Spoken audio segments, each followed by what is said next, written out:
There we go. Much better. Oh my god. It's Jason Bourne.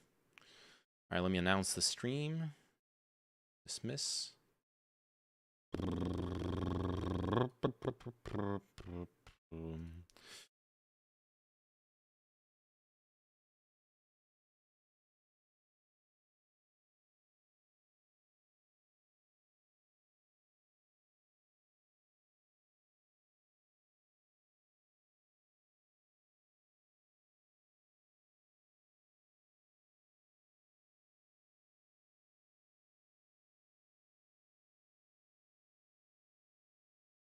Boom and at everyone.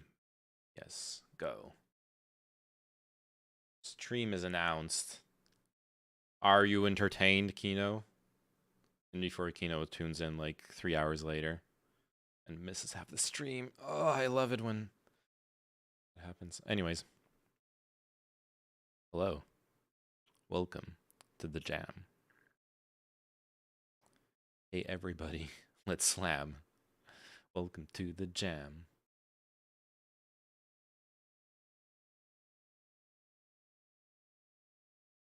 Man, my YouTube livestream statistics suck ass.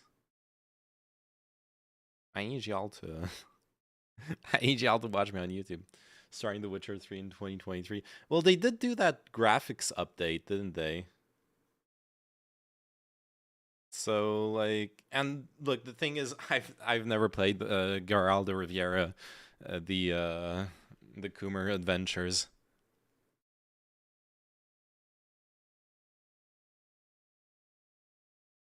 Also, you're never going to finish The Witcher with your track record, dude. I have finished multiple games on stream. I have finished Deus Ex. Then I have finished Deus Ex, whatever the fuck the one after that's called. That's not the really shitty one. Okay, maybe I need to also remember which games I've actually played. Where was Barotrauma update? Yo!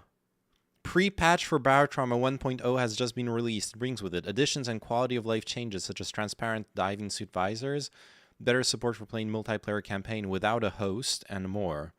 Reworked poison system. Poisons can be applied to monsters, giving the medic more tools for combat. Changes to the targeting logic and skill and item requirements of status effects. Oh. Some submarine upgrades cost materials in addition to money. Crush depths are displayed on submarine switch terminal. That's cool. Max missions restricted to a maximum of 3. Improvements to ragdoll animation when falling prone. Revisited the skill requirements and the on-filler conditions of welding tool, plasma cutter, flamer, and steam gun. Flamer and steam gun now apply burns on the user only when they don't have enough skills to use the item. Oh, nice. Change the alarm buzzer. That's good. Depth charge tweaks. Require UEX. Okay, that's just crafting memes. Lights flicker when hit by EMP. Large monsters no longer drop the loot when they die. Oh, good. Bots now prefer Puck's suits over the other diving suits, and the other diving suits over Exosuit. I don't like that. I don't like bots stealing the Puck suits, okay? This is not what I wanted. Yeah, okay. Made drinks and other consumables work more consistently, adjusted the aim poses, harpoons, adjusted the damage on walls, and projectile launch forces. Spares can now stick to the walls. Yes, they will be easier to gather. Inverse the reeling logic. Ragdoll key equals reel in. Oh, yes, please. Oh my god. Harpoons were so weird to use. Like, the number of times where I've almost died or just outright died because I harpooned like a big monster and start reeling in and it just drags me around. Poison overhaul. Okay. Poison's probably mostly sucks still, but that's okay.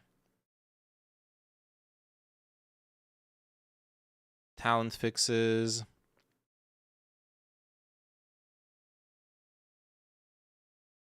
Fixed ability to move in an unpowered exosuit when you've got any speed buff. What? Okay, multiplayer. I remember that when we fought the ancient aliens and we kept getting dragged around. Yeah, that was really shitty. Okay. We're gonna have to see if we can gather the crew for perhaps a new campaign with the updates. Okay, anyways, what I was gonna look at. Deus Ex. So I finished Deus Ex, 100%ed it. Then I hated Invisible War and I'll never play it again. And then I did Human Revolution. I played it until the end. So I still have to play Mankind Divided. I haven't even started that one. So it doesn't count as a game I started and haven't finished. That one I have yet to begin. So I finished 2 games. I don't know what else I've played. Yeah, I think those. Well, I finished Stray, but that's like a 5-hour long game, honestly. Yeah, this is playtime, 5.9 hours. There we go. 1 game a year, Pepuji. Well, that sounds roughly. That sounds about right to finish Witcher 3. Isn't it like 50 million hours long?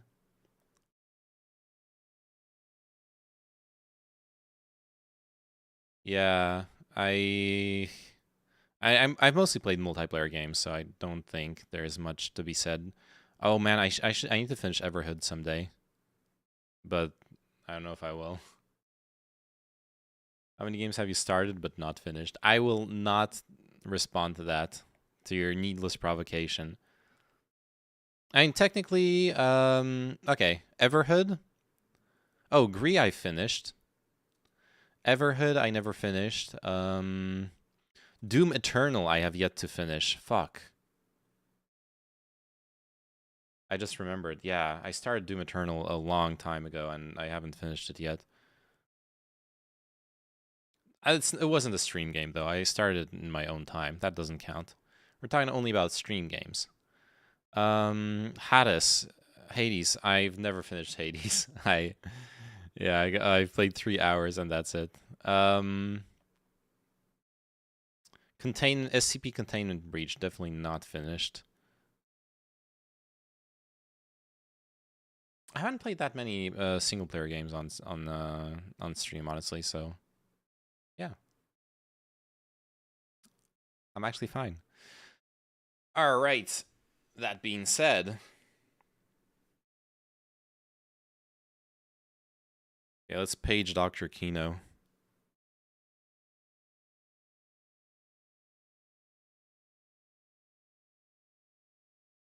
That being said, we got news. Ukraine's defense minister says that Russia has mobilized some 500,000 troops for their potential offensive, according to Big Black Cock. Officially, they announced 300,000, but when we see the troops at the borders, according to our assessment, it is much more. Wait, according to whose assessment? Oh, Ukraine defense minister. Why would they? Is it possible that they are exaggerating the number of troops? I mean, I guess it is possible. Simply, like there is perhaps a motivation there with regards to giving motivation for more foreign aid, as in like guys, we're gonna have to fight 500,000 troops, not 300,000. And there's motivation on the Russian side. Like now that the war is actually ongoing, all the like propaganda game of trying to impress and scare people, it's still at play, but like there could be a good reason to pretend there's less troops. Yeah, there's potential for Russia to underplay it exactly. Since underplaying it means that if then the West believes it, then they will not allocate the necessary resources to stop the offensive. Thing I'm wondering with this though is how effective those troops are going to be, right? We're talking about conscripts. We're not talking about professional soldiers. Probably trained within the past 6 months since they started doing their like mass conscriptions. What's the equipment going to look like? Are they going to be really poorly equipped? Are they gonna have like mechanized and proper logistical support? If they don't have all that, despite being a very impressive number, I don't know that they will actually be effective on the battlefield. They've got the best 1940s rifles and rations that Russia can provide. Oh yeah, the expired rations thing too. Yeah, yeah. It's not a good situation for to be in. I would, yeah, meat grinder. There you go. And we'll see. Perhaps they will be properly equipped, but given the reports we've seen until now, that is very, very doubtful. What's the state of the war? Actually, let's do like a quick run by of what's the uh, ISW Ukraine. What's the latest report looking like? Oh, this is in Iraq. Salafi Jihadi movement weekly update. Okay. Iran crisis. Russian offensive campaign assessment. Let's go over that one real quick. Ukrainian intelligence officials stated that Putin ordered Russian military to capture Donetsk and Lugansk oblasts by March 2023. Good luck with that. Jesus Christ, that's a rough timeline for that. Russian authorities blocked internet cell service in occupied Lugansk Oblast, likely as part of an effort to intensify operational security to conceal new Russian force deployments in Lugansk Oblast. Makes sense. Makes sense. We've already seen multiple times cell phone information being the deciding factor in as far as intelligence goes. So probably not a lot of fun if you're living in Lugansk right now, but I understand why they would do that. Putin may have overestimated the Russian military's own capabilities again, as ISW previously assessed. Really? Really? The Kremlin overestimating its military capabilities? That hasn't happened yet. ISW has not observed any evidence that Russian forces have restored sufficient combat power to defeat Ukraine's forces in eastern Ukraine and successfully capture the 11,300 square kilometers of unoccupied Donetsk Oblast. ISW previously assessed that a major Russian offensive before April 2023 would likely prematurely culminate during the April-spring rain season before achieving operationally significant effects. Russian forces' culmination could then generate favorable conditions for Ukrainian forces to exploit in their own late spring or summer counteroffensive after incorporating Western tank deliveries. Would that actually... Nah, wait. I guess so from what we learned about Ukrainian tank crews, they probably could pilot Leopard 2 tanks right away because they've already been trained on those. But all the other kinds of tanks that were being offered, they don't have the training necessary for that. And the training is like 6 months if you want to do it properly. So yeah, there's like the Leopard 2 tanks, sure, they might make it for a late spring, summer 2023 counteroffensive, but all of the other, the M1, the American Abrams tanks, the British Challengers, the American, the French Leclercs, and AMX-10s, all of that shit is not going to make it on time for 2023. Those are 2024 actionable materials if they're actually delivered in 2023 in the first place. Inexperienced tank crews versus inexperienced infantry. Let's go. Honestly, a tank's a really scary thing, but if they're both inexperienced, I feel like the infantry has the leg up in that you don't actually need that much training to utilize your body, your arms, your legs. They're all functional. The tank, like the second anything breaks down and you don't have a competent mechanic on board, it's just a sitting duck. You're incorrect. They already have tank experience, so it didn't decreases training time. My understanding is that is a very optimistic reading of how much training time they're going to require. Perhaps it's true, but I'm not so certain of that. The different tanks function in very different ways. For example, the M1 Abrams tank, as we learned by discussing it with Spaniard, is actually using the same engine as the American military helicopters. So a mechanic trained on conventional like tank engines is not gonna be able to deal with an Abrams tank engine. They're gonna have to learn to service it from the ground up. Obviously, they have mechanic experience. They'll learn faster, I agree, but they'll still need a lot of training. Dog, did you know? Did I know? Come on, Kino. What did I know? Or not know? Or whatever.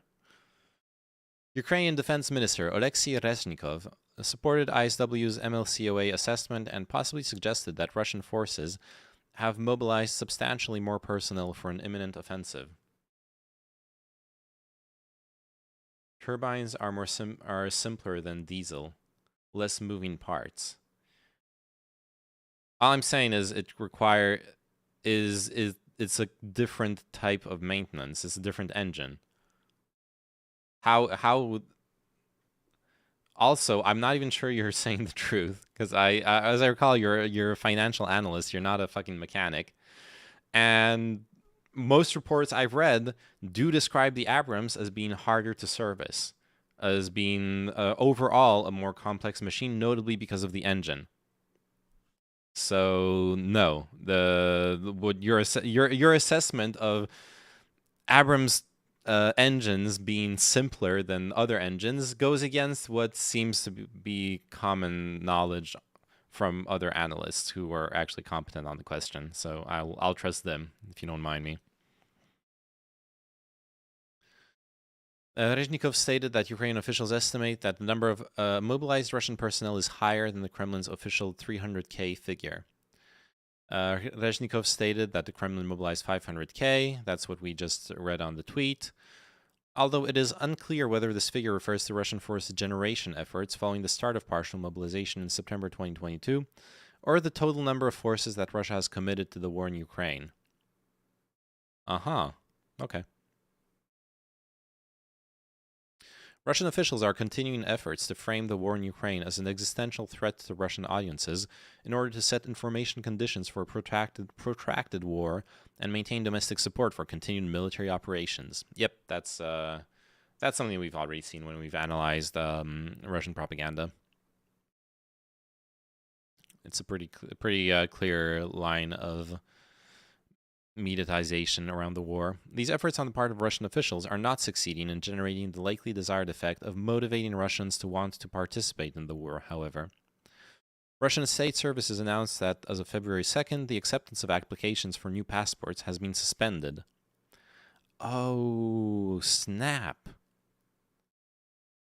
They're no longer allowing the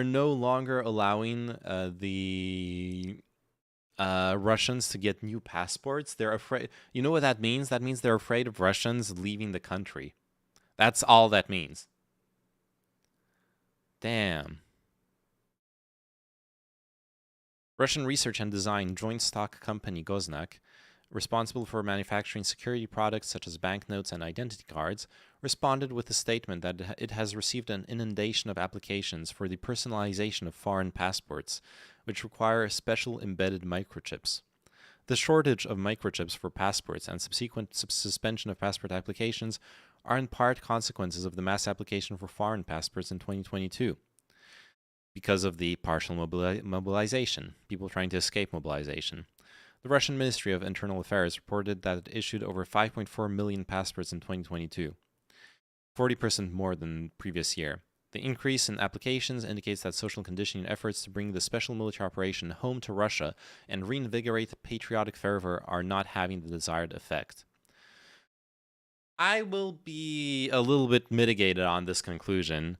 It's not that they are not having the desired effect, it's that they're not having as much of an effect as obviously the Kremlin would wish for. But if there wasn't all this propaganda effort, it would probably look even worse. people, like, it would not be 40% more than previous year. It would be like 80% more or something, you know? A lot more people would be just looking to flee the country, if not for the constant propaganda and not indoctrination and, well, basically creating support for the war.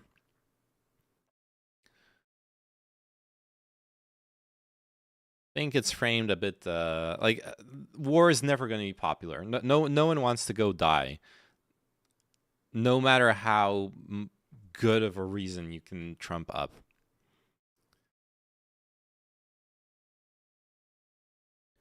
All right. Nothing particularly new on the map. Let's see where the fighting is actually happening. Mostly over here. Looks like the Russian offensive around Lysychansk basically finally joined up with the rest of the fronts. I remember back when this whole area was belonged to Ukraine. Took them a long time to advance here, but they've succeeded at it. Have to concede that as far as the Eastern Front is concerned, Russia has been making very, very slow but constant progress. Ukraine is winning. They will take Moscow. No one wants Ukraine to take Moscow, President Bolsonaro. Not even Ukraine wants to take Moscow. I went to the library today and I saw they got DJ Khaled's new album. Oh shit! Oh shit! Did you play did you play yourself? Did you play DJ Khaled's new album? How does it sound? No one, you've clearly not seen NAFO Twitter. I don't consider bloodthirsty, like, addle-brained idiots to be as my source for for foreign policy analysis, okay? There's a bunch of people in who, like, dug into the NAFO meme and who actually understand the realities of the war, but a lot of them are really just in it for the aesthetics and are not to be listened to, okay? Their opinions have no fucking value. No, I was hesitating, but I can go tomorrow and get the piece of work. Nice. Share. Yeah, go get it. Let's listen. Actually, I don't have a CD player, so maybe not. Rip it on your computer and share the MP3s with me. Dylan Burns is a blood-sucking NAFO idiot. He's not. Dylan Burns is perhaps a bit more gung ho than I would wish he was, but I've never seen him be like full on blood sucking, wishing death, and yes, he has a NAFO profile pic. That's what I literally just said. Having a NAFO profile pic doesn't mean you're some bloodthirsty whack job who wants to nuke Moscow. I know those people exist. Dylan is not one of them. At least you're going to have to come with receipts if you're going to accuse him of being that.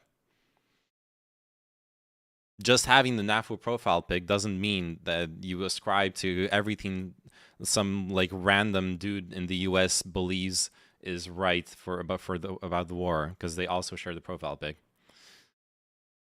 Damn. This album's so good DJ Khaled's crying. Now I really want to listen to it. He celebrated the assassination of Daria Dugin. Yes. Daria Dugin, literal terrorism. Or, look, I have very little sympathy for Daria Dugin and her father. They are literally fascist propagandists. The assassination was terrorism, sure. Do I endorse terrorism? What if I endorse freedom fighting? What if I endorse political action against a totalitarian government that, and most notably, they're some of that totalitarian government's propagandists? Isn't that freedom fighting? Or you want to call it terrorism? I understand that. That's what people often do. They call the side they don't like terrorism and the side they like freedom fighting. I'm sure that doesn't piss you off at all when like the sides are reversed compared to which side you support.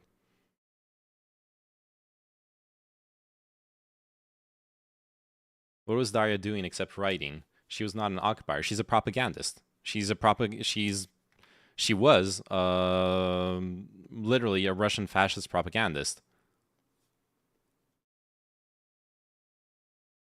I know. I guess if someone had murdered fuck, what's his name?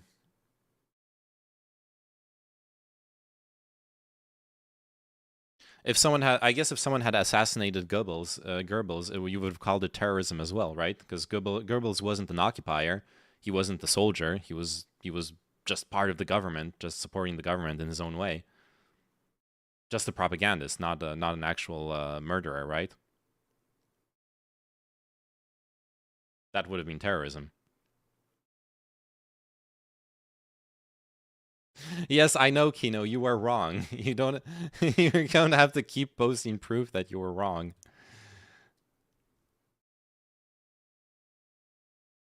She was not in the government. No, she was not in the government, indeed. So but she was most definitely part of the government's propaganda. Now, honestly, do I support it? Do I support her death? Not really. It's not like her dying actually helps anyone, and it is a death. But like I said, I have very very little sympathy outside of just basic human decency. Of yeah, that's probably an unnecessary death. If anything, if we want to talk about like pure utilitarianism, probably made her a bit of a bit of a martyr, which is kind of the angle you're taking as well.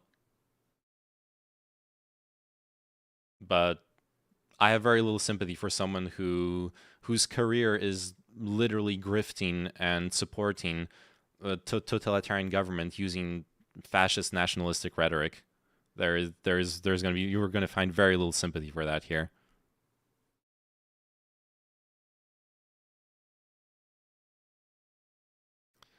All right. Apparently, a balloon's flying over the U.S., and that is news. So we're gonna learn about that. My concern is that the federal government obviously doesn't know what's in that balloon. Is that bioweapons in that balloon? Did that balloon take off from Wuhan? My concern. Yes, clearly it's bioweapons.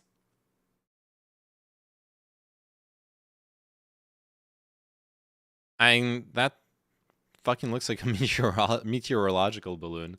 Is this the balloon we saw going away after the yeah? This administration, again, is the least transparent administration in the history of America. This is very What? again is the least transparent administration in the history of America. Oh, the least This is very concerning. Unless this the administration. least transparent administration. What the fuck does that mean? Unless China is working with the Biden administration to help find some of those missing documents. What? This administration, again, is the least transparent administration in the history of America. This is very concerning. Unless China's working with the Biden administration to help find some of those missing documents that are scattered all over the United States, then this is unacceptable and this should not be allowed. And this administration. Base take. We should include Chinese intelligence in the Freedom of Information Act. Have them help the CIA find the non-existent documents of their assassinations. Wait, balloons are controlled by trade winds and have no control over their direction. What do you mean? Okay, you're mostly right, Kino, but also we understand meteorology enough that if we really want to fly a balloon over some part of the world, we can engineer that to happen. Okay, we can launch the balloon at the right time from the right place, have it carried by the wind over the area we want it to go to. It's not going to be precise. It's not gonna. Sometimes it'll fail, but I think we can do that. I think that is pretty easy to do.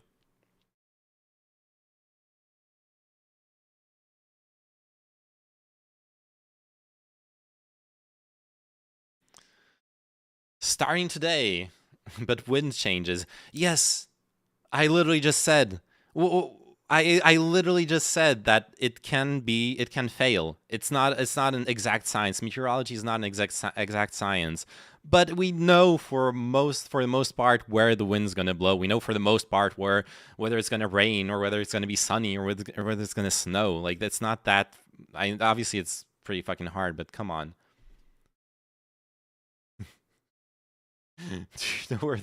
Stop, Kino. What is it? What is it with bad takes and my chat today? Come on, guys. They aren't God. Yes, China is God. Okay, Xi Jinping is the second coming of Jesus Christ, and China and the Chinese Communist Party, the government, the People's Republic of China, is the incarnation of the divine order on Earth. Okay. That is why they are able to send balloons to fly over the USA. There you go. Oh God, fuck you. 7 how you're going to stop. Jesus Christ. Okay, is that what you're doing now? Are you actually just baiting me into into saying idiotic stuff so I can post it on LSF? Mao's Little Red Book is the Newer Testament. Exactly. Hey, I mean, everyone agrees Jesus was a communist, right? When he says that what was it that he says about bankers and all that shit? Jesus about bankers. Oh man, I don't know the Bible. The cleansing of the temple. There we go.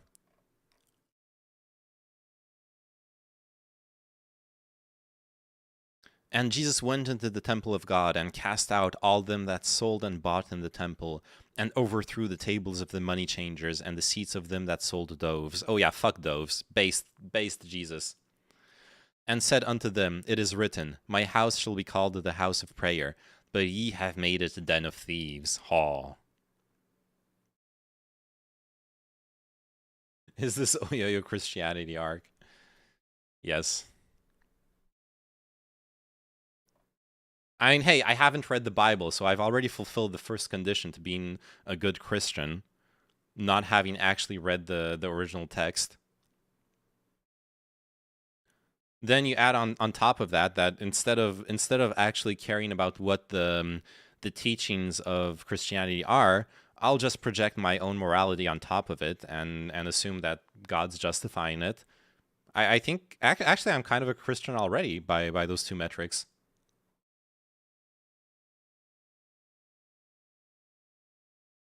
Starting today, Twitter will share ad revenue with creators for ads that appear in their reply threads. If you're a subscriber to Twitter Blue Verified, imagine this.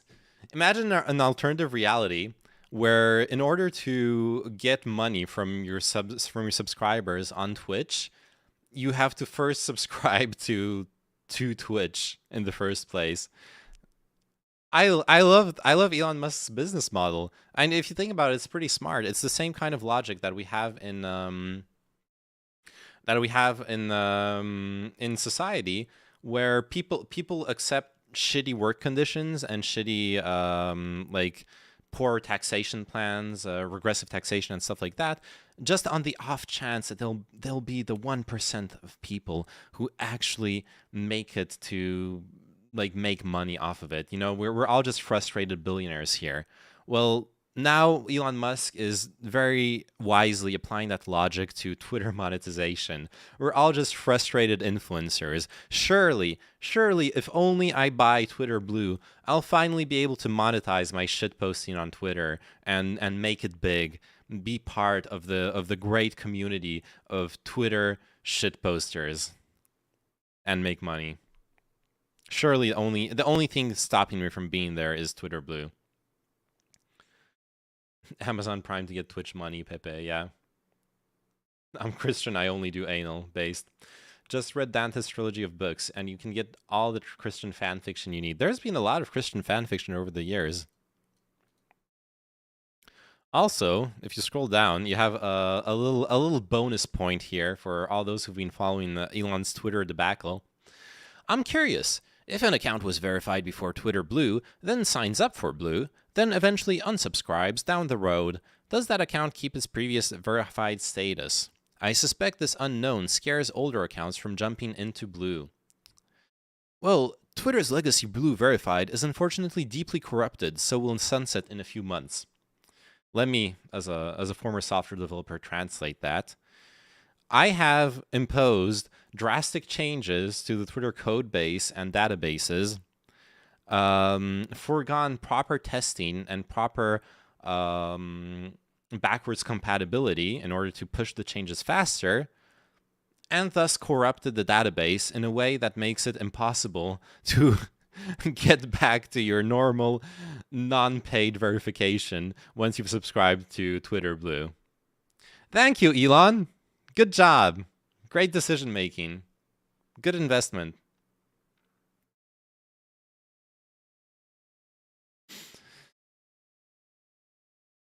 Yeah, does becoming Twitter Blue permanently remove legacy verification? Yep, he just confirms it.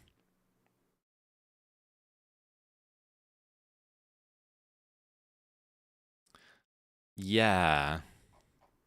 Good luck with that, Elon. All right, more on random shit I want to talk about from Twitter. Apparently, Netflix ran an IRL Squid Game reality TV show, and the filming was a shit show. I was pre-reading the article a little bit, but I haven't finished pre-reading it. But we can go through it together a little bit. So they basically wanted to make an IRL Squid Game. 456 contestants playing the UK filmed game. As far as John was concerned, $4.56 million cash prize. Honestly, I would want to be there. I would love to be on that show for $4.5 million. And let's be real, I probably would not win, but at least I would have a chance at becoming like some shitty reality TV star, and that would like boost my boost my YouTube and Twitch game. Anyways, the British native was among roughly 228 contestants immediately eliminated from Squid Game: The Challenge on January 23rd in a game of red light, green light that will go down in the annals of reality TV history. The Sun, whose January 25th splash read Squid Game Horror in UK.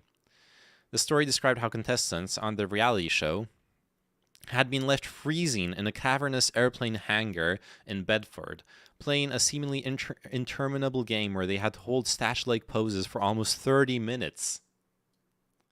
Hey, привет, Eromkil. How are you doing? On-set medics had been called repeatedly to a scene that one contestant described as a war zone played out in frigid temperatures.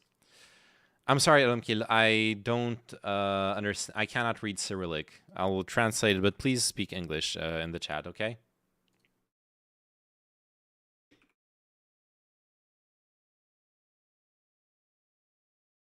I don't fucking understand. Well, I don't understand either, okay?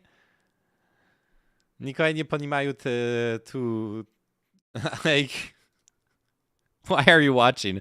Why are you hopping onto a stream in language that's in English if you don't understand the stream in English? What? Why would you do that to yourself? I mean, I love you, buddy. I'm glad you're here. I mean no ill will, okay?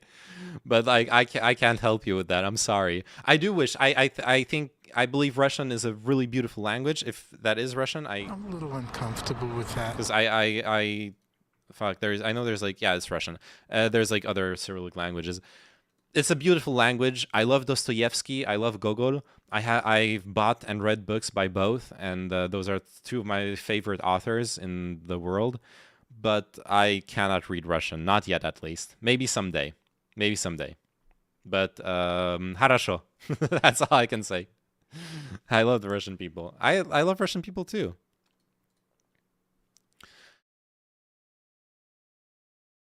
The story had a hyperbolic, even comedic edge. Did these players not realize they were signing up to a reality show based on one of the most sinister, bloody survival dramas ever made? I haven't yet watched Squid Game, by the way. Just gotta put that out there.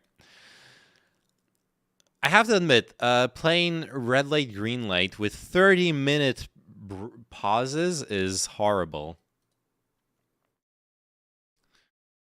Thanks, but English is still the main language of all people.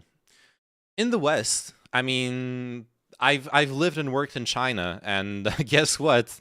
There were very few people speaking English in like compared to the rest of the world in China. I was the odd one out there.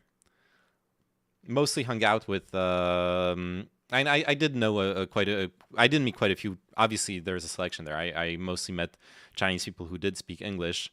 But I know I've then like hanging out with the Chinese people who spoke English. They like invited me to parties with their friends who did not speak English. And you know what? With enough alcohol, well, you can have a conversation with someone even if you don't speak the same language. It actually does work. Get the down a couple bottles of baijiu, and you'll have the best time of your life with someone who you can barely share 2 words with. Body language goes a long way, honestly, and obviously, you know, like learning a couple words obviously helps too. You had a conversation with that Chinese girl, I remember. When? What? How? I know I told the story on stream of that girl I dated in China, but she spoke French, so that was easy. I didn't talk in Chinese with her.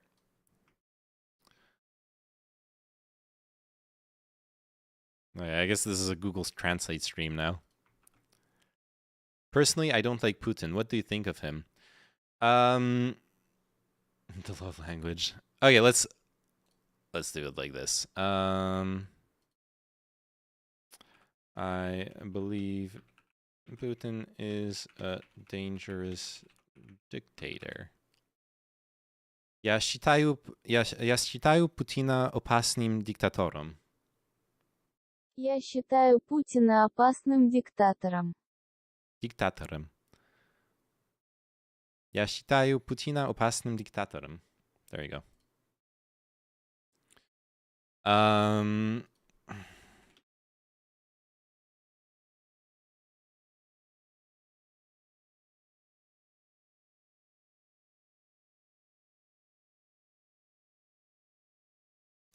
Я говорю по-польски, поэтому я могу немного понять русский, когда он произносится вслух. Was that right? Я говорю по-польски, поэтому я могу немного понять русский, когда он произносится вслух. Произносится вслух. Вслух. А jak k jest wслух. Я говорю по-польски, поэтому я могу немного понять русский, когда он произносится вслух. Ах.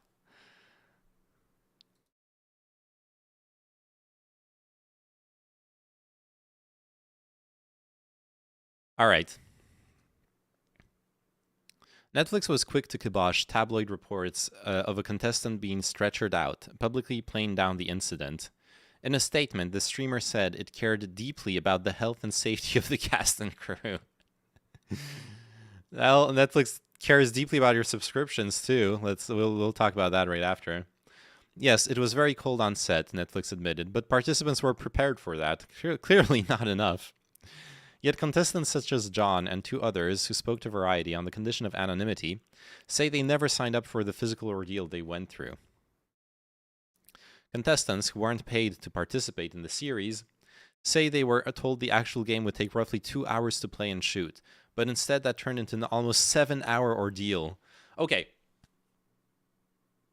That is super fucked up from Netflix. I have been on movie sets multiple times. There is no such thing as a 2-hour film and wrap situation on a movie set. I have never seen that. Even for the simplest, most basic things, I like that does not exist. That just does not exist, especially for something like an actual survival show where you're going to want to have all the different camera angles, stuff happening, choreograph stuff. Maybe the producer will get an idea and like script something in the middle of the show. Like, come on, that's never happening. Hey, Sabercat, how are you doing? Isn't it odd that what people talk about the current conversation seems to be what people wank to? And if it's the girlfriends of friends, I'm like, how do you get to that conversation? Oh, are you catching up on the Atrioc drama? We actually talked about it yesterday. We talked about deepfakes and the ethics of jerking off to your friend's girlfriend, among other people. Where does consent start mattering, et cetera, et cetera. We can revisit the topic a little bit if you want, but I want to finish this article. I'm curious about the Netflix IRL Squid Game, and also having like a Google Translate conversation with Elam Keel right here.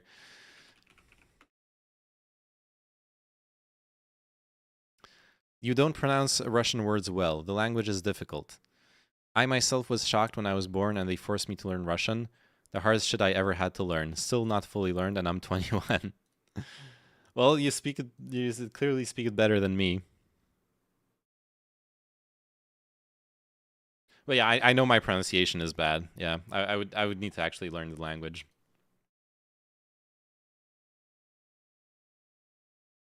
All of this was carried out in an unforgiving UK cold snap. Oh right, yeah, it was cold all across Europe during that time too. Oof, oof. Temperatures dropped to 0 degrees Celsius in Bedford on the day of filming. A number of contestants collapsed on set, likely due to a combination of cold and fatigue from the 8 hours of prep time before the game even started. This is not a Bear Grylls survival show, says John. If they had told us it was going to be that cold, no one would have gone through with it. Okay, come on. Hey, Nabbles, thank you for the oof. Come on. Come on. $4.5 million? Y'all would have done it anyways. You just wouldn't have had anything to complain about if you had been properly warned. Let's be real. Another UK player, Marlene, says that what transpired is not as extreme as people are saying, but it's definitely not as minimal as is being conveyed by Netflix. It's not like we signed up for Survivor or Naked and Afraid, as she says. The conditions were absolutely inhumane and had nothing to do with the game. The players' experiences reflect the high stakes involved for reality television in the streaming age. Squid Game: The Challenge, produced for the world's biggest streaming service, involves the biggest group of contestants to ever take part in a reality show, and the biggest cash prize ever offered. So on day one of production, contestants receive hotel wake-up calls at 3:30 a.m. Damn, I'm already disqualified at that point. With firm instructions not to interact with other players, they were driven in buses to Bedford's Cardington Studios, a former Royal Air Force hangar 2 hours north of London. They were grouped off in tents and mic'd up. The Squid Game tracksuit they wore is exactly the one seen in the drama. At this point, players were allowed to wear their coats on top, which producers had specifically asked them to pack for the show, given the cold winter. They were also given hand and foot warmers and 2 pairs of thermal underwear and socks, which they could wear for the whole day. A few portable heaters purred in the tents, throwing off just enough heat for those standing nearby.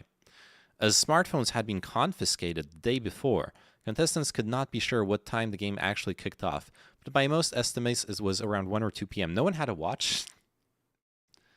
Bro, do a reaction to Russian music. I can get you some cool artists. I would enjoy that, but not right now. Right now I got some other plans for the content. I'm sorry. Maybe like next stream or something. I'll probably be streaming tomorrow night, and tomorrow night will be more of a React like a React evening. My girlfriend will be here, and we'll be like watching stuff together. That'll be like a better time, I think.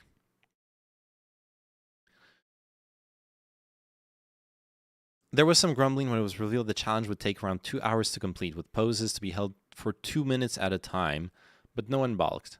Players had to provide sign-off from their doctor. Okay. As the game got underway, the atmosphere changed. Coats were taken away, hand and foot warmers were scooped out of pockets and plimsolls, and the players' jackets had to remain unzipped in order to display their numbers, as well as the fake blood that would squirt from devices strapped to their chests if they were eliminated. When the show's giant killer doll stopped singing, they had to freeze in position, but what began as the promised 2-minute wait was quickly bumped up to 10 and then 15 minutes. Marlene says she counted a 26-minute wait during one round. Sources close to the production say the wait time increased to allow independent adjudicators to assess the gameplay. Oh. Oh, Jesus Christ. The second time the song played, I saw in my left peripheral vision that the girl was swaying. Then she just buckled and you could hear her head actually hit the ground.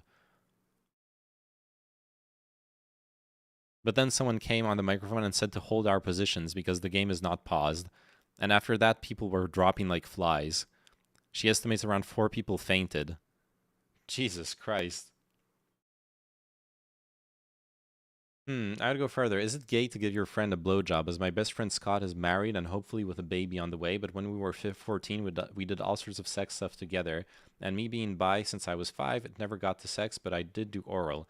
Still, I was never a fan of his girlfriend's or his taste in porn, as he liked plot porn. I like gonzo. He liked albans. I like Brazilian and Eastern European women. I mean, probably means he's at least a little bit bi or bi-curious, right? If he experimented. But I mean, that was when you were 14. That has nothing to do, like, now he's married and a baby on the way. Like, you know, that was then and now is now.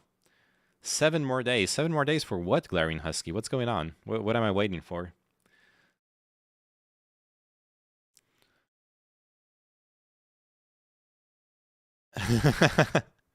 After medics were called for the 11th time, they started giving us relaxation breaks. They said, don't move your feet, but if you want to bend your knees and move your arms around, you can. Oh, Hogwarts Legacy, I'm so hyped. Yeah, dude, I kind of want to play it, but I don't want to support like J.K. Rowling donating money to transphobic organizations. Not judging anyone who chooses to like buy it or play it. Just like my own personal dialogue. I'm definitely not pre-purchasing it in any case. Like, fuck pre-purchasing video games. I'm gonna wait until it releases, see how the gameplay looks like, and if I might actually enjoy the game or not. Because fuck that noise. Did I miss the Mr. Beast is the Antichrist talk? No, you did not miss it. I haven't yet gotten to it. Right now, we're in the Netflix part of my prepared content, or the prepared content. Right now, we're going over the weirdness of Netflix's IRL Squid Game show, and then we're going to talk a little bit about their subscription changes, and then we're going to talk about Mr. Beast. Is roughly the plan. Obviously, there's going to be interruptions, and I'm going to get distracted by things and stuff like that, but that's the plan. Okay, so apparently people fainted, people got hurt, people had to like take people out on stretchers, and get, like, apparently Netflix says 3 people required medical attention. That sounds like a great show. Wow, you're the only person I've talked about that didn't just immediately start acting like a toddler and try and shame me. Thank you for that.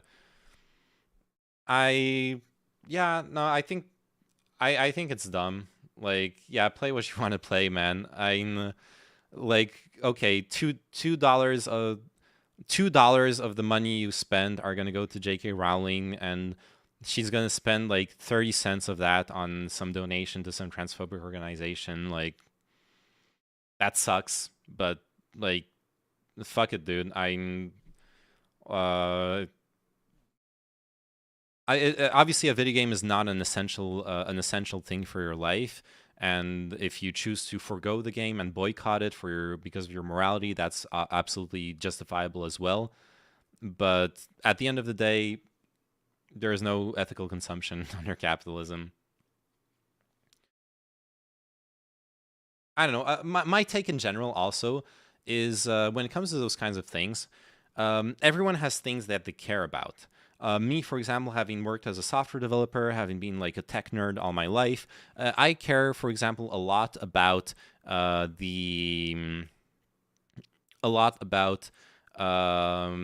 privacy, private information online, and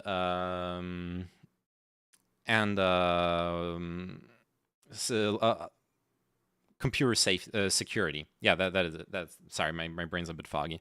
I care a lot about privacy and computer security, but a lot of people don't care about that. A lot of people are very happy to be using Chrome, to have Google like suggest better ads for them and all that kind of stuff. Now, I could be an obnoxious prick and berate people for not caring about those things, even though I have very good arguments on why those things are very important and why we're heading towards a cyberpunk dystopia and things are going to be horrible and you're just contributing to it, blah, blah, blah, blah, blah, blah, blah.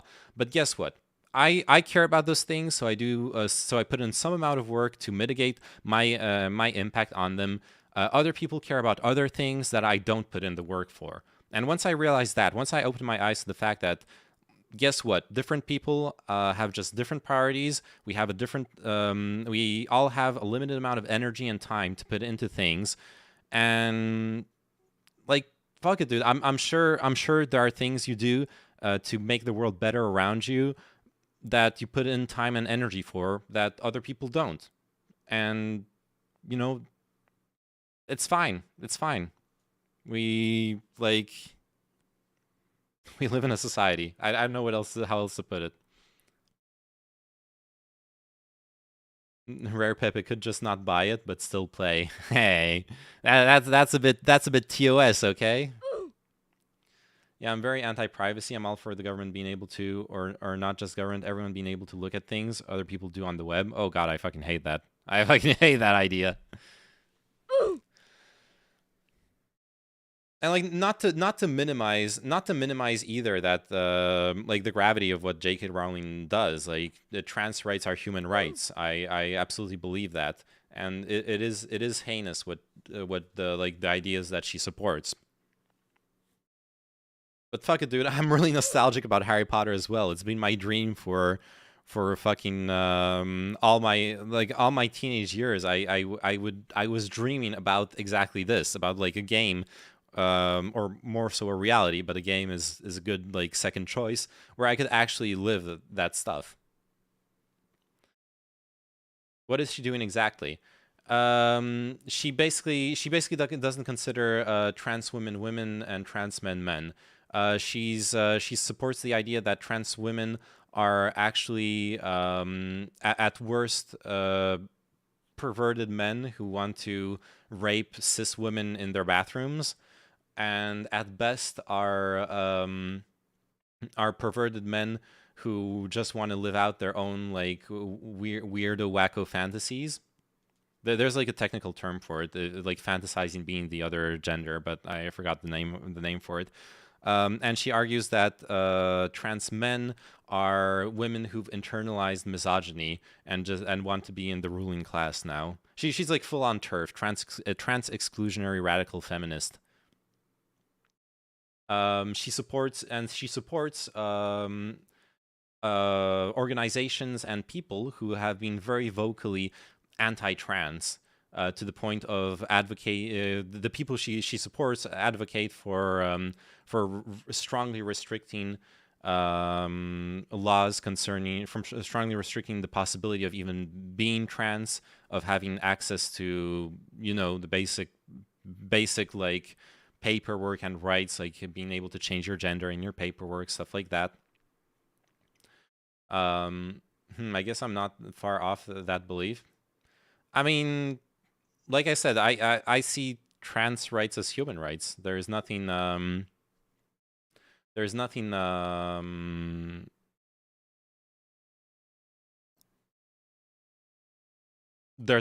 with being trans, and there's nothing perverse or pathological. I mean, there is a pathological component in gender dysphoria, which is a big part of what a lot of trans of a lot of trans people's experiences. But I wouldn't. But I would mind my own business, though. Yeah, that's fair enough. Like, if it's something that you like that's also a thing where if that was just her just her opinion, man, and that's all she did, that would be one thing. But she also has vocally and openly supported activists who are very, very radically anti-trans, and that's just not something I can condone. She that puts her down as a bad person in my book. But hey, if you want to live your Harry Potter fantasy, I can understand that. Did you see Trump's arms race with Ron DeSantis in banning trans children therapies? I did not, and that sounds absolutely horrible. And I guess that we will watch that after the Netflix segment. Blah blah blah. The game was no longer fun. The game was no longer fun or respectable. It went beyond being a game. But I thought, you know what? It's $4.5 million. I can do this. Imagine you're playing red light, green light for 6 hours. What game is that? This isn't the game. I might have to look into it, how radical these people are that she supported, but radicalism is a bad thing in general. A great resource that's, in my opinion, pretty unbiased when it comes to, and not like preachy, when it comes to understanding the criticism against J.K. Rowling. Bubble. Is ContraPoints, the queen. It's old. It's from 2 years ago, so it's not up to date on whatever bullshit Rowling tweeted out in the last 2 years, and there's been a couple scandals in the last 2 years. But as far as 2 years ago goes, it's a pretty she paints a pretty clear picture of what it is that people actually resent Rowling for, what it is that people exaggerate, what it is that's justified, what it is that Rowling actually said. I highly recommend the video. ContraPoints is an amazing essayist. Her videos are great. Oh, she hasn't published anything since The Hunger. Damn, I haven't watched The Hunger, actually. I need to watch it. Anyways.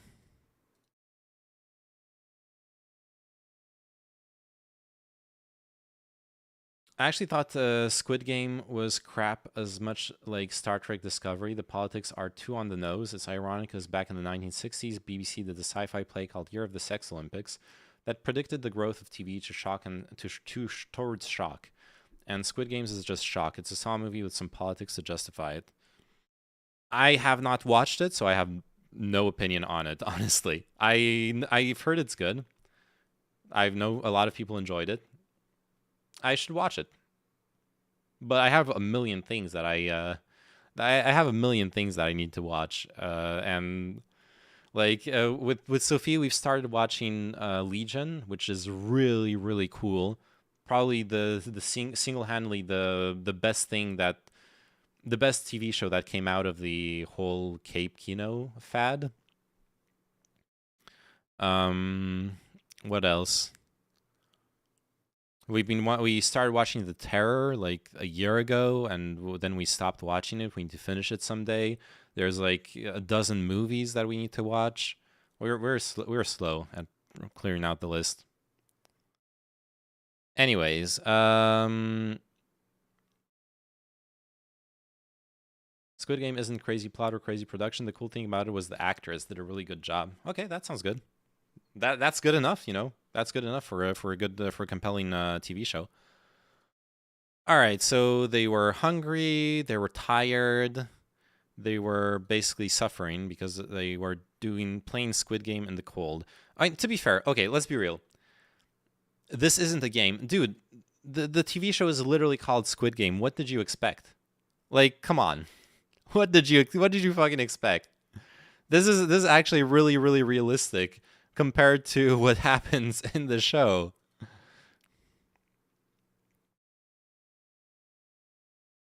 On Tuesday, the players checked out of their hotel and tried their best to put Monday's ordeal behind them. They were given contacts with the production team. Blah, blah, blah, blah, blah.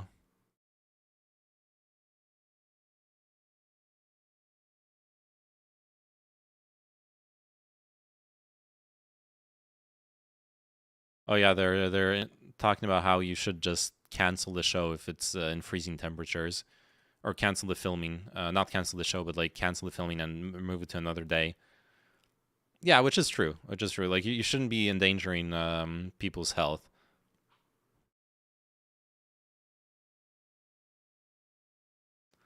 Maybe they didn't know the show like us. Unlikely, but yeah, maybe. All right, let's check this out. And oh wait, no. First, finishing up the Netflix segment. Netflix is planning a change to its subscription plan. Basically, I like that's cute. That's cute having a little Geraldo Rivera right there. Netflix reveals anti-account sharing changes to require monthly login at primary location. They walked back the subscription stuff. How far did they walk it back, though? Okay, so first, context. Netflix announced a couple days ago that they were going to make it so that you will no longer be able to share your Netflix account with other people. You only can share it with devices that belong to the same network, basically. So the idea is that you can consult Netflix on other internet, but your device needs to connect from your main connection, main like house internet, at least once every 30 days. Exceptions being made. You can log into Netflix at a hotel, for example, in which case you need to like call to get a one-time code in order to be able to log in, and then next time you log in, you'll need another one-time code, etc., etc. So, Skits, how did they actually change that? Because I am not really like this was the big selling point of Netflix in the first place. It was the possibility of paying like one subscription, sharing it with like 2, 3, 4, 5 people. What's going on?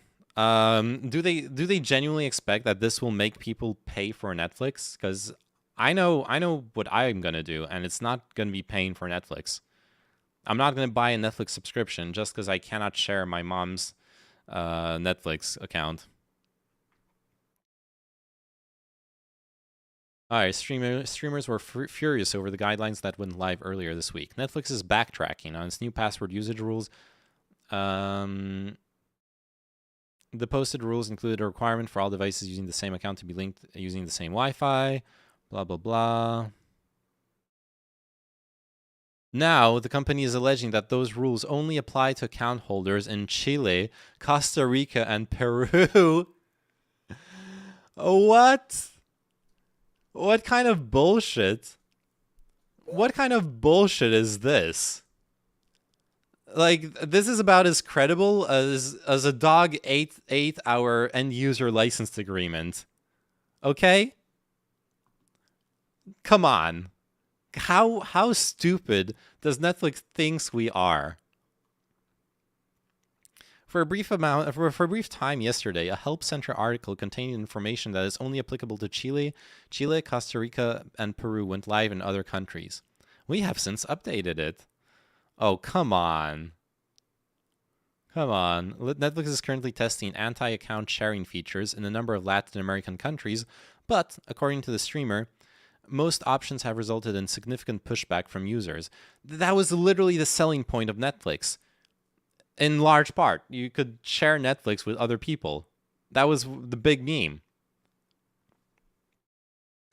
I think Netflix is okay, but most of its in-house production are mostly miss over hit. Really, the last Netflix show liked in the last 3 years was Umbrella Academy, mainly for its hard time travel concepts. What's the last Netflix show I really enjoyed? I mean, once again, I don't really watch that many TV shows. Like the last TV show I really enjoyed was that really like dry and slow one from Apple TV. Arcane. Arcane was a good one. Yeah, Arcane, the Dota anime. Basically, Netflix anime is pretty decent actually in general. Like you got Arcane, you got the Dota anime, you got the Hellsing anime. They're all really good productions. Good plots. Cyberpunk. Not 2077, but Cyberpunk Edge Runners was really good too, but that's anime again. Yeah, I said productions, right? Netflix. I'm Netskits. I said productions, okay? Not made by Blame. Yeah, Blame. I actually don't like the Blame, the Netflix Blame production, but Wednesday was good. I haven't. I've only watched like a couple episodes, like the 2 or 3 first episodes, but I really liked it. Definitely need to watch that with Sophie. If they just finance but not actually make the show, it usually turns out better for them. Yep. Inside Job was really good. Really? I saw the trailer and it did not make me want to watch it more. But if you say so, then maybe I should try it out.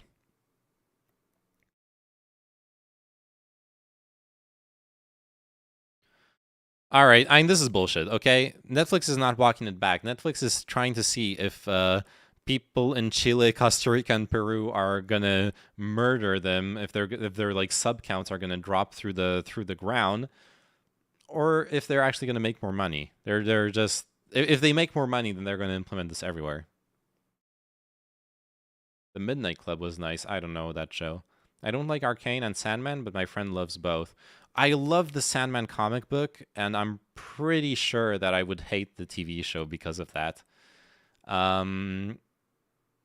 Arcane, I thought Arcane was overhyped, honestly. I enjoyed Arcane, but Arcane is children's show, okay? Or like young teenager show. It's a bit too brutal for children, but it's a teenager show. As an adult watching Arcane, I was cringing hard at some points, and it's fine. I'm not the target audience. It's really well produced. It's a really nice show. It's well written, great characters. I'll most certainly watch the second season, etc., etc. But like the way people were sucking it off like it's the second coming of a fucking Hitchcock, like come on, dude. It's not that good. It's not that great. It's just a good show, and that's it. It's not the most incredible show ever made. It's not a revolution in fucking visual arts. It's just a good show. My friend loves the comic book as well. He said it was a good adaptation. Interesting, because my girlfriend read the comic books and she said it was to her it was a bad adaptation. So I've had like I guess now I've had an opinion on both sides. French man shits on fans for having fun. I literally just said it's a good show. I literally said it's a good show. It's just being overhyped. And you know what happens when people overhype shows? People like me, people like I have to listen for weeks on end of people saying, you got to watch Arcane, it's so good. Oh, the art, oh my god, it's so well written. Oh my god, it's so good. It's incredible. And then it's just good. And then I'm disappointed. I'm disappointed from watching something good because of you. Because you have fucking brainwashed me into thinking it was going to be something incredible. Like, just say it's good, and then if it's actually incredible, I still have room to be impressed. Still have room to, like, enjoy it. All right. You got that, Kino? Post that on LSF for a change.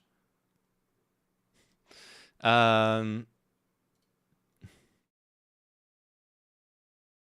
that would make a good clip in general. I'm uncomfortable with that.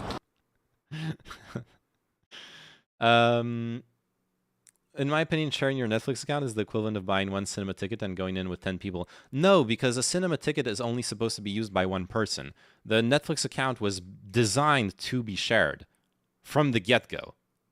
That was literally the selling point of Netflix accounts. Netflix was very, very happy to have it work that way when it guaranteed 1 million more subscribers because people saw it as a very generous service that they could enjoy.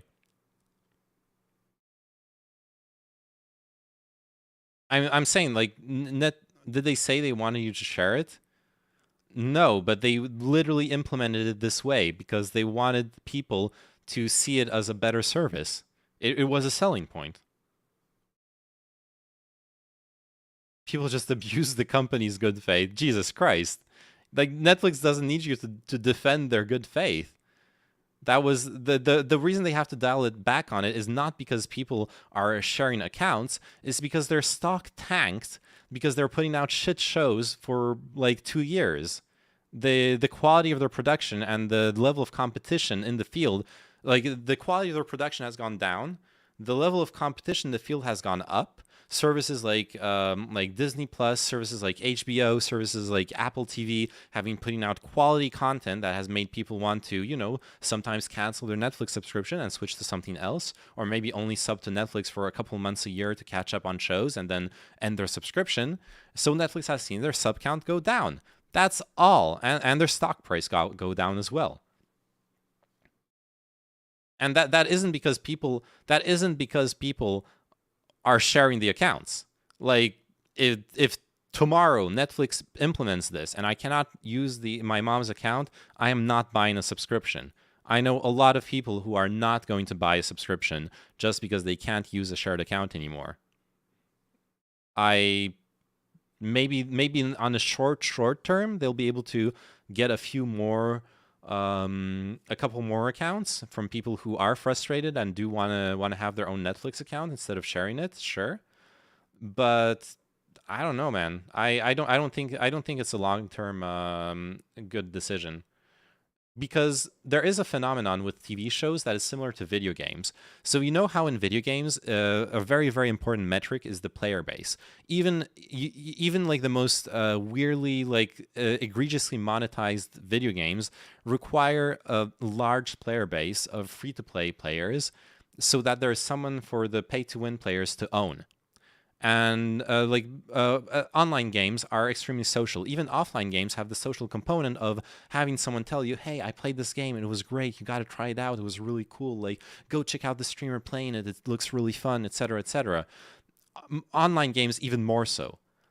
So you have a direct incentive for people to engage with your content because that creates more engagement among their social circle. They will talk about it to people. They will make other people want to engage with the content.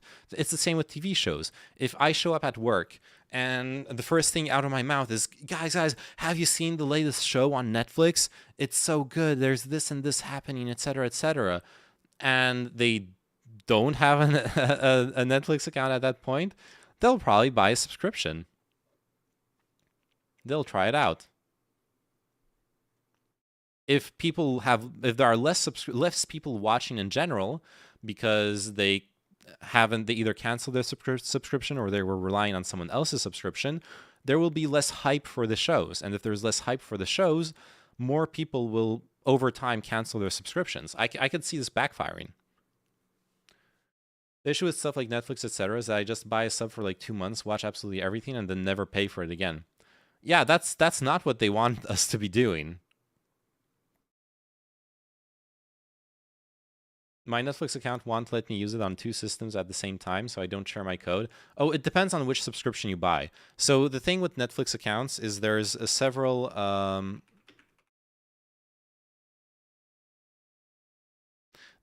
tiers. So the basic with ads is only on one device at a time. Then you got basic with no ads, only 1 device at a time. Then you got standard, that's 2 devices, and premium 4 devices. So you only get to do the account sharing thing of like watching on multiple devices if you pay more. Which, by the way, that means that even people who don't unsubscribe from Netflix, they'll downgrade their subscription to basic. Like, I know if my mom can't share her premium Netflix subscription with me and my aunt and and my brother, I think we're the 3 other accounts on her thingy, then she'll just downgrade to basic. And instead of paying, they're gonna lose 9 euros a month, basically. And sure, maybe my aunt will then pay for her own subscription, and they'll get those 9 euros a month back. I know my brother and I will not, or my brother maybe will, but I won't. Who the fuck pays for this dog shit? People who are not pirates of the wild sea, okay? No, the ads are only if you pay the ads were for the €6 subscription, okay? The ads are only for the most basic thingy. Also, you want to know something fucking insane? Prime Video puts ads for their own videos before the videos. It drives me insane. I'm like, I like want to watch something like, let's say fucking Demon Slayer, and I get to listen to a fucking Jack Ryan ad before my episode of Demon Slayer. I hate it. No, the basic without ads is 9 euros. That's why I said 9 euros. They lose 9 euros from my mom like downgrading to basic, but then all they need is one of the people to go back to subscribe to basic, and they made their money back basically. I'm only human. I can't go to Yemen. I'm an analyst. Okay. And we'll see. We'll see if they actually implement it. I don't know. All right. The fuck is this? Trump vows to end transgender madness with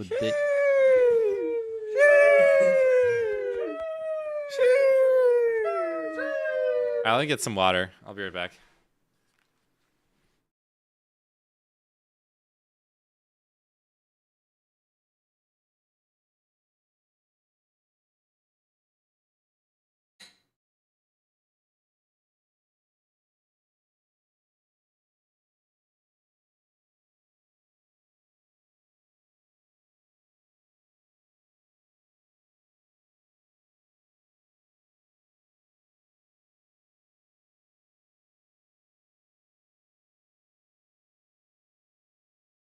All right.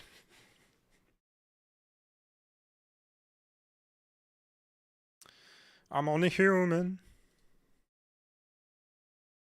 Dude, when I went to see The Chef last week, 2 weeks ago with Sophie, we went we were walking around this like shopping area near the cinema.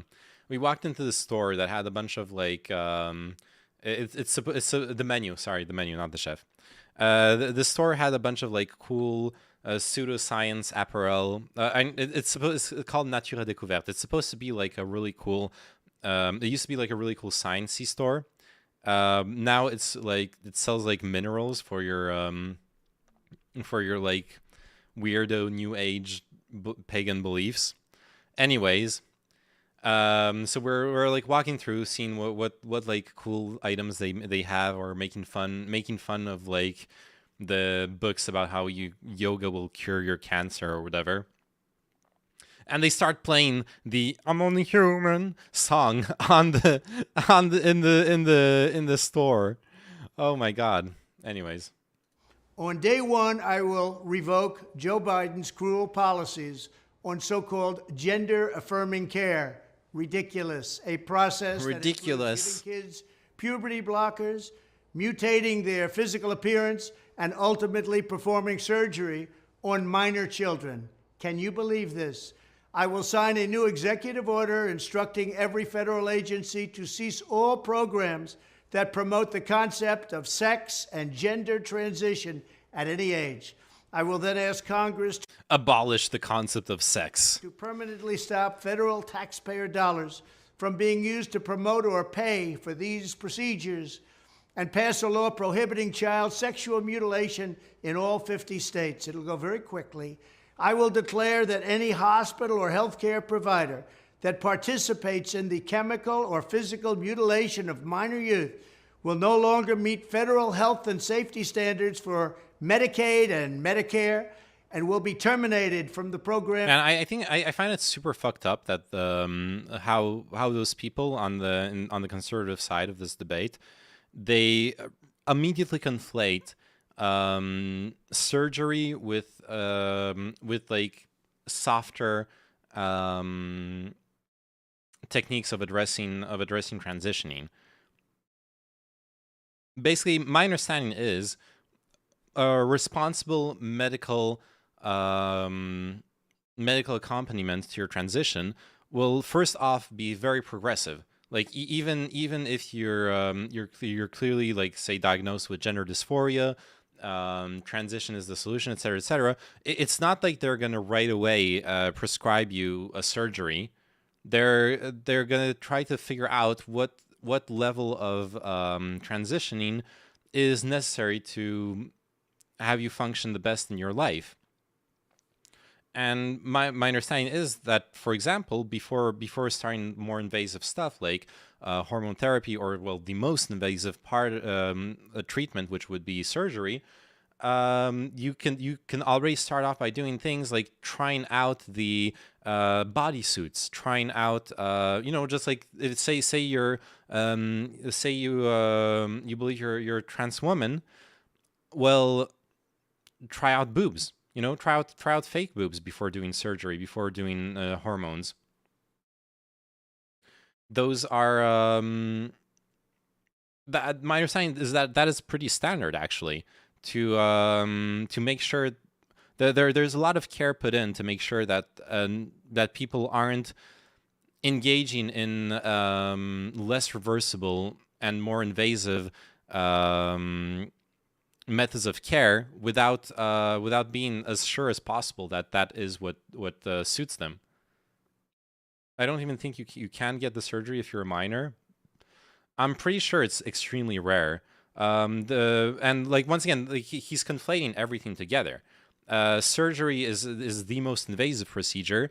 Hormone therapy is somewhat invasive, but it is a lot less invasive than surgery. It is a lot more reversible than surgery, which is very important, which means that it's a lot more palatable, for example, as a procedure for minors. Where do those professionals come from, and how do they determine that? So I forgot the names of all the organizations, but basically the right now the medical consensus is that for a person suffering from gender dysphoria or from the main treatment is transitioning, and transitioning can mean all sorts of procedures. It can mean literally just, for example, you know, cosplaying, like switching up your clothes to portray the socially accepted norms of the other gender. That and maybe that suffices. But maybe if you're comfortable with that, then at some point you want to actually show more fundamental biological traits of the gender you've transitioned towards, in which case you might want to like start hormone therapy or do some surgery. But those steps will usually come after a year or two of really having transitioned already. Like, okay, now you're not changing your mind. This is the life you want. This is the gender that you actually are, that you identify as. So we can move forward with more invasive procedures. Of course, that's how politics work. That doesn't. It's dishonest. It's absolutely dishonest to conflate the two. Not to mention, let me double check what Skid said. Can minors undergo gender reassignment surgery in USA?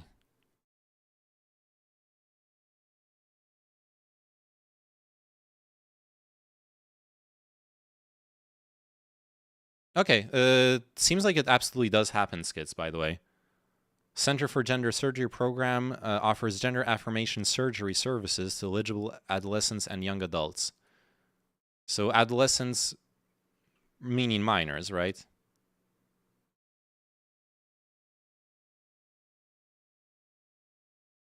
It's not dishonest, it's professional. No, it is dishonest. You are falsely portraying the different alternative treatments in order to drum up moral panic, in order to stop people from accessing life-saving medical procedures. You are drumming up a moral panic based on lies in order to deny people medical procedures. It's all across the line, super fucked up. I think it's state-based. That's where I got confused. Since some states banned it for minors. Okay, that makes sense. Like this excusing him twisting facts and lying because he's a politician is absolutely mind-blowing to me. What, am I not supposed to criticize it now because he's a politician? Am I not supposed to call him out on how he's twisted the facts to serve his agenda? Am I not supposed to, as a commentator, point out what's wrong in what he's saying? Like, come on. And I'm saying it's wrong. It's wrong. I want a politician who does not twist facts. I want he literally is. It is dishonest to put on the same level gender reassignment surgery, hormones, and transitioning. That is absolutely dishonest. Just because nothing you've said is explicitly wrong doesn't mean you aren't necessarily being dishonest. Oh, it is what he believes. Oh, and that in the sense that he's saying what he believes. That means he's being sincere, not that he's being honest. Wait, what? Fluid, transgender. I'm gender fluid, transgender. Transgender. I'm transgender. I want to see your boobies. Okay, man. Okay. Thank you, Lizzie Love. Okay, I get what you're saying, Marsupilami. It is not dishonest because he believes in it. Maybe. Okay, maybe you're right. Also, based trans boobies enjoyer. All right.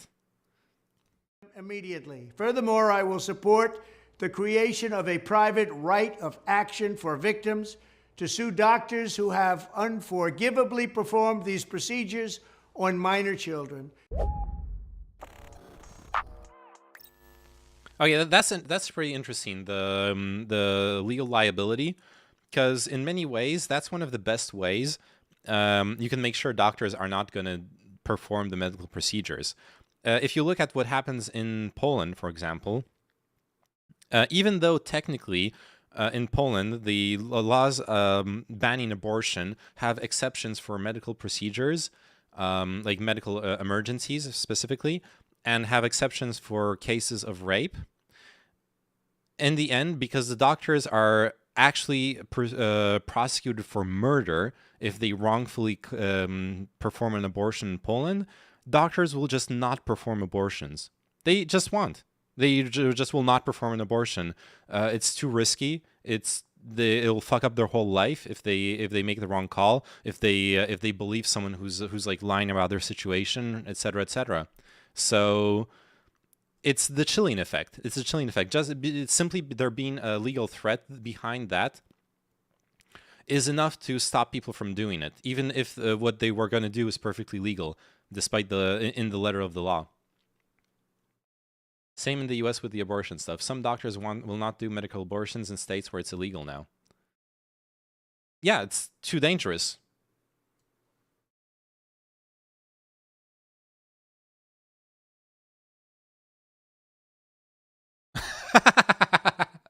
Twitter is all set to share ad revenue with creators. Oh, come on. More to come on this front. Twitter needs to be where a creator is most highly rewarded for their time and talent. Oh, no. Reminder, you have to pay to be rewarded, but okay.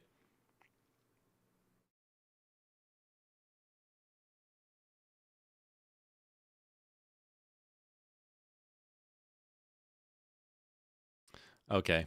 Anyways. Is there more to this We video? just got a taste of what to expect from Donald Trump on day one of his presidency if he's able to get elected in 2024. Pay to win Twitter. Dude, isn't that what Twitter Blue already is, by the way? Twitter Blue has a pay to win aspect to it. If you subscribe to Twitter Blue, your tweets are pushed by the algorithm more than if you weren't. You're going to get more chances to be seen by more people. It's already pay to win. And I, for one, will be fighting with everything to stop that from happening because he's very clearly going headfirst into the culture war since this is what's popular. I think he's always been heading into the culture war. Because Ron DeSantis popularized these culture war issues. And it's deeply dangerous because what he's saying, I know, I don't use Twitter. I only use WhatsApp, Telegram, and Discord after Skype and MSN Messenger died. Yeah, I've been using Twitter a little bit because of doing the Twitch streaming thing. It's a great place to like network or interact with people, but it's also a horrible hellhole and it should be nuked from orbit. See also this controversy. Oh yeah, you linked that to me earlier. Fake whiskey. Is Fireball real whiskey?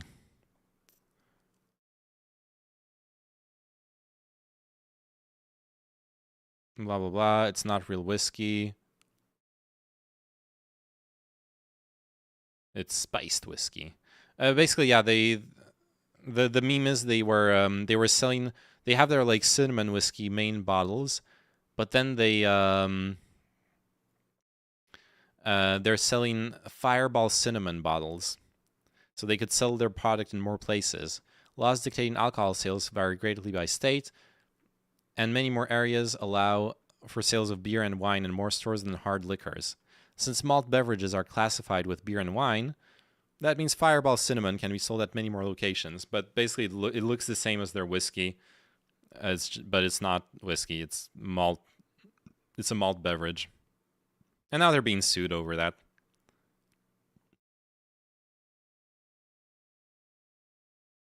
Including gas stations. Well, yeah, you can buy beer at gas stations. Look, the reality is, I know it looks weird from the perspective of, drunk driving bad, but the reality is, if you live in rural America, the gas station is your convenience store. It's the only place you can go to at almost any hour and actually buy stuff. You're missing toilet paper. You're out of beer. You're out of fucking sour cream for what you're about to cook.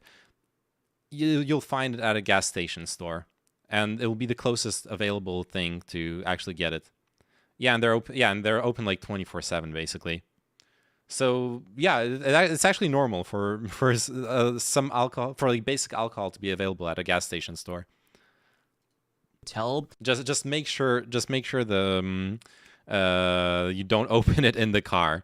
As far as I'm pretty sure that's like in all states. If you have an open container in your car and it's got alcohol in it, you're getting fucked. Anyways, I don't feel like watching the whole video, honestly.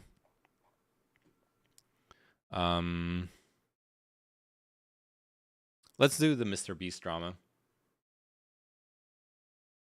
In Europe, a lot of stores are closed at 7:30 or something. When I visited Europe from Turkey, I was mad because I never could buy something after 8.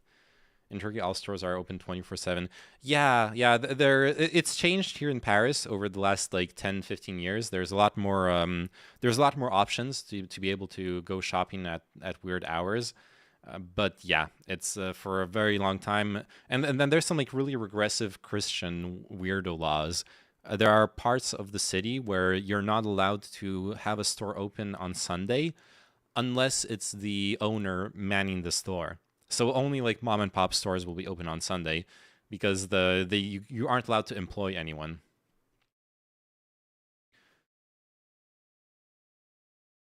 And yeah, so gas stations were the only way in Europe as well. I see. I like that kind of though. From a workers' right perspective, it actually kind of makes sense. Like I don't hate it either, but from a consumer perspective, it sucks. Okay, I do hate it. But I get like outside of the Christianity, I'm not Christian. I don't care about that shit. But from a workers' right perspective, it's not bad to have to like force people to have a day off in a way. Oh, and gives small shops their chances. Yeah, that as well. That's true. That's true. It allows them to compete on a level where otherwise they wouldn't be able to. Which it's been reverted, by the way, since then. Nowadays you can absolutely go shopping on Sunday and whatever. Well, actually, the way they've done it is on Sunday you can go shopping, but you can only do the automated shopping thing because there are no clerks to like work the store. There's only subcontracted security guards. They found this like weird loophole to keep the shop open. It has its charms. It does. Oh yeah, I saw this meme yesterday. LeMayo, the resolution to denounce the horrors of socialism, just passed with 109 Democratic votes. McCarthyism is well and truly alive in the U.S. I honestly don't care though. Even though I identify as a social democrat, I actually don't even give a shit. This is just virtue signaling. It actually doesn't matter whatever they voted here. You're just going to get a bunch of socialists like get super mad in the responses. What does the resolution do? I'm pretty sure it does literally nothing. It's just a symbolic like we are denouncing the horrors of socialism. Socialism bad. Let's see, can we get yeah, there you go. The whole resolution. Socialist ideology necessitates concentration of power, that has time and time again collapsed into communist regimes, totalitarian rule, brutal dictatorships, famine, mass murders, killing of bajillions of people. Lenin, Stalin, Mao Zedong, Fidel Castro, Pol Pot, Kim Jong-il, Kim Jong-un, Daniel Ortega, Hugo Chavez, Nicolas Maduro. USSR, Holodomor, the Great Leap Forward, Cambodia, North Korea, Castro again, Venezuela, Declaration of Independence. Yeah, it's just it literally it's just virtue signaling. This is literally, yeah, it's a waste of tax money. I honestly don't care. Like any socialist who's like waving their hands in the air about this is also just virtue signaling, and because this doesn't fucking matter. But it really doesn't fucking matter. But hey, I'm waving my hands in the air about it not fucking mattering because I am desperate for content. So there you go.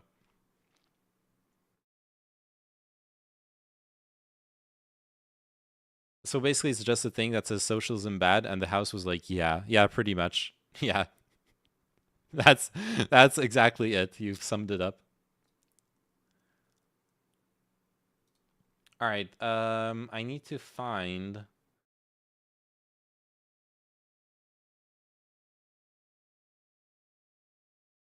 I mean, it has to be bad. That's why we don't use it. That's not necessarily a good argument. There have been good things that we have not used for a while because of other reasons, and there have been bad things that we've used for a long time, even though we shouldn't have. Just because we use it doesn't mean we're necessarily using already the most optimal solution. But, I mean, communism has not been very successful in the past, has it? Has it not? Definitely cannot deny that. All right. Like I need to find where did I put them? Oh wait, no, never mind. They're here. Okay. All right. Let's do the Mr. Beast meme. So I haven't actually watched the original Mr. Beast video, so I'm gonna watch it real quick and see what I personally think about it. Because spoiler alert, Cuba isn't doing that bad, is it? Vietnam neither. My understanding is Cuba has big problems, but if you ask socialists, then they will tell you that the reason for all the problems in Cuba is because of the embargo. And if you ask anti-communists, they'll tell you that the reason for all the problems in Cuba is mismanagement by the communist regime. So I don't want to be like an enlightened centrist, but I tend to see in this kind of situation, I tend to assume that it's a bit of both, right? A large part of the problems are almost certainly caused by the very brutal embargo, and a large part of problems are almost certainly caused by a totalitarian, corrupt government that hasn't been able to make the best decisions for its people. A lot of people would dispute Vietnam's status as being socialist, at least. Well, I'm a SOCDEM, okay? So I believe in capitalism with socialist aspects. So for me, it's a very easy answer of, yeah, actually, socialism works best when it cohabitates with capitalism. When you have capitalism drive the growth of industries, capital, innovation, and industry in a country, and socialism to curb and regulate the excesses of capitalism that would harm people otherwise. You can get the best of both worlds, in my opinion. So, yeah, probably not a fully socialist regime if it's successful. Social capitalism, that sounds very paradoxical to me. And that's just the SOCDEM ideology. The nanny state or whatever. That's what we have in Europe, right? In Europe, you have very high taxes, but those taxes go towards having universal healthcare, towards having free education, towards having pretty often like nationalized utilities, nationalized transportation, stuff like a lot of things that are of social, strategic, and interest for the nation are pretty much controlled by the government, and the other half goes to corrupt officials. Ironically, though, socialized healthcare, even though it's very expensive because it covers everyone, per capita, it comes out to be cheaper than privatized healthcare. The efficiency argument is not as strong as people make it out to be. Oh yeah, you missed it, the Sabercat. I'm sorry. We already went over the video like 10-20 minutes ago.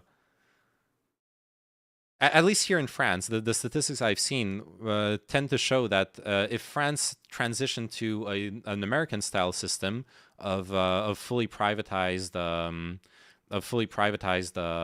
healthcare, it would actually cost a lot more and cover less people. I'm very pro-socialized healthcare, but it doesn't have to be a capitalist system. Oh, sure, yeah, it doesn't have to be a capitalist system. I'm just saying, I do believe that capitalism works best when it comes to industries. Well, generally have this principle that goods are either scarce. That's the term I was looking for, scarce. Goods are either scarce or abundant. If we have a scarcity of goods, there's not enough for everyone to have their fill. In those situations, I think capitalism pretty much shines, because capitalism will establish the basic reward system that will funnel capital towards improving the production so that those goods are no longer scarce but become abundant. Once supply exceeds demand, then the abundance of those goods means that, honestly, at that point, you can start considering socialist aspects, because there is actually enough of those goods being produced to redistribute them. Now, that works well in theory. In practice, there are certain things that are irreducible that will never be abundant. For the most part, probably energy, though maybe like fusion, whatever, maybe we'll have solutions for that. But the real issues are basically like time constraints. So logistics, transportation, those are irreducible. You'll never have an abundance of logistics. You'll always need to bring stuff from one place to another. Housing is unfortunately very similar. People will always prefer the more premium housing, the housing that's closer to their job, the housing that's in the nicer neighborhood, etc., to other housing. You'll never have an abundance of the perfect housing for everyone. Anyways, I think a lot of people would argue that America effectively subsidizes medical innovation for the world, though. Americans pay for R&D. Yes and no. I mean, that the U.S. pays a lot in R&D is absolutely undeniable, but everyone pays a lot in R&D, and when it comes to pharmaceutical innovation. I haven't done, honestly, I haven't done that much research on this. I don't know if this argument is entirely true. So I basically like withhold my opinion for now. It's something I definitely need to research more closely. Mr. Beast is so weird. I'm like, where does he get all this money? He also has that Tommy Wiseau quality where he smiles, but his eyes suggest he's thinking of something dark. Damn, you're saying Tommy Wiseau. But with the way you described it, you make it sound like Tom Cruise. Doesn't the U.S. have higher rates of medical innovation, like in terms of novel patents? That doesn't necessarily mean as much, but that's one metric you could look at, sure. Yeah, like you said, you could dispute the significance of the patents. But sure, that's one metric to look at for sure. I'm gonna be honest, he always looks like he does not actually give a fuck, but I don't know him, so I can't judge. Well, when you say that, it reminds me of this interview with Patrick Bateman about his character in American Psycho. Patrick well, not Patrick Bateman. Fuck, what's his name again? The actor.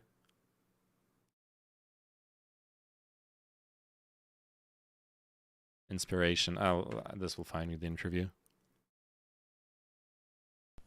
One time we were flying to Colorado, and I was flying this airplane that we had to go on oxygen, and the winds were better at a higher altitude. Wait, no. Jay Quellen. No Jay Quellen here? Balake. Where is Balake at? Ron. Ron is right here. Okay, whatever. What kind of stuff do you guys do? You know, we go climbing, ride motorcycles. Wait, isn't there an interview with Christian Bale where he explains that Tom Cruise was his inspiration?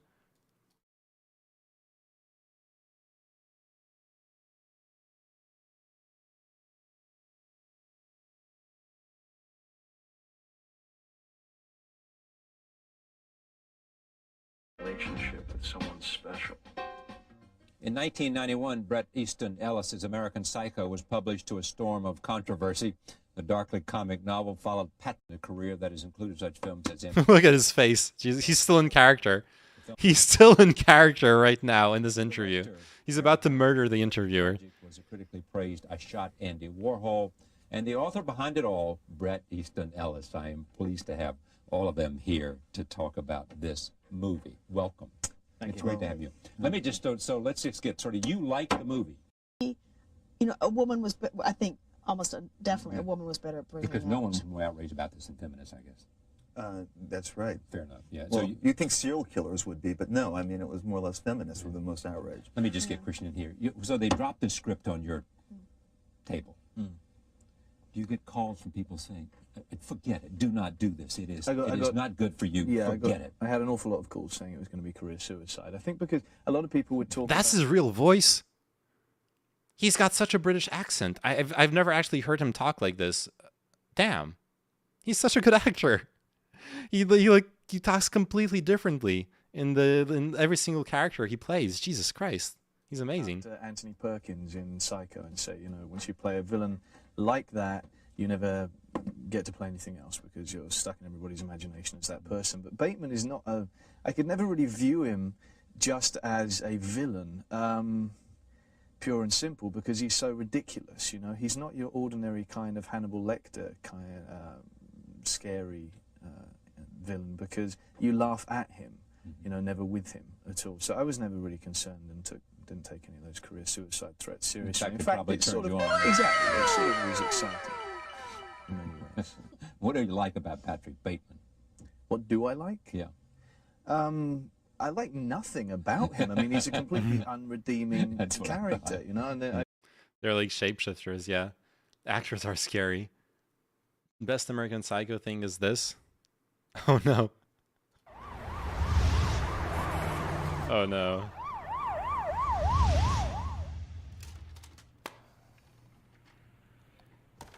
Do you like American Psycho? It's okay. Although originally polarizing to audiences and critics alike, it That's developed Weird a Al, yeah. much-deserved cult following when released on digital video disc, or DVD. There it found a second life and really came into its own commercially and artistically. The movie works. This is great. A grim examination of male vanity while also maintaining real genre thrills, justifying these tonal shifts by placing the audience inside the head of the duplicitous lead character. Christian Bale's dynamite performance gives it a big boost. It's funny because it's true. The role almost went to Leo, but nobody could have brought that certain pathos and charisma to it quite like Bale. A role he later recalled a shade of in Christopher Nolan's Batman pictures. Hey. Yes, Al? Why are there newspapers all over the place? Is that like a Huey Lewis on the news joke or something? No, Al. Hey, is that a raincoat? Yes, it is.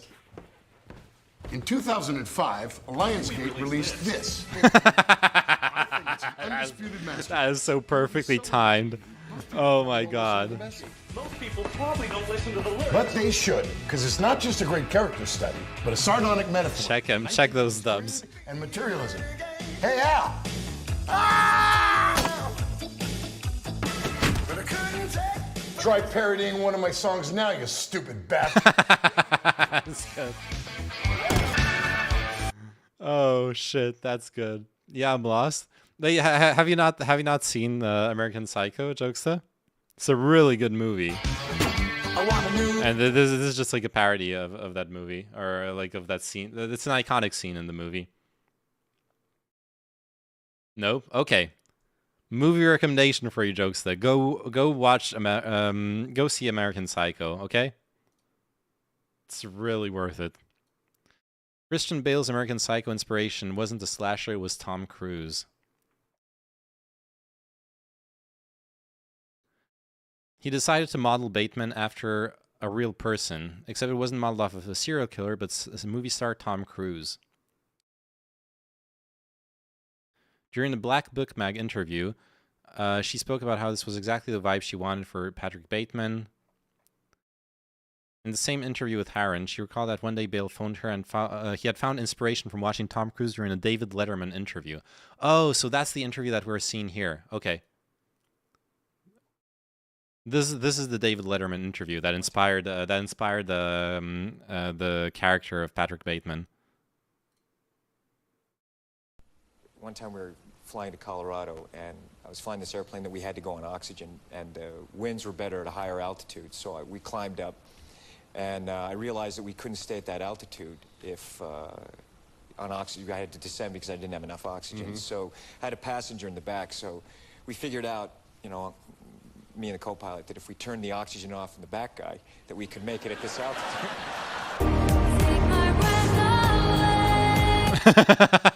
Yeah, that with the Top Gun music.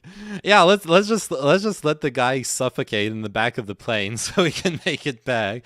Na na na na na na na na. Beautiful.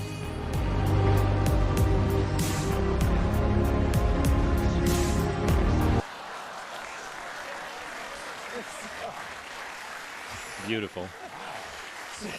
So, you know, it wasn't dangerous or anything, you know. Away. Okay. Anyways. Why was I talking about that? Oh yeah, Patrick Bateman and Mr. Beast. I don't know. I actually haven't ever watched a Mr. Beast video. In this video, we're curing 1,000 people's blindness. Now I'm gonna watch a Mr. Beast video. Most of us see the world like this. But here's the thing. Yes, that's how eyesight works. 1 billion people see the world like this. That's how my eyesight works. Okay, maybe not that bad, but I'm really, really myopic. I just made it one less. Oh. Wow. She's just one of 1,000 blind people we helped from around the world. They can't see, but we have all the technology to fix it. Yep, half of all the blindness in the world is people who need a 10-minute surgery. Crazy. Yeah. Oh my God. I see everybody. Oh, I can see Jesus. her. I can jump for joy. Yeah, I can see your face, I can see your face, I can see your face. If you're wondering how the surgery allows people to see again, it's because the lens in their eye got so cloudy that they can't see through it. So the surgeon uses a tiny vacuum to suck up the clouded lens. Whoa, wait, that's it? And replace it with an artificial one. The surgery is that simple. They can see again. That's it? That's literally it? They just had a cataract.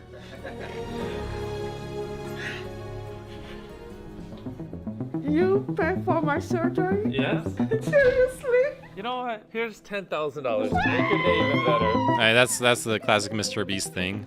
Is she okay? We're gonna go fix more people's eyesight. She's squeezing hard. And we're just getting started. We still have 980 lives left to change.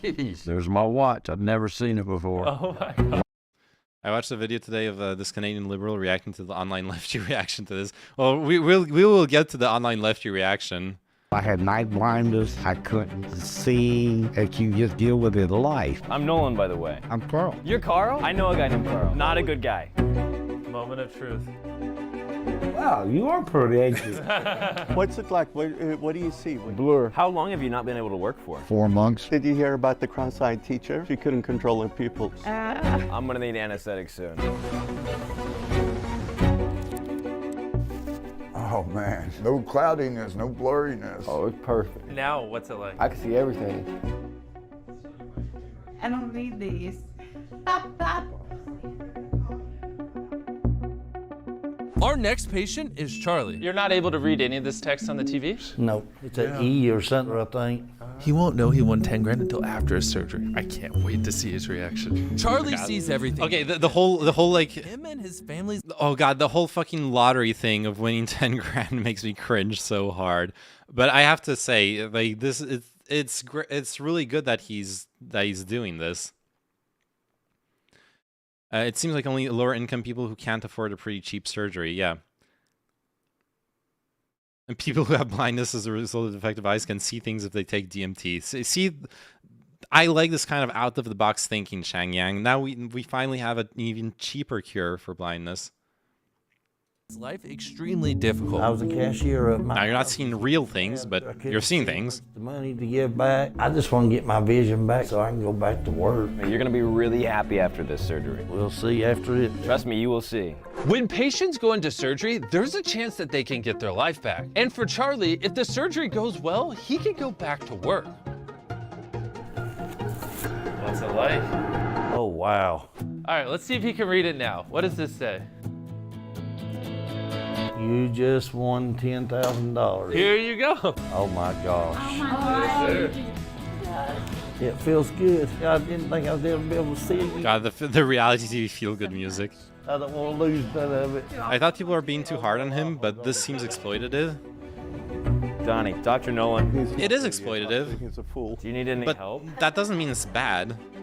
I'm a little uncomfortable with that. Wow. And that just haven't been me for the last 62 years. I could actually. Like, obviously, he's making content out of it. He's getting how many views on this video? He's getting an 80 million view video out of it. You were excited to see. My son. But he's also he's changing people's lives. I think that's a pretty fair trade. Seeing him. What's exploitative is the system where people can't afford a 10-minute surgery. Man, you're good. You're Where a 10-minute surgery is not either subsidized by the government or somehow covered or somehow made cheap, even though it's literally the difference between being able to see or not see.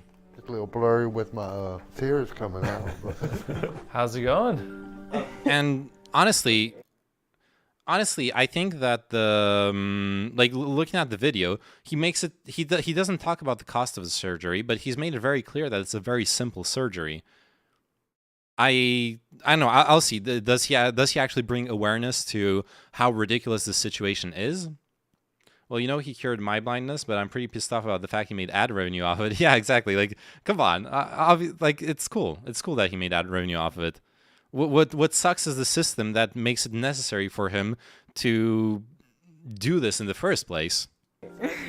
Yeah, I've been subscribed to you for like 11 years. Really? Oh my gosh. Jeremiah has been blind in his right eye since. Okay, I'm gonna be an asshole, but dude, maybe if you had saved up that sub money instead of subscribing to Mr. Beast. Oh wait, no, it's on YouTube. And on YouTube, subscribing is free. Never mind. Oh, speaking of which, go subscribe to my YouTube channel. I need subs. Anyways, fuck. I was gonna say if he had saved that money instead of subscribing, maybe he could have paid for the surgery himself, eh? But it's not Twitch, so whatever. And it's affected his vision his entire life. Are you excited to be able to see out of both? If I sub to you, will you cure my autism, Oyoyo? No, I only do miracles. I don't do acts of God. Hopefully, if the surgery goes that way. Because Jeremiah was born with cataracts, his right eye never received light. And that means that this surgery only has a 50% chance of working. I think we go ahead and get it underway, and then we'll just talk post-op. And while Jeremiah's surgery was underway, he can finally start Naruto running. Did they tell you I was going to be here? No. Good. He had poor vision from birth and almost lost his entire vision after a go-karting accident. All I see is like blur and color. I can barely see like the shapes. Obviously, you can't drive, right? No, I cannot. And this is the real reason why we're doing this. Blindness can take away parts of your life. And I want to drive. Since I can't drive, I'm just at home. Good luck. We'll see you after the procedure. He mentioned multiple times he really wants to drive after this procedure fixes his eyesight. So I'll see you at the end of the video when we surprise him with a brand new Tesla. But first, let's see if Jeremiah's surgery was successful. Like, this video could also just be about the eye surgery. Jesus Christ. And good for the people getting the 10K or the Tesla, but come on. Take your time, no pressure. Buy him another go-kart. Everything looks so more clear. Yeah. To make this day even more special, since you're about to graduate high school and go to college, we wanted to give you $50,000. Holy shit. To put towards college. I didn't even think this was real. Like, I'm waiting to wake up. Oh my god. It's because he lives in Texas. This wouldn't happen in the North. The issue is he made more ad revenue than he spent while being held up as a philanthropist. I don't know how... No, I don't even... Why is this different in Texas or in the North? As for him making money off of this, that's good. I like people making money off of doing good things. How are you feeling? Like, that's great. Please do more good things and make money helping people. That's amazing. Wow, I can see that car all the way over there. That's good. If you're gonna. How do you go blind from a go-kart? I have a surprise for you. In an accident, you hit your head against stuff, and that affects your eyes. Satchel, take off your blindfold. What? This is your brand new Tesla. Disagree? Wait, what do you disagree about? Also, dude, Why the fuck couldn't you give him a good car that costs just as much? Why did it have to be a Tesla?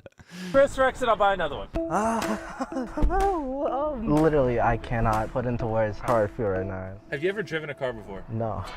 I love how we're letting a guy who couldn't see a couple weeks ago drive us. Yeah. Wait, there's one cone you should hit. Yeah, don't hit the cone.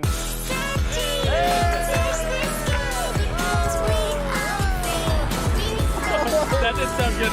I hate upbeat music because it feels like coercion, okay? When I hear music like this, that is like, you have to feel good now. I'm literally feeling violated. The music is touching me in my private parts, tickling me, trying to get me to like smile and feel good, and I don't like that.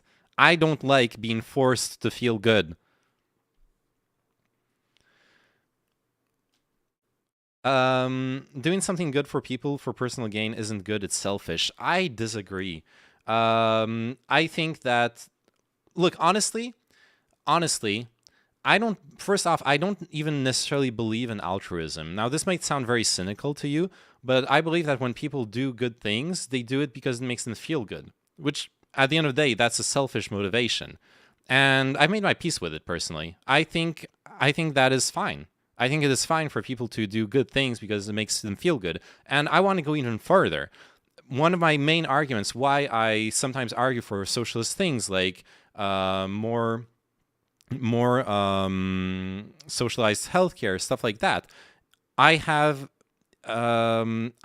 selfish arguments for it, and because I believe they are much stronger. Rather than appealing to people's morality or people's altruism, I will simply say one thing.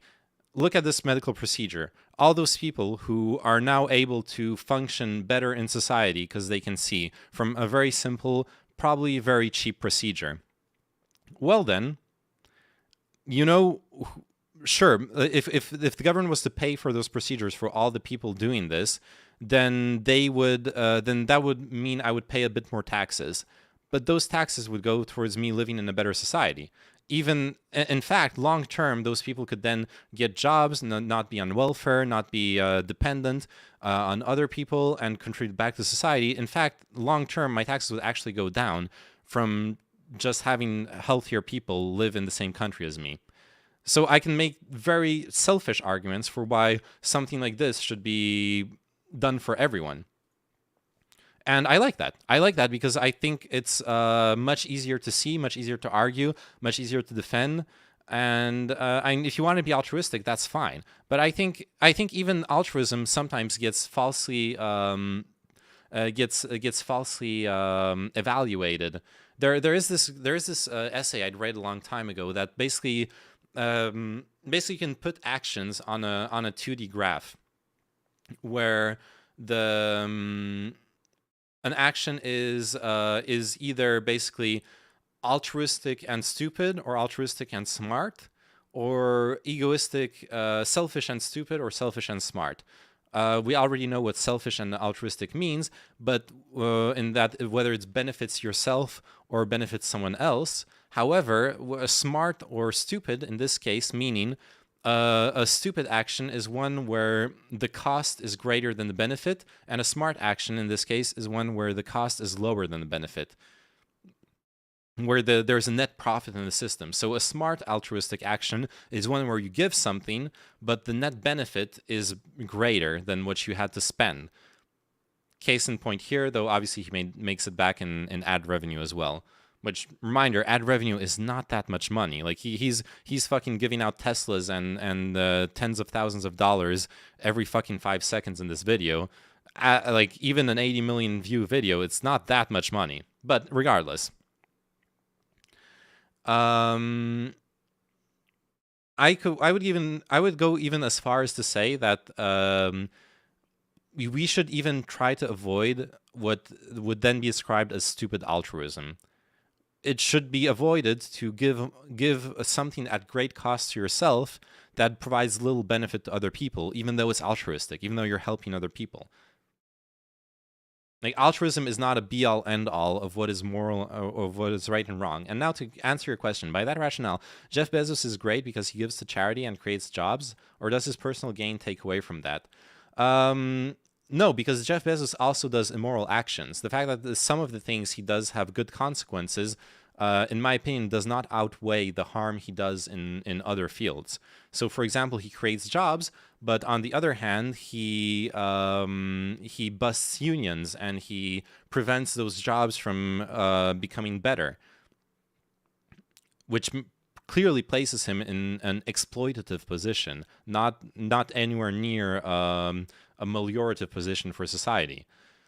Giving to charity is something that, like, I haven't gotten there. I want to watch the video until the end to see if there's anything that's gonna go in that direction or against that direction. I honestly, philanthropy, charity are things I value very little. So in this case, yeah, I don't see Jeff Bezos as great for that. I don't see Mr. Beast as great for that either, because the reality is you can do all the charity, all the philanthropy you want. You're not changing the system. You're not changing the causes that led to the need for this charity. And in fact, generally speaking, charities never have the scope of action that governments do that really allows you to address large issues. And for the most part, they are just exercises in virtue signaling. But I also want to be real, like that. Now I'm talking in principle. Now I'm talking in reality. In reality, they help a lot of people. Like I can't hate on that. It's just people present charity as like a be all end all. I'm like, fuck that noise. But hey, if a charity helps someone, I'm all for that. That's still good, a good thing.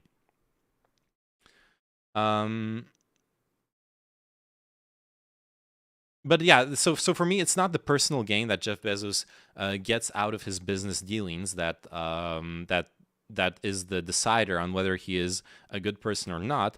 It is how he manufactures that personal gain. So Jeff Bezos's exploitation of workers, Jeff Bezos's unethical practices when it comes to other businesses other smaller businesses that have to go through the near monopoly that is the Amazon shopping platform to then have their like designs stolen by Amazon products and that are then downgraded in the algorithms and stuff like that. Like there are a lot of things that Bezos does to get more money, that Amazon does rather to get more money, that are very, very critiquable. That seems like an issue with capitalism, not Jeff. Yeah, indeed. It is also an issue with capitalism. Or more specifically, it is that I think that it's something that, like specifically, for example, the fact that Amazon is a near monopoly. I think that's just a failure of government regulation. Like at some point, some level of regulation would need to step in there and regularize the interactions between Amazon and other companies. But what Nep just said is exactly that. I never said Mr. Beast was like an amazing good person. In fact, one of the things I've said multiple times here is I'm cringing hard at this video, but he's doing a good thing. And same, if like all we like, you want to talk about Jeff Bezos, if all we're going to talk about, if we're going to take in isolation Jeff Bezos employing a bunch of people who otherwise would not have jobs, yeah, that's a good thing. There, I said it. Jeff Bezos did a good thing. He also did a bunch of other bad things that I'm going to weigh in my evaluation of who Jeff Bezos is as a person. But yeah, here all I'm seeing is Mr. Beast doing a good thing. And the motivation, like the thing is, going back to the motivation, I believe in altruism with egotistical motivations. When people help people, it's because they want to feel good, and that's a great thing. I want people to feel good when they help other people. I don't believe in this like Christian martyrdom morality where it's only a really good action if you're suffering, if you're dying on the cross and bleeding out. Which I know that's not what you're necessarily advocating for, but I'm like taking it to the other extreme to illustrate. Like that is not what I want people to live. That is not what I want people to idealize. That's not what I idealize in any case.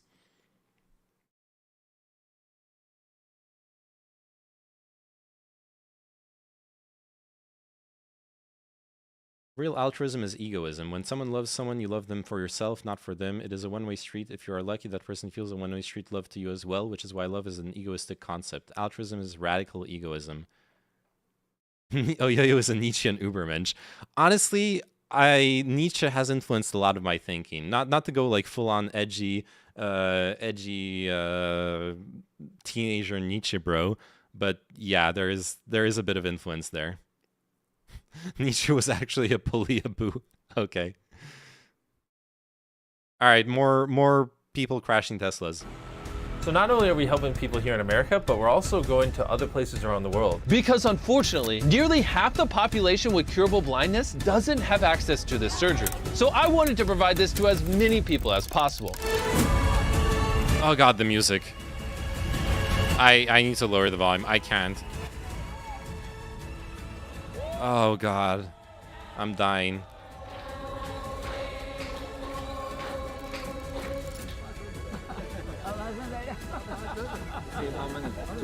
I can see. As a thank you, because you were just so gracious in this video, we want to make a $100,000 donation. It'll bring sight to thousands of people. Also, to put things in perspective, saving the eyesight of 1,000 people, as great as it is, that's not that many people. Like on especially now that he's like traveling the world to help other people. And on the grand scale of things, like, wait, is that the video? Sheesh. Okay. Huh.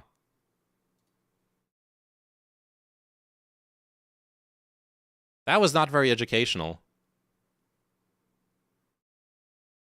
Okay, I think I get a little bit more why people are criticizing this video.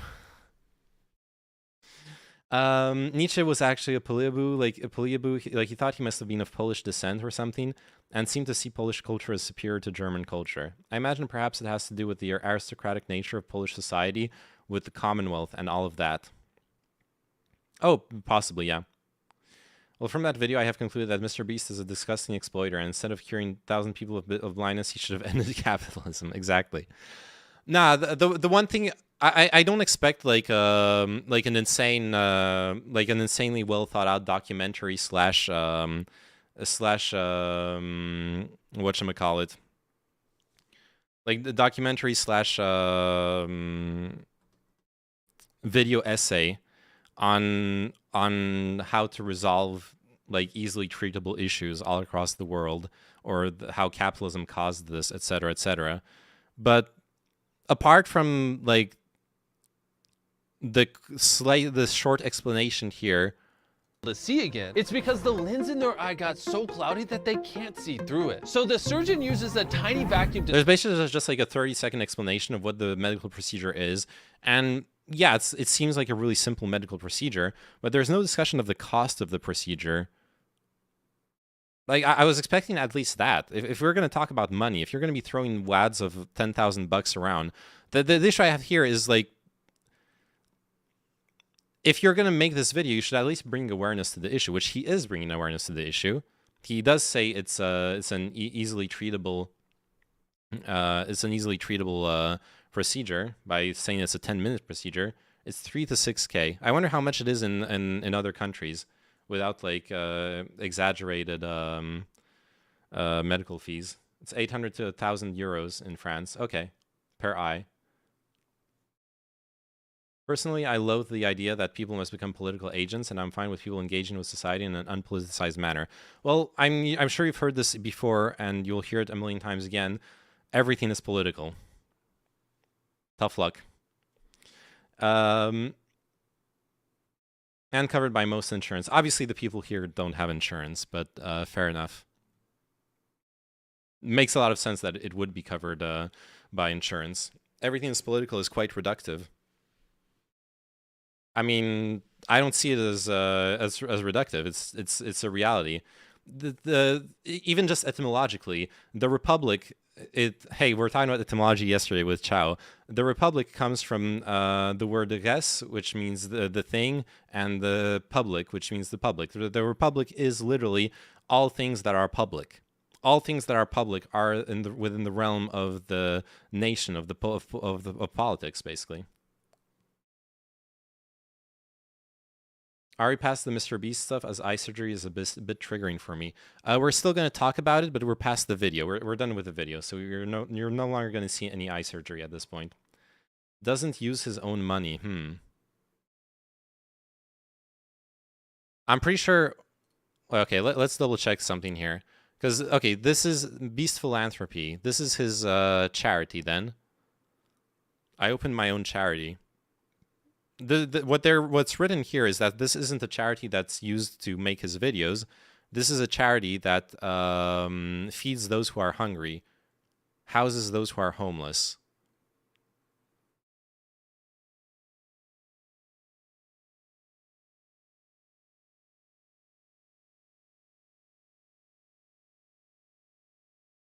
Blah, blah, blah, giving money.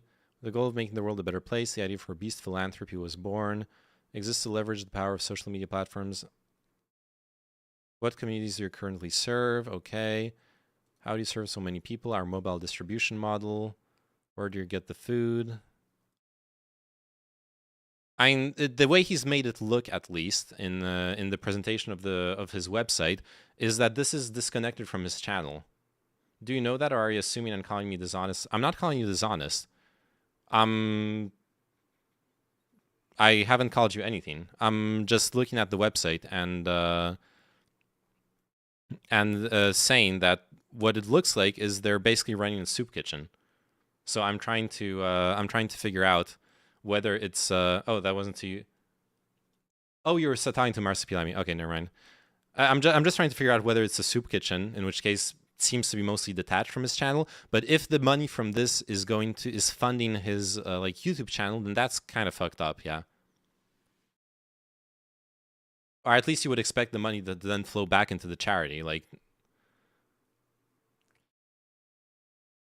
There is a difference in the idea that in some sense all actions have a political character versus the idea that people must fixate on what the ideal course of action for some large political organization ought to be. Okay, that's fair enough, Shang. That's fair enough. I agree with that.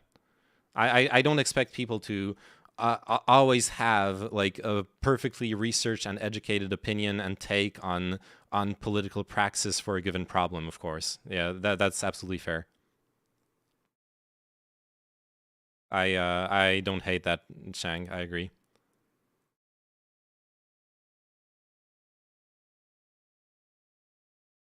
Okay, what is this? Advertising at... Oh, is this supposed to be like... what you linked me, Sabercat, is that supposed to be the ad revenue for Mr. Beast? How much does Mr. Beast make? Oh, how does he make money? He makes money via brand sponsorships, advertising, and merchandise. Oh, I imagine the Tesla in that video was a sponsorship too. In the charity documents, it says the money is used for videos. Ooh, where can I find them? Oh shit. More about our mission, maybe? No, we already read this. Disclosure statement? Do you have to like dig really far in to see that? That's kind of... Control F videos. Nope. To gain awareness. Yeah. That's like a big problem with charity in general. And I think Shang said something to that effect earlier as well. Where charities where a big part of the money spent, given towards charity, gets spent on awareness, on publicity campaigns, on, well, like making videos with Mr. Beast, etc., etc. A lot of charities end up spending a lot of money simply on making more money. So yeah, I mean, even with the less extreme claim, I think it's fine to just do some charity without necessarily having to try and figure out what relevance the condition you are alleviating has insofar as what the ideal policy would be to tackle that on a systemic level. I agree with that. My only issue is that, and this is not like a deep-seated issue. This is not like, okay, Mr. Beast is a monster. This is like, that video would be ameliorated by simply bringing more awareness to what it is the issue that at hand here. My issue is that I see in that video, the reason why I was like, wait, we aren't even discussing the core problem of the medical operation, its cost, etc. Like, at least present it. I don't expect a solution, and you're right, I shouldn't expect a solution from him. That's not even his type of content. But at least present the issue a tiny bit more completely. Like, give all the information about the issue at hand, and then at least you're opening the dialogue, and people... he's still bringing awareness to the issue as is. It's better than nothing, but like that video with its 80 million views, it probably would have had almost just as many views if it had just like a little bit more education in it. And I think that would have been pretty cool. I think that's a fair criticism to make. But you're right. I shouldn't like expect him to go full on like socialized healthcare or whatever the fuck I want him to advocate for. This organization is tax avoidance in the name of helping people. Could be. I don't really understand how, like, who the fuck he is, honestly.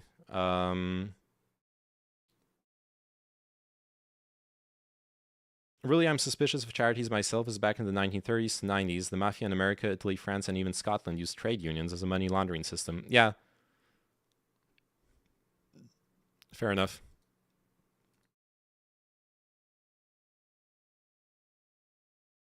Okay. Mr. Beast got all of his money and where he donated it. Oh, how he got all of his money. Blah, blah, blah. 6 billion views, 95 million subscribers. Mr. Beast Gaming has 27 million. However, when it comes to exactly how rich he is, many followers remain in the dark.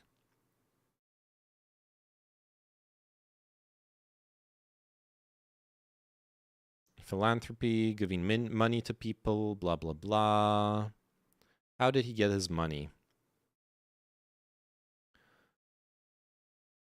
Mr. Beast's popularity is a massive factor here, with the YouTuber earning a high pay per 1,000 views rate from his 90 million on-platform subscribers. Oh, he gets an... Oh... Yeah, he probably has a way better... He probably has a way better contract than most YouTubers when it comes to this. I could see that happening. Just how, like, Twitch partners... Just how, like, Twitch partners, once they have, like, a really big channel, can negotiate much better contracts than normies, though Twitch changed that recently. From his 90 million on-platform subscribers, also received huge sums from high-profile sponsors, which coupled with his own wildly successful merch store. He had to find the money to drive those stunts first starting his YouTube career at 13 in 2012. He built up a range of content over the years, and the money he made by his early videos enabled him to drop out of college, making YouTube his full-time career. Before he even generated enough income to do the philanthropy thing. His unique brand of online philanthropy instantly attracted a host of wealthy sponsors, including Quid, CSGO Lotto, the gambling sponsor. Let's go. Speaking of ethics.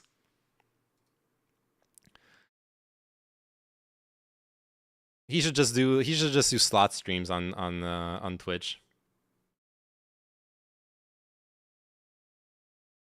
Oh, I should have Control F YouTube. Yeah, I Control F video, but oh, there it is. Yeah. In doing so, Mr. Charity Incorporated produces content and uses social media platforms, particularly YouTube, to raise awareness and funds to achieve its purposes.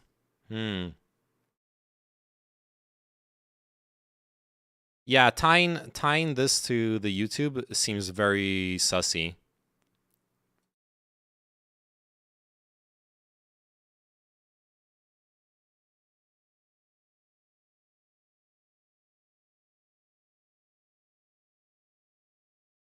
I mean, we know who he is. He's the Antichrist. I don't think anyone's saying he's the Antichrist. To be fair, like, a lot of this discourse is also very reactionary. People, on the one hand, you got people saying he's the second coming of Christ, and so other people, like, seeing that will be like, well, actually, no. And then they'll, like, go all the other way and, yeah, say he's the Antichrist or whatever. Like, maybe he's just, like, a human being who happens to have made himself obscenely rich and does a couple of good things, but also makes a shit ton of money off of it.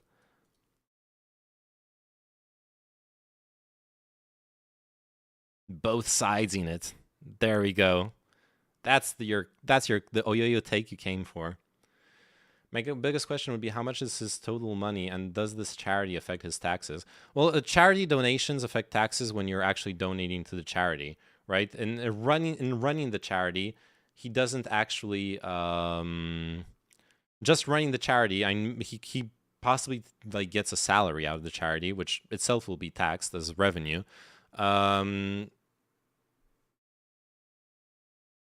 It depends. It basically depends if we like audit the charity and see how that stuff goes. Like if it's spent properly or not is the answer. Whether it's some sort of weird like laundering thing or not. As long as the money is actually spent on the like philanthropic whatever soup kitchen stuff that they were showing on the website. 2, like raising awareness so they can raise more money, then it's basically like any charity at that point. Like if you're against that, then you're against charity in general. You're not like against Mr. Beast. You just hate charity, which you can argue that too.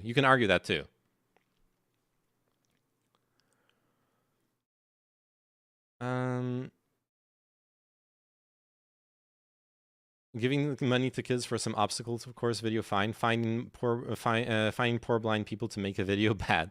No, I'm saying he's done a good thing. Really, the funniest was Hassan Piker, the millionaire moaning about another millionaire. Wait, where did your gnome sound go, Nabbles? I think it died. I didn't hear it.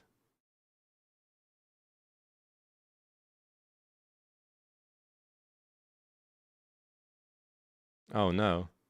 Wait, let me fix that real quick.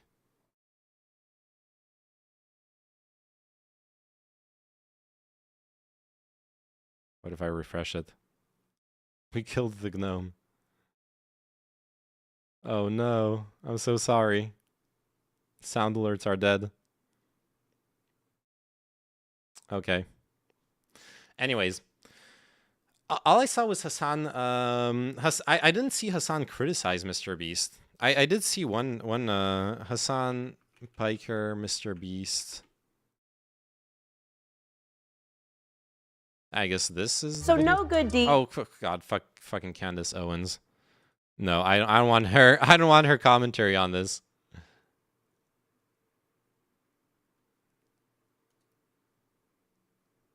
Mr. Beast responds to your critique. Oh, I forgot to talk about this. He saw a lot of people talk, and I think he read it.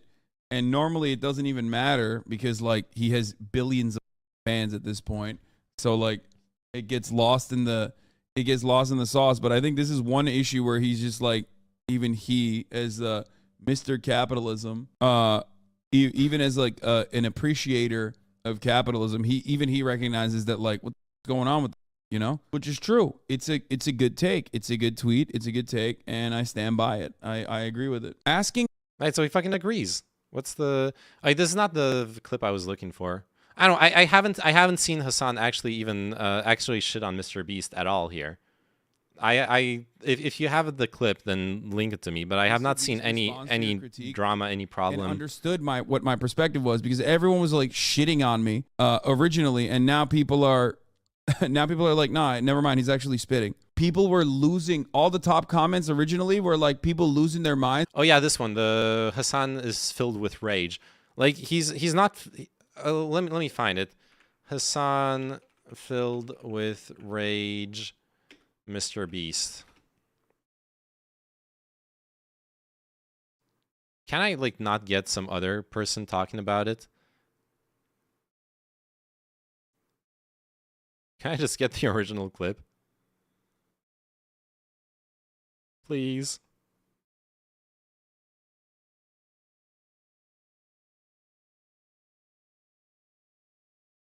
I need to like search for it on LSF. I think that's the this is the one.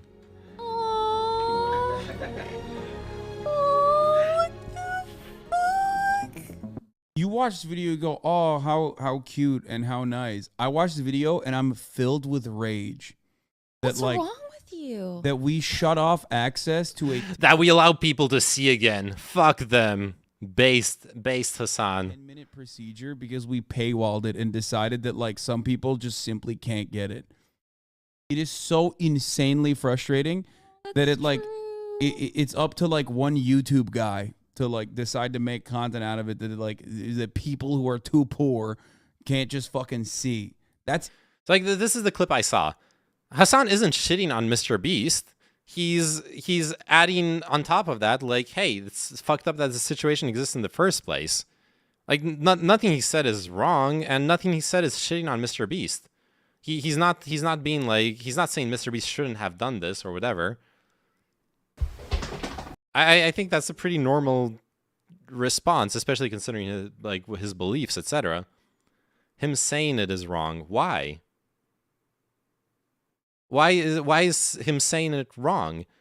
Why is getting mad that people are, that millions, well, I don't know how many people would need this procedure worldwide. He is wrong? How? How is he wrong? Wait, what? Literally every single person who cannot work because of this, like if tomorrow all the governments across the world subsidize this procedure, those same governments would actually make more money out of taxes. Like that tweet that Hassan was showing in that other video. It's my personal vendetta against him. Don't mind me. Okay. Beast filming it is wrong.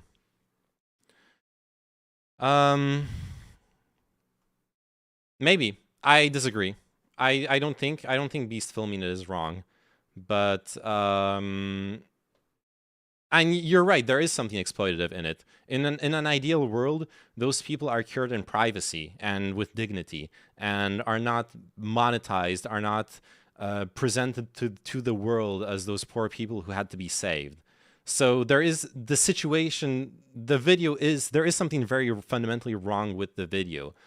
But I'm loath to call the video wrong. I'm loath to call out Mr. Beast on it because I don't like the alternative, which would be of Mr. Beast not doing it. It's not ideal. He's not the hero we deserve, but or rather he's not the hero we want, but he's the hero we deserve, okay? That's not the alternative though. Well, it is, because I'm going back to our discussion about altruism. I believe Mr. Beast is simply acting in his own self-interest, and the self-interest needs to align with his altruism, with his philanthropy rather. Altruism is not the right word for that then. I mean, a capitalist would say that in an ideal world, those people would work harder. And in that case, he's really fucking stupid, because there's not a lot of jobs available to people who've lost their eyesight. This is literally one of those cases where capitalism falls apart, and so social safety nets, advocated for by a more socialist perspective, rise and shine and like show all their value in society. But I'm sure people would say what you just said, Marspio. I mean, those people do exist, unfortunately. My view, if Mr. Beast and Hassan invested in a foundation to give medicine to the poor, it would be far more noble, as in the end this is a popularity engine fueled on the poor and a human zoo form of attention. And also those things are true. Like both of you are right. This is exploitative. This is using this is like poverty porn. This is using the unfortunate situation of other people to build a brand and all those things. But at least something good is coming out of it. Like Mr. Beast could fucking buy stock options instead of helping people see again. And he probably would make even more money as long as he invested somewhat wisely. Not with charity money. Well, no, not with the charity money. That's fair as well. That would be illegal. Yes, that would be illegal. Unless you're the Bill and Melinda Gates Foundation, then you can buy pharmaceutical stocks. Or it's not like they buy stocks, but they like invest in the pharmaceuticals because they have like a philanthropic justification for it. I'm not like that much of a hater on the Bill and Melinda Gates Foundation, but it's an interesting side note. So the money would go to helping people regardless. Yeah.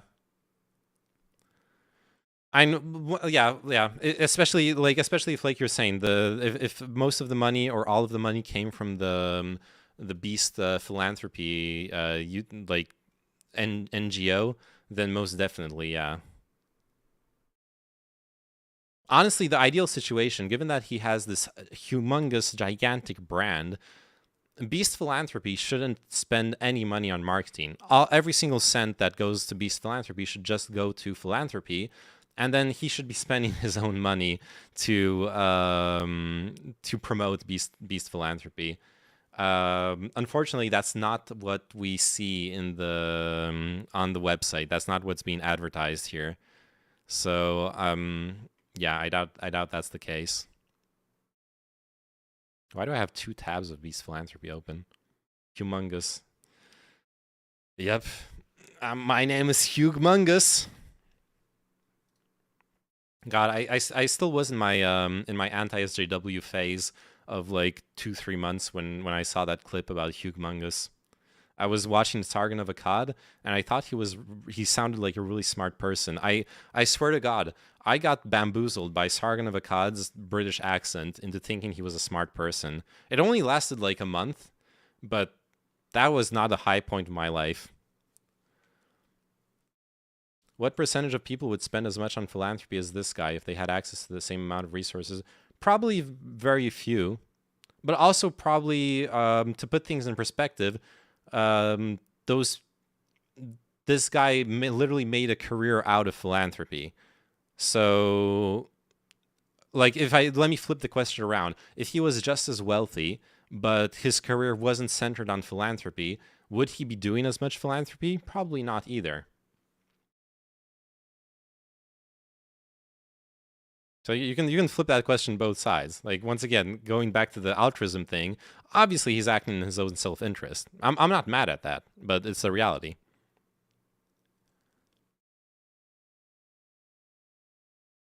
All right, wait, what is this? Oh, yeah. In early 2022, Forbes revealed that in 2021, MrBeast made $54 million off his YouTube channels alone. So that's not even, that is not even merchandise and sponsorships. That is just ad revenue, $54 million. Holy shit. It's donations from others who want tax breaks. True.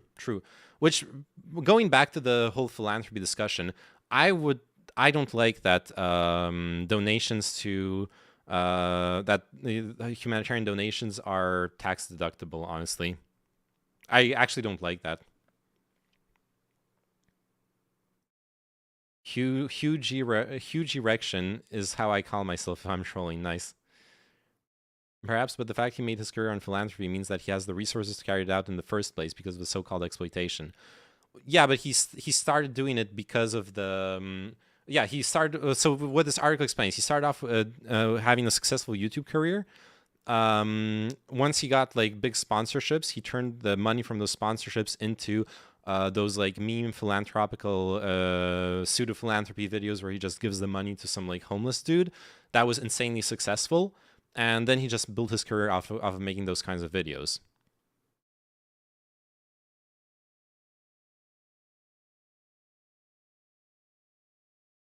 But yeah, he wouldn't. That's what I was saying, Shang Yang. He would not be doing the philanthropy without the exploitative videos. That's exactly what I was saying.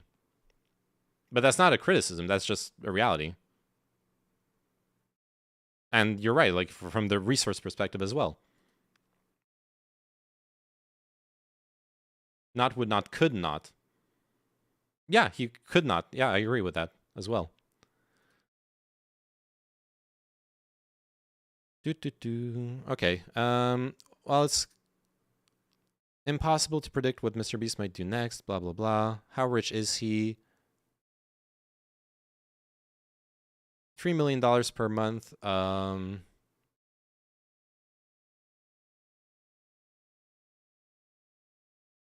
Worth as much as $25 million in 2021, taking $3 million per month from his combination of YouTube royalties, sponsorship payments, and merchandise profits.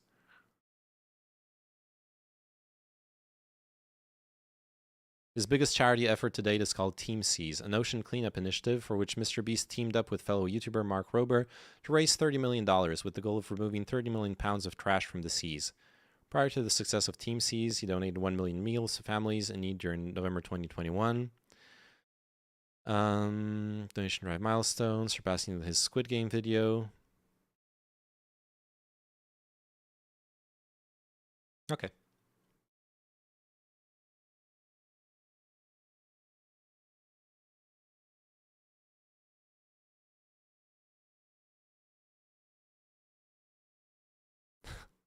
If I don't give it to you, I don't have a viral video, Donaldson confesses. So you're using me for views? His mother responds, yes, but you get money too. So we're both happy, Donaldson says. Transcript from giving his mom 100K, his own mom. Yeah, and that is what he does.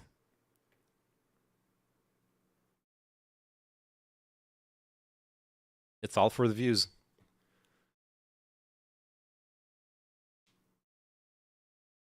Look, jokes. I agreed with you earlier. Like there is an inherently exploitative aspect to it.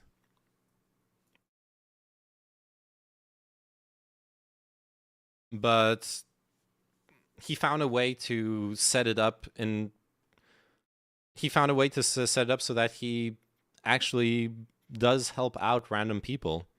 He's not changing society. He's not making that much of a change in the world, but some of his things are pretty cool and I like them. As much as I can like any form of charity. Like I said earlier also, I'm not a fan of charity. I don't think charity should be tax deductible.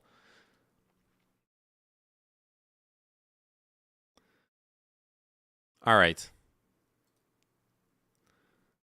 That being said, there are some people who are far more critical of Mr. Beast. The tweet has been deleted. No, I should have screenshotted it. No. Oh no. Maybe I'll be able to find a screenshot probably, right? Play Mankind Divided. Oh, the sound alerts don't work right now.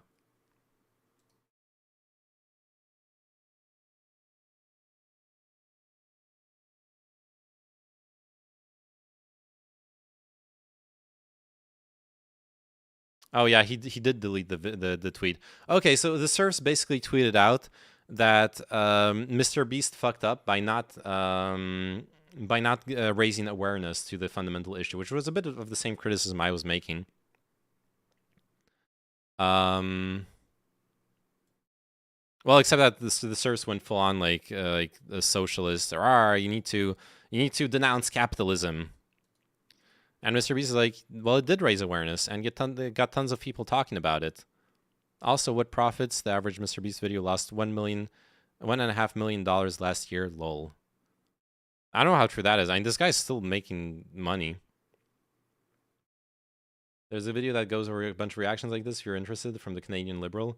Anti-SJW liberal type. Oh god, I'm cringing already from that description. I've seen the Canadian Liberal a lot on Twitter, but he did not strike me as an anti-SJW type, though.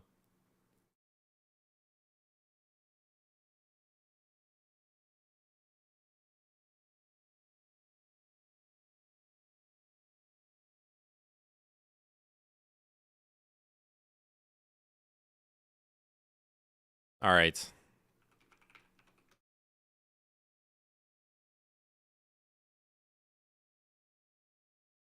Oh shit, the new Ammon Animations video. All right, definitely want to watch that.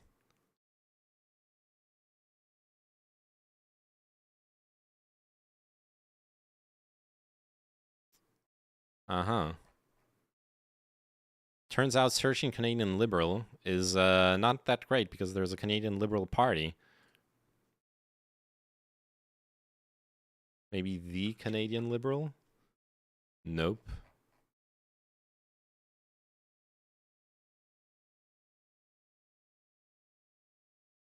It's this right here. Oh, short fat otaku.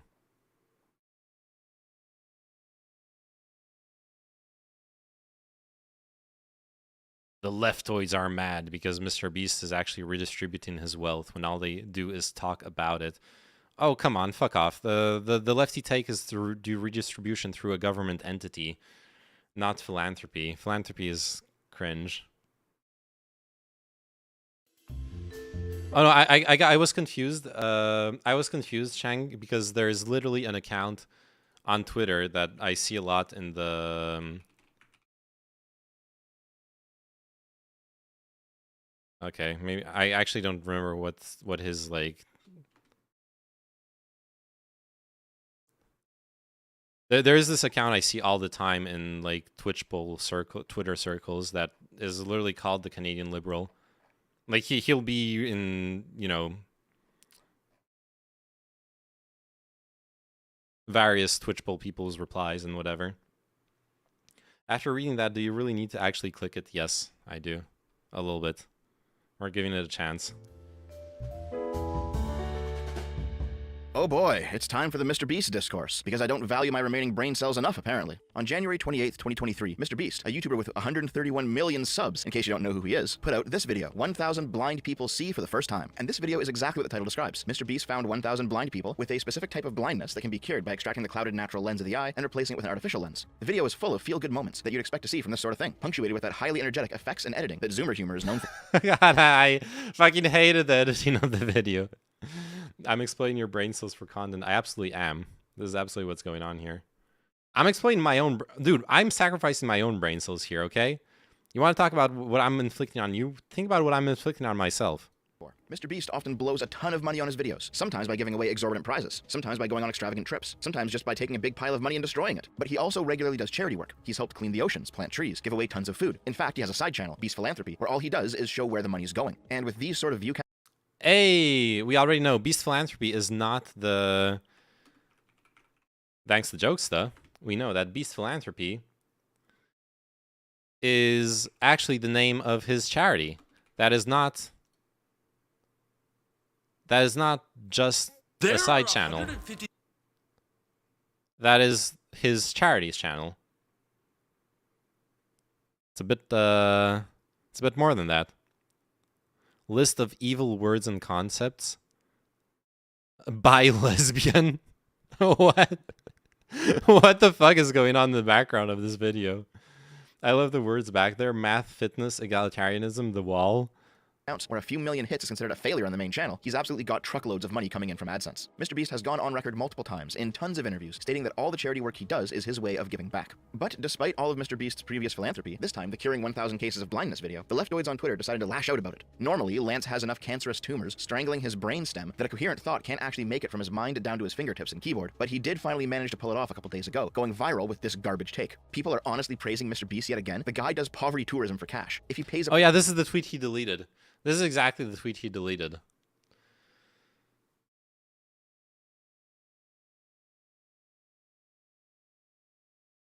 Yeah, people honestly praising Mr. Beast yet again. This guy does poverty tourism for cash. If he pays a person's medical bills, lottery style, without informing anyone with his platform that it's fucked, he needs to do that. He's just profiting off his ability to do so. I feel like Mr. Beast kind of does that though. He does show that it's a fucked situation, that he needs to do that. He just doesn't explicitly say it. And he definitely does exploit the situation. That's undeniable. I mean, where we agree that it's exploitative. But yeah, I'm okay with it, honestly. Medical bills, lottery style, without informing... Like, at the end of the day, the Surfs is, like, jerking himself off to his own voice here. ...anyone with his platform that it's fucked he needs to do that. He's just profiting off his ability to do so. What makes this take exceptional... Stirring controversy. Hours before, Mr. Beast did exactly this. I don't understand why curable blindness is a thing. Why don't government step in and help? Even if you're thinking purely from a financial standpoint, it's hard to see how they don't get a return on investment on taxes from people being able to work again. Lance got so much backlash for his stupidity that he actually caught the eye of Mr. Beast, who replied to him with, "It did raise awareness and get tons of people talking. Also, what profits? The average Mr. Beast..." Okay, yeah.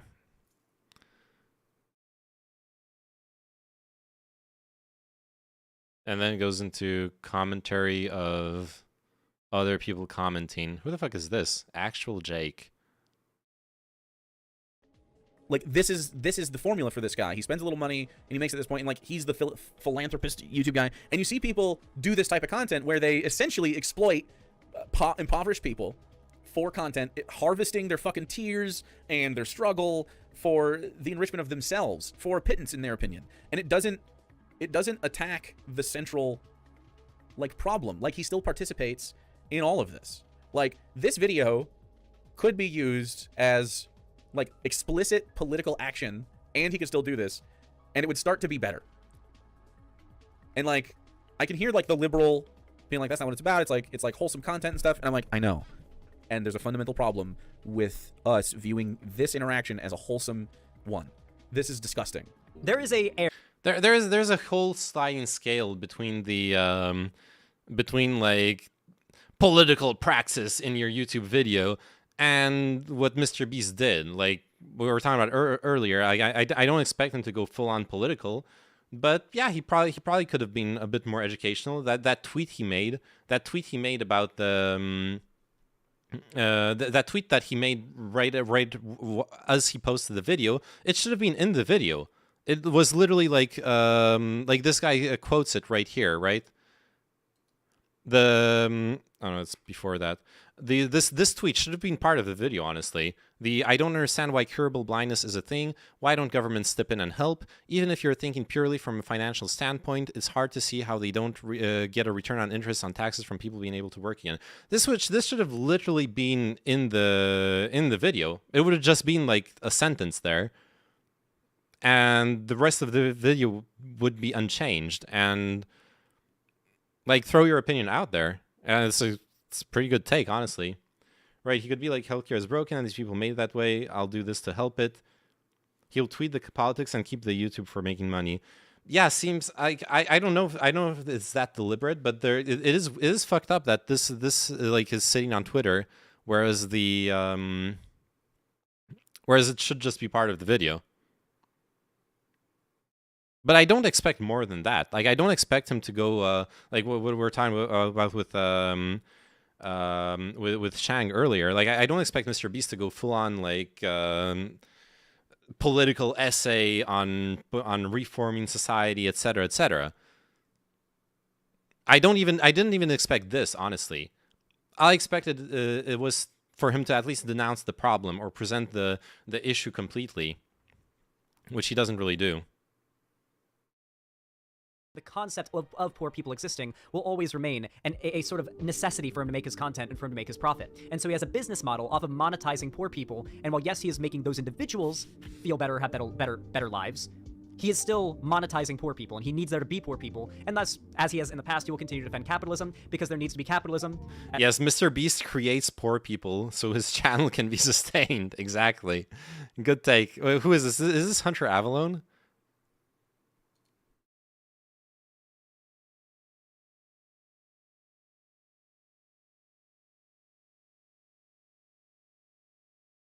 Oh, that's Xander Hall. Shit, okay, that's Xander Hall.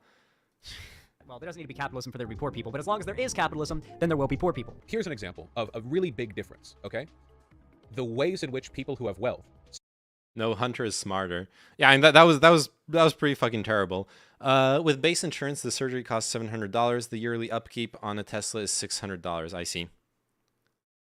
Socially legitimize that wealth. So, for example, back 1,000 years ago, if you were like a king or a queen or a emperor, or even just a very, very wealthy merchant, there was usually a kind of imagined, often divine self-justification to power that people held. The idea that kings and queens were divinely chosen was kind of broadly, accepted, and oftentimes very wealthy people were considered to have been blessed or gifted by God. As societies have become more and more concerned with the idea of social equity, like maybe things should be fair, maybe a little bit kind of, the idea of extreme amounts of wealth being concentrated in the hands of some people while other people starve has been seen as more and more of like something that has to be like addressed from an optics perspective, Nowadays, however, the idea that ultra-wealthy people have to in some way contribute to the social good, that's actually a, well-accepted normative idea. The problem that a lot of lefties have with philanthropy, as a rule, even if the outcome of that philanthropy is good, is that it is often considered to be a kind of last defense mechanism. It's a stopgap measure, you can just say. Xander Hall is the tutorial boss of BreadTube types, I believe. Jesus Christ.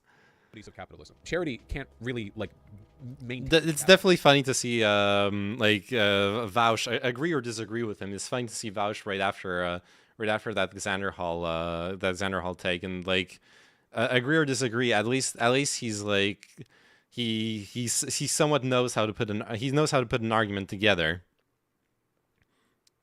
I feel like Destiny was so right, and that listening to Vaush feels like a time capsule to 2018.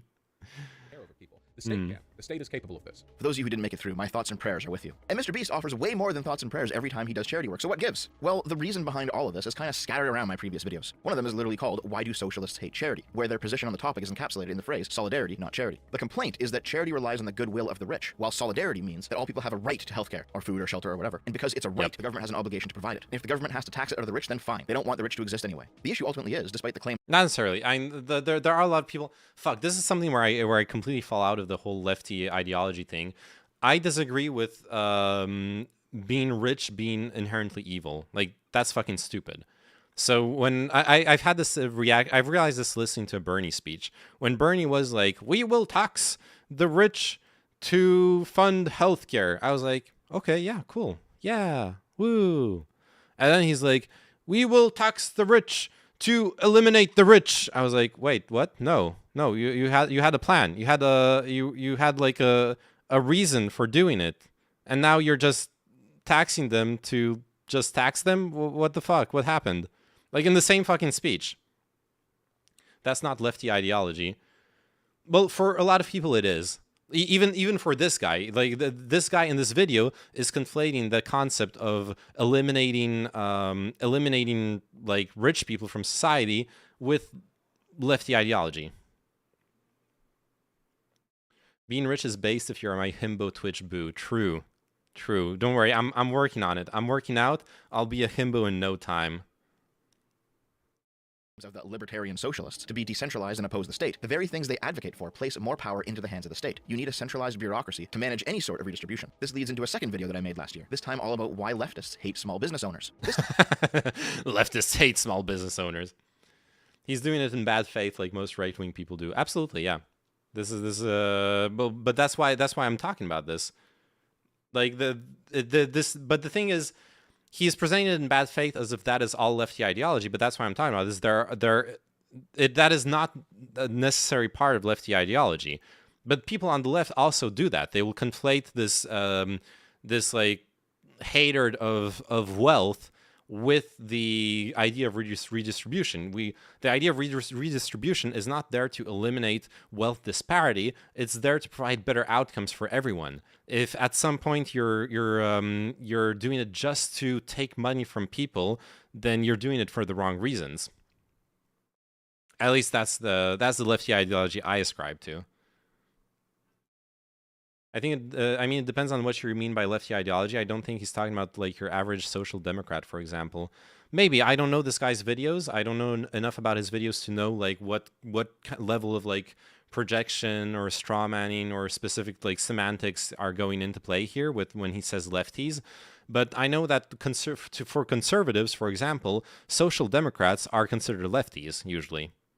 The second you talk about taxing the rich, there is this conflation that comes into play very fast. Even if you're saying that it's for a reason, for healthcare, for this, for that, you will be accused of wanting to just eliminate rich people from society.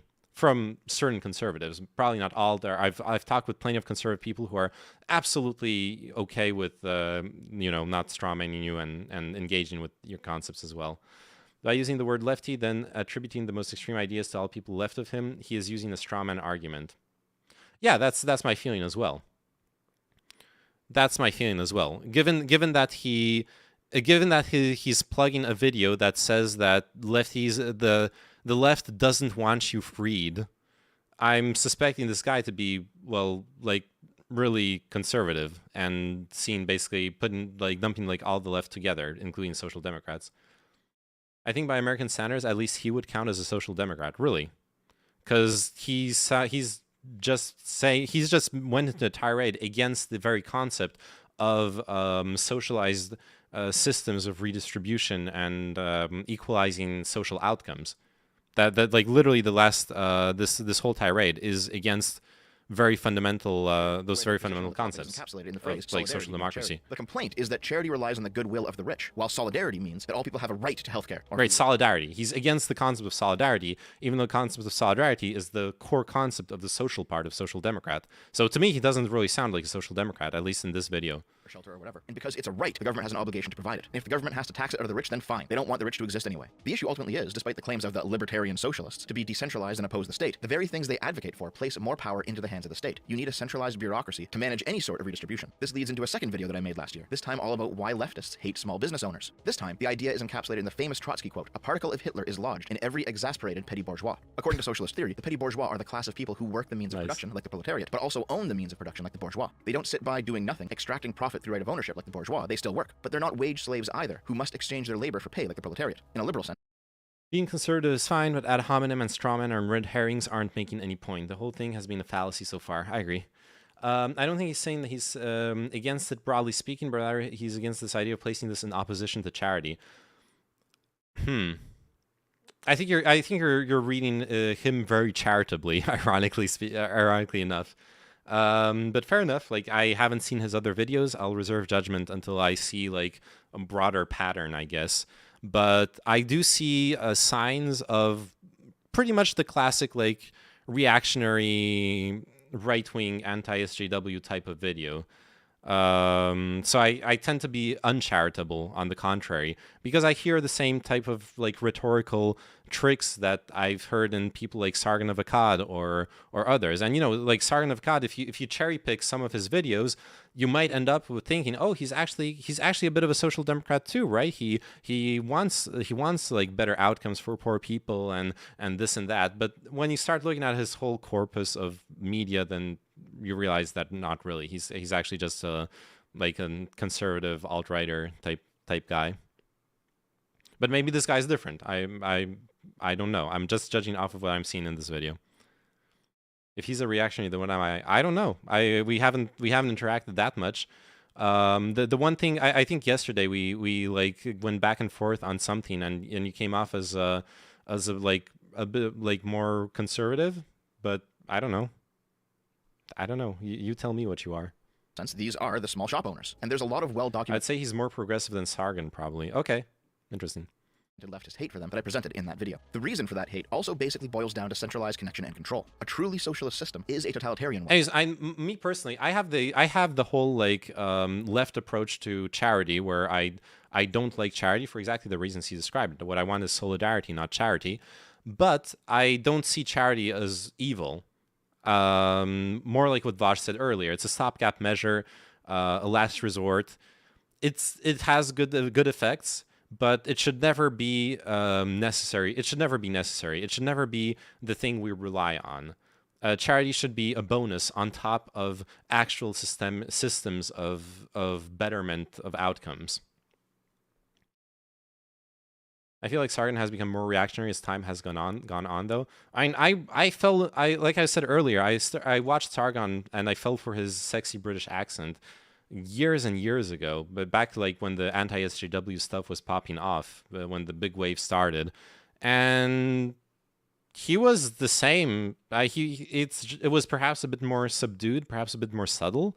He was a bit better at like dog whistling rather than like saying stuff outright. Though I haven't watched his videos much since, so I don't know. Maybe, but like he has gotten worse 100%. Okay.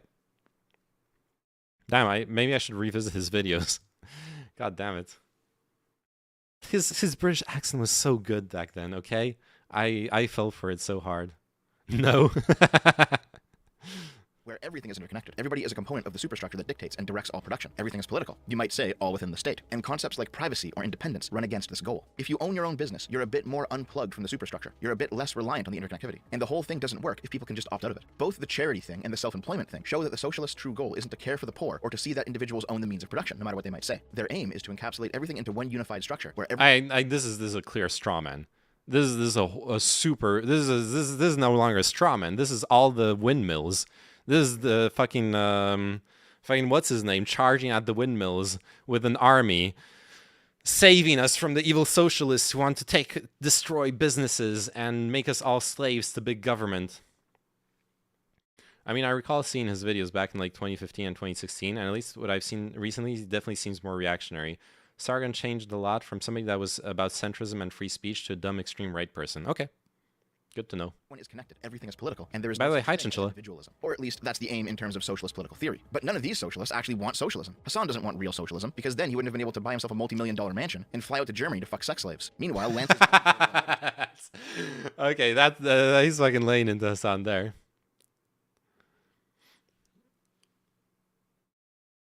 ended up funding a Palestinian terrorist organization, something I covered in detail in another video. And Vosh is out here complaining about Mr. Beast making money off his charitable work, money that is required to be able to perform the next charitable work, by the way, while at the same time admitting that the reason he performs his own charitable work is to make connections with larger content creators.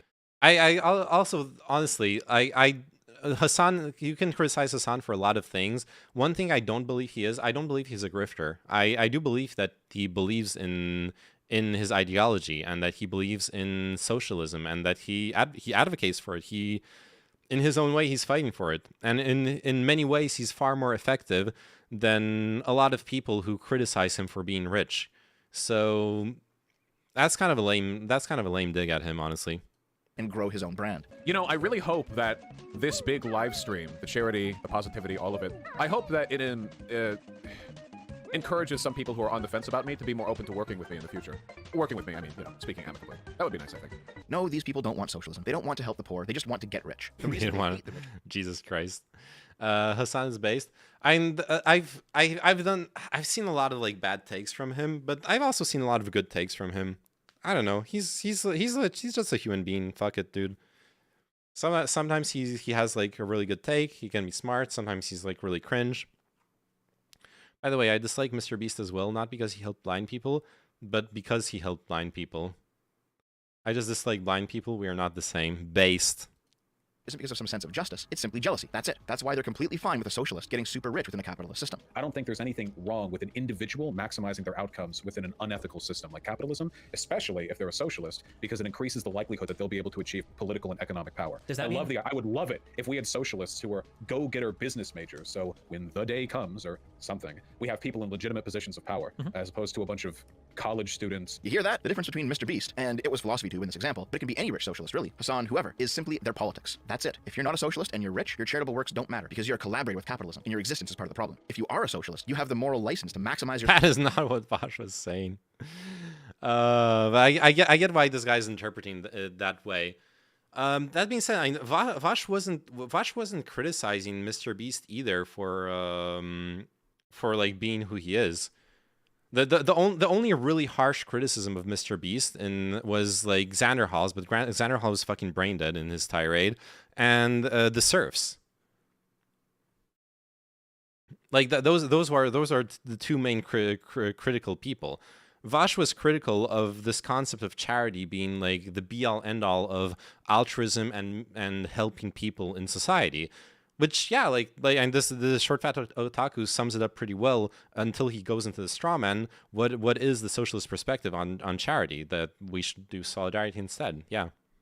Under capitalism, because you have the correct beliefs. This is nothing more than a privilege for following the correct religion. Saying, OMG, it's so tragic that healthcare costs money. This is an injustice. It's all well and good, but that's level 1 baby analysis. It doesn't matter if you have a universal healthcare service or not. Fact of the matter is, healthcare costs resources. It costs labor. Well, actually, no, sorry. Vosh's critique, you're right. Actually, I misremembered Vosh's critique. I thought Vosh's critique was mostly about the solidarity thing, but actually Vosh's critique is about the concept of legitimizing wealth.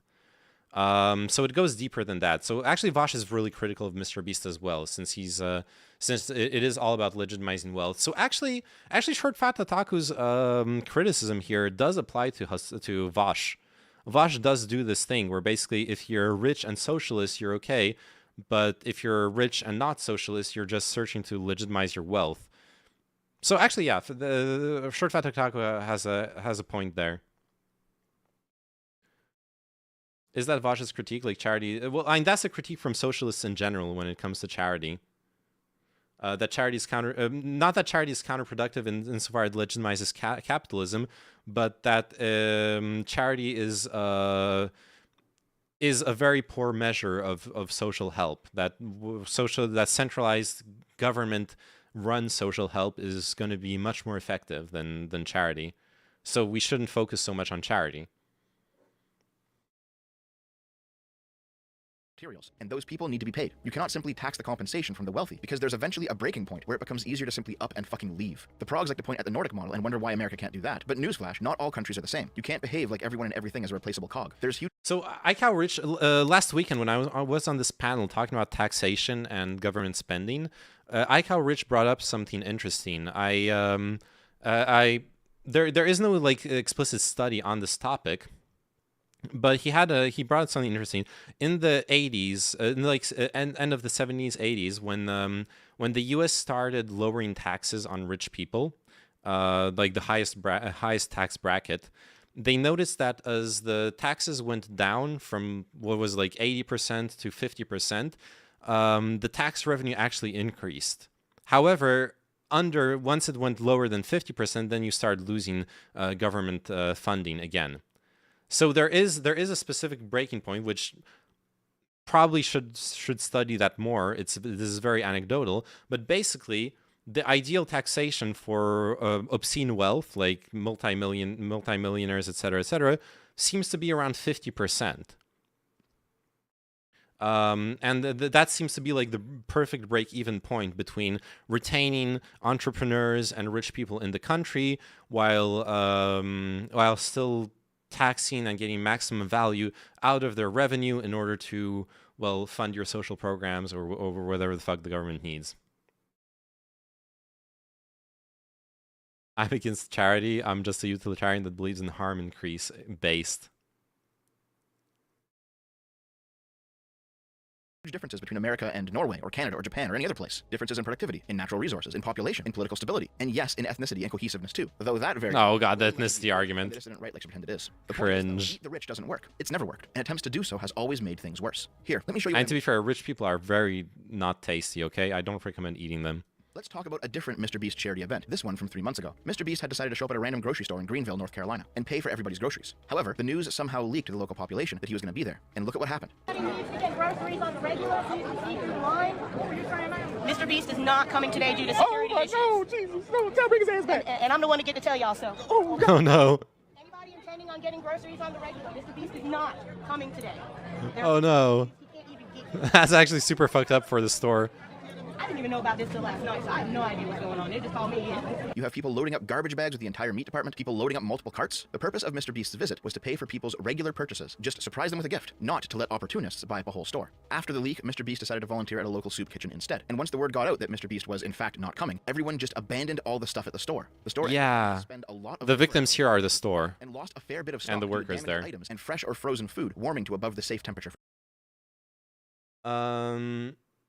Although I do wonder to what degree what they observed regarding tax revenue was a function of decreased tax rates, serving as a way to raise aggregate demand within the context of a general glut and aggregate demand. Well, yeah, because there were other things happening at the same time as far as tax cuts go. Like I said, I've struggled. I haven't been able to find like an actual study that tries to remove variables from the from that whole situation. But and you're right, Chang. You got to take out the Keynesian stimulus aspect of the tax cuts. Hey, how are you doing, Spaniard? How's it going? Doing great. How much does your rich folks pay for taxes? What's their rate? Here in France, the tax brackets go up very high, very fast, especially since the on top of just like plain revenue tax, you also pay social contributions on your revenue, which is basically taxation too. It's just that they're earmarked for Social Security. So like here in France, Social Security means the healthcare system, retirement, and all those things. So it's not that the money is taken from you; it's that the money goes into the social services that you benefit from. But yeah, France. Tax brackets. Let me look it up real quick.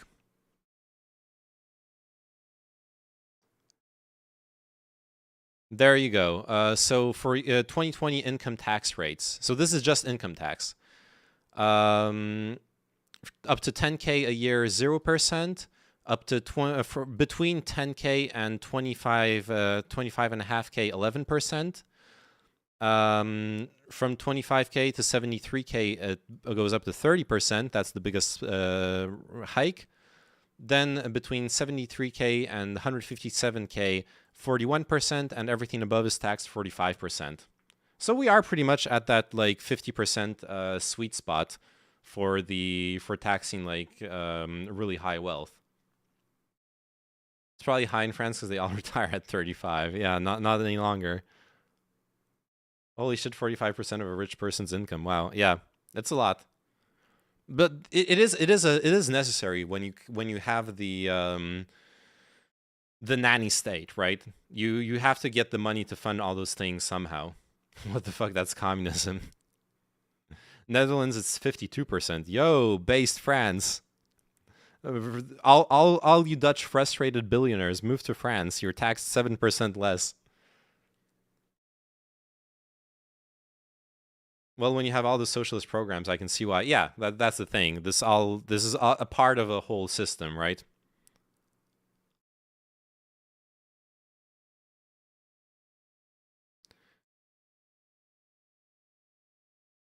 High-income taxpayers are liable for an exceptional tax calculated on their gross reference taxable income at either 3 or 4%. I'm not sure what this means.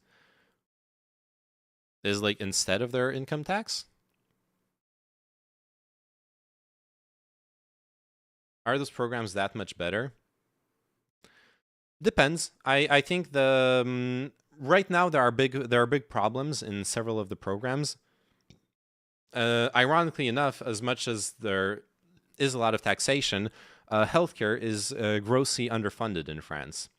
There are two main problems with healthcare in France. First is what's called the numerus clausus, comes from Latin, meaning I actually don't know what it means. Numerus is number, obviously, and clausus is like clause, numbered clause or whatever.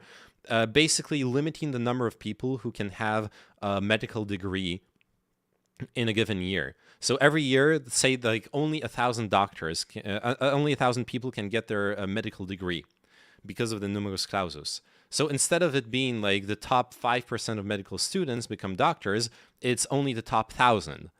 And because of rising demographics, because, you know, population go brrr, now we don't have enough doctors in France. So that's one huge problem with medical care in France that doesn't have that much to do with socialized healthcare. It just has to do with a fucking brain-dead system set up in the education. But then you have another problem, which is the constant cutting to the funding of the health system in France.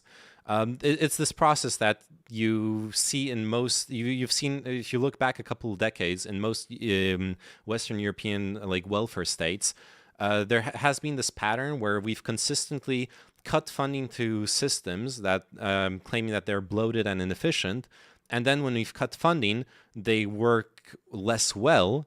And then politicians point at them and say, hey, look, this healthcare system you're paying for, it's not even that great. Look at the wait times in the emergency room. We should cut funding even more because it's being wasted. And then they work even less well, and the wait times in the emergency room go up, and the nurses are even more underpaid and more overworked, and et cetera, et cetera, et cetera. And because they're overworked and underpaid, the level of care gets even worse.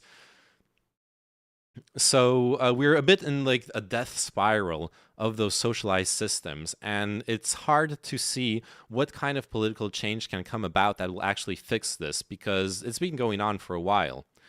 I really do hope that the death spiral gets reversed, because I do believe in those systems. I believe that those systems are what leads to better outcomes for society as a whole, and that they are affordable.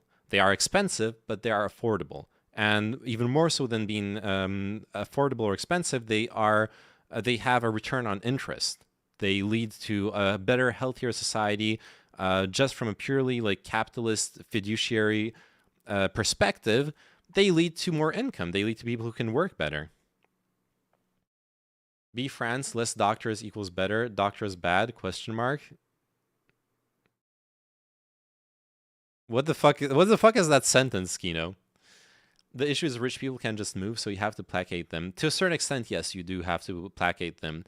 So that's why I was referring to earlier this thing that happened with the taxation in the U.S., where interestingly enough, under Reagan, taxing the highest bracket down to 50%, you actually saw revenue increasing. It's not like a fact. You know, there's a lot of other conflating factors, like Shang Yang mentioned, that might have nothing to do with the changes in that tax bracket. But still, obviously, you have to balance things out. In the Netherlands, we are super efficient with our healthcare, but with COVID, didn't have any capacity. A lot of COVID patients needed to go to Germany. Dude, Macron, there's plenty of things I like with Macron, but Macron fucking is shutting down bed, is lowering capacity in hospitals after COVID.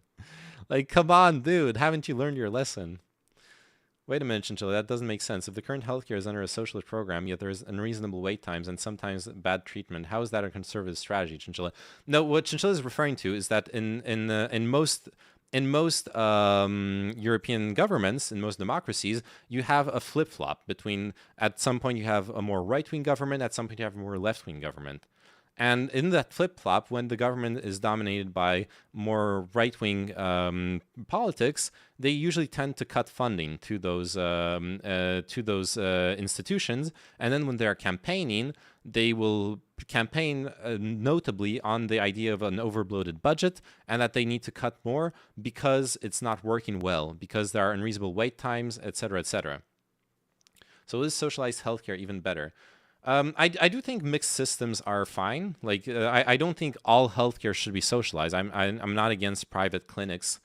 But I do think socialized healthcare as a whole in a mixed system is better for society, yes, and is worth the cost, especially in wealthier nations. I could maybe see in poorer nations there be the necessity for compromises where you can only socialize like very cheap, high benefit, low cost operations, and you can't actually socialize more expensive operations like, say, cancer. Cancer is very, very expensive for society. So like a poorer country maybe couldn't afford to treat cancer on like a socialized system. But for example, that eye treatment that Mr. Beast did, that's like a very clear-cut issue. You need some basic level of capital, basic investment to set it up in the first place so that doctors and clinics have the tools necessary to do that procedure. But once you're there, it's a very, very slam dunk issue that is reimbursed very quickly to the state. Yeah, it costs $700. Yeah. And that $700, the state will get it back in just a couple of years' salary. You treat someone who is 40 years old who developed a cataract, you're going to make that money back like 20 times. You're making that $700 back like 20 times. If France healthcare is truly socialized, why not make more doctors? I literally just said there is this dumb fuck policy in France where there's only a limited number of people in medical studies who can get their degree. Which is a really stupid policy. It should be changed. I advocate for its change, but it is what it is. That's the state. That has nothing to do with socialized or not socialized. If it's not working well under a socialized program, then it should be reformed and made better for citizens, regardless if you are using left or right-wing agenda. I agree, but what I was describing is that part of the reason why it's not working well is because when a right-wing agenda is being put in place, it sabotages those systems. So then they can point at those systems and say they're not working well. That's the narrative I was painting. But I agree. I'm all for results and not necessarily an agenda. Free baguette visa, just import doctors. Yeah, sure, and I agree with that as well. But the long-term solution is to just get rid of the numerus clausus. Either you're competent as a doctor or you're not competent. It doesn't matter that you're if you're like top 998th doctor and someone else or medical student, someone else is top 1002nd medical student, they're probably just as competent. The 1002nd medical student probably can treat people just as well as anyone else. For sale. This is what happens when things don't actually cost the end consumer anything to obtain. People stock up, they waste, they take way more than they need because it is human nature to save extra. Okay, this guy who was described as a SOCDEM is now doing like the basic argument against free stuff. Free stuff bad because people will take everything. I'm for results for me. How will socializing health not make my healthcare worse? Well, for me personally, socializing healthcare, I don't know what your personal situation is. Maybe you're like obscenely wealthy, and in that case, you're probably it will. Well, actually, socializing healthcare will not make results worse for you. Well, it will make you pay more taxes, so it will make, but it will not make healthcare worse for you because you'll just go to a private clinic. If you have to go to public healthcare, then the difference is still between getting like being bankrupted because you got cancer or not being bankrupted. I see that as a significant improvement.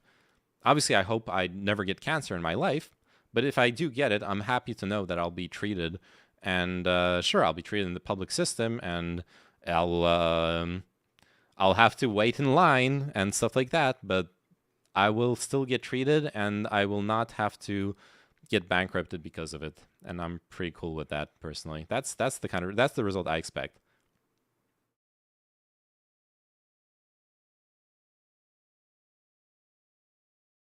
I don't know about that, lol. There's a reason why they're ranked low. I think with education, what you're looking for is a basic corpus of knowledge. That education, like someone can be much more educated and much better at having memorized all the doctor's stuff. Someone else can also have memorized almost all the stuff and still be perfectly competent. That second person will not be Dr. House, but he'll still be competent. He'll still be able to like point you to a specialist, prescribe you this or that. Instead of free healthcare, just don't get cancer based. I think that comment has context. Oh yeah, I remember the context. The context was the giveaway in the shopping mall. The purpose of Mr. Beast's visit was to pay for people's... The context, a short fat otaku is portraying the situation where people are raging out in the shopping mall or the grocery store, like packing up on stuff because it's free, as an example to say that giving people free stuff is always bad, basically, or like... which I find really fucking weird. Saw this with pandemic buying as well. If the people they're buying from and the people footing the bill are strangers to the end user, they will simply take whatever they can get. Any collectivization scheme that encompasses a group of people larger than a family unit will always fall prey to the free rider problem. And yeah, see, he generalizes it to any collectivization scheme.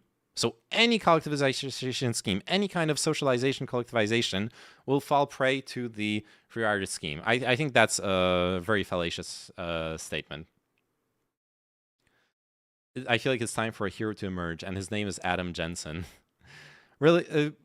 What does he say after? All right, let's see. Socialist only has two possible replies to humanity's natural tendency to stockpile for later and disregard the needs of outsiders. First, they socially shame them for their greed, and second, when that doesn't work, and it rarely does, they must use force. Their problem with Mr. Beast ultimately boils down to the fact that he is free to do with his wealth what he likes. Even if he chooses to do good with it, they believe... He moves on to like criticizing socialist criticism of Mr. Beast.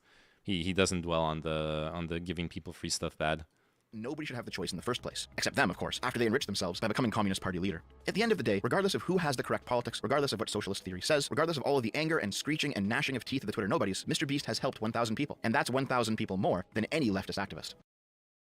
Short Fat Otaku is a huge Stardust fan, by the way. Interesting.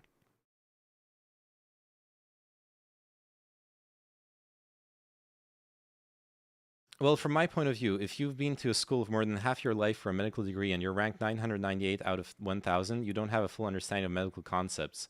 I would not trust that doctor. I prefer the middle rankings, but that's just me. Okay, what is the numerus clausus in France? Where is it at?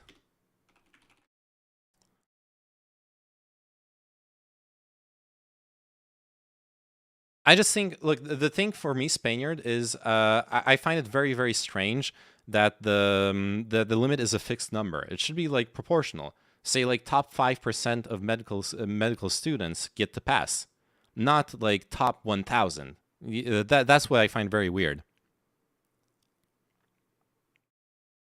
You ever heard of a maximum out-of-pocket limit?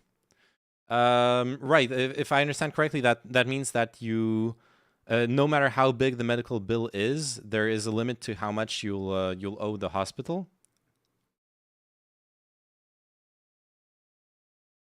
Everyone with insurance has free medical care after meeting your maximum out-of-pocket. Yeah, but some people don't get insurance. And I like the fact that I still have health insurance even if I'm unemployed, for example. I think that's pretty cool. Obviously, if you're employed, then that doesn't really matter. But I do have insurance. I have state insurance, the Social Security,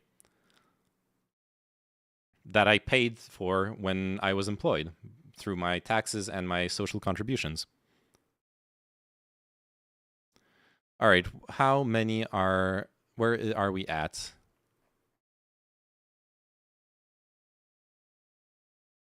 In 2020, 9,361 doctors were able to be created.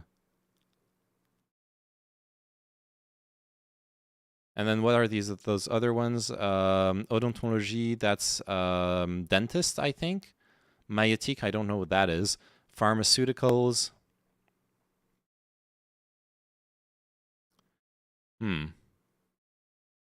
Well, at least it has consistently risen over the years. Well, no, it's gone down. In the 80s, it's gone down. Okay, we're barely creating more doctors in France than in 1972, even though the population has gone way, way up.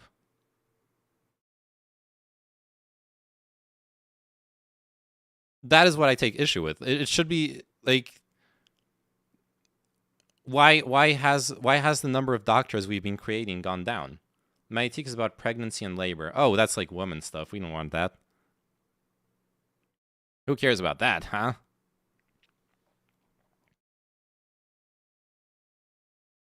Give me the rusty scalpel. All right. Let's do a poll.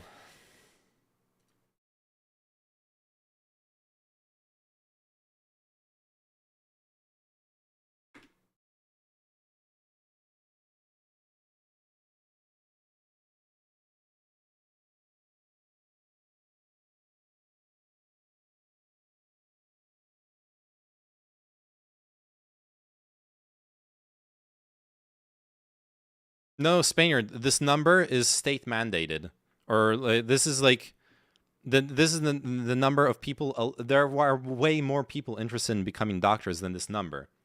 It's just that the number of the people that the state chose to accept as doctors went down.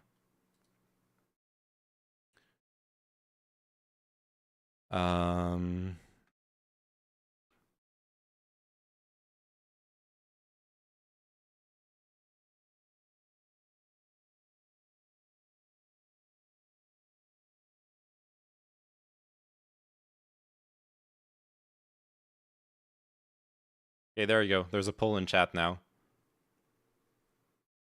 What should I play?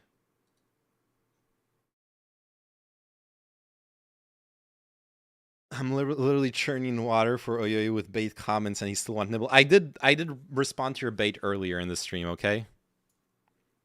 And from this stream, you should have plenty of clips for your LSF account, Kino, if you really want to. Let's be real. I've said some hot shit today.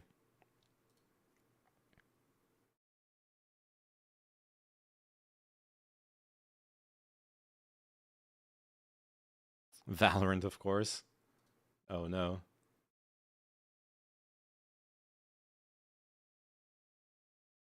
Alright, we got 1 vote for Valorant, 2 votes for Witcher 3. I lost all my Reddit karma because of that LSF clip. Nice. Medicaid has MOOP, so employment doesn't matter. Yeah, I like Medicaid. I really like Medicaid. Probably the best thing Obama's done in under his presidency for the US. I'm not clear. My understanding is there are some people who aren't covered by Medicaid, but yeah, it's great. What is MOOP? We've always had Medicaid before Obama. Lol. Wait, what do you mean?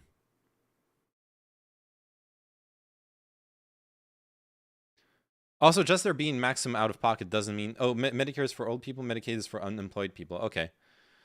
Maximum out-of-pocket... if maximum out-of-pocket is like 100K, then it's still ridiculous. Like, then we still need to address the issue where a lot of people in the U.S. are... Medicaid is by state, though. Okay. A lot of people in the U.S. live paycheck to paycheck, right? So they don't have They literally don't have it's 8K here. Okay, that's actually pretty good. But still enough to like, okay, so it's not like bankruptcy level, but it's still enough to ruin people's lives over like a couple years, as they need to pay back the debt and stuff. For like people living paycheck to paycheck, right? People who are like needing to replace a tire on their car is a life-threatening situation. Then obviously an 8K medical charge is a shit show. All right. So Valorant, dude, Nept, I'm so sorry. No one here wants to. You didn't even vote.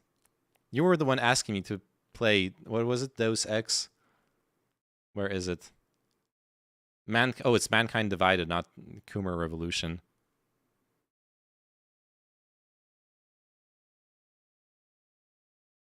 All right, should I even? Here's my utilitarianism. If you make so little, are you an asset?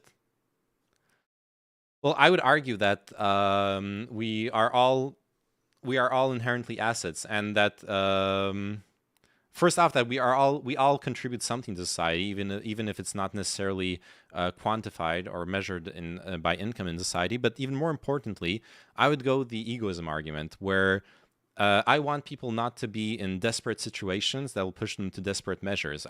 Society will be safer by spending money in order to make sure people are healthy and live decent lives with dignity, even if they are poor. That money could instead be spent on police and repressing them and fucking shit up so that they can't like steal and do shit to get better lives. Or you can just like, have them have slightly better lives, and then they'll be less incentivized to turn to crime and other desperate measures. Oh, the ACA was adding provisions and reforms to the current Medicaid program. Okay, I understand. I've seen Oyoyo's dump truck, defo an asset, the Coomer argument. True. Oyoyo, I want you to say on stream that I'm your little PogChamp, and you go pog crazy for me every time you see a post in your Twitch chat. I gave you 1.9k views on the LSF clip, and while I know our love is conditional, I wanted you to know that I'm your #1 viewer. Okay. True, he got a dumpy. Hells yeah, you know it. Okay, seriously though, I do have to finish my Deus Ex playthroughs at some point. I guess Deus Ex Mankind Divided could be the 2023 Deus Ex game, right? Like in 2021 I played Deus Ex, the original one. 2022 I played Human Revolution.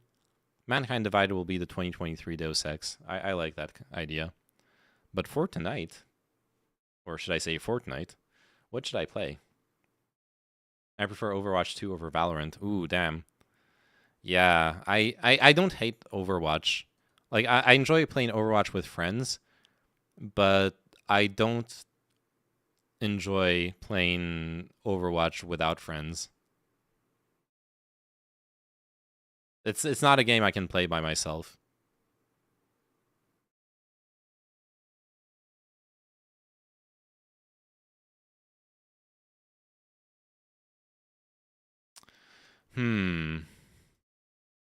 I'll install it.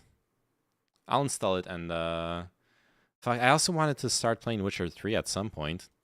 Is Witcher 3 a decent stream game? Or is it like one of those games where I'll start playing and chat will die, and then I'll just be like, I might as well just play it by myself? I think one could easily make a utilitarian case for allowing many people to die from their medical issues. Probably not, no. Unless you establish some strict like value evaluation thing where like people with but for the most part, people add a lot more value to society than you could even ascertain through measuring.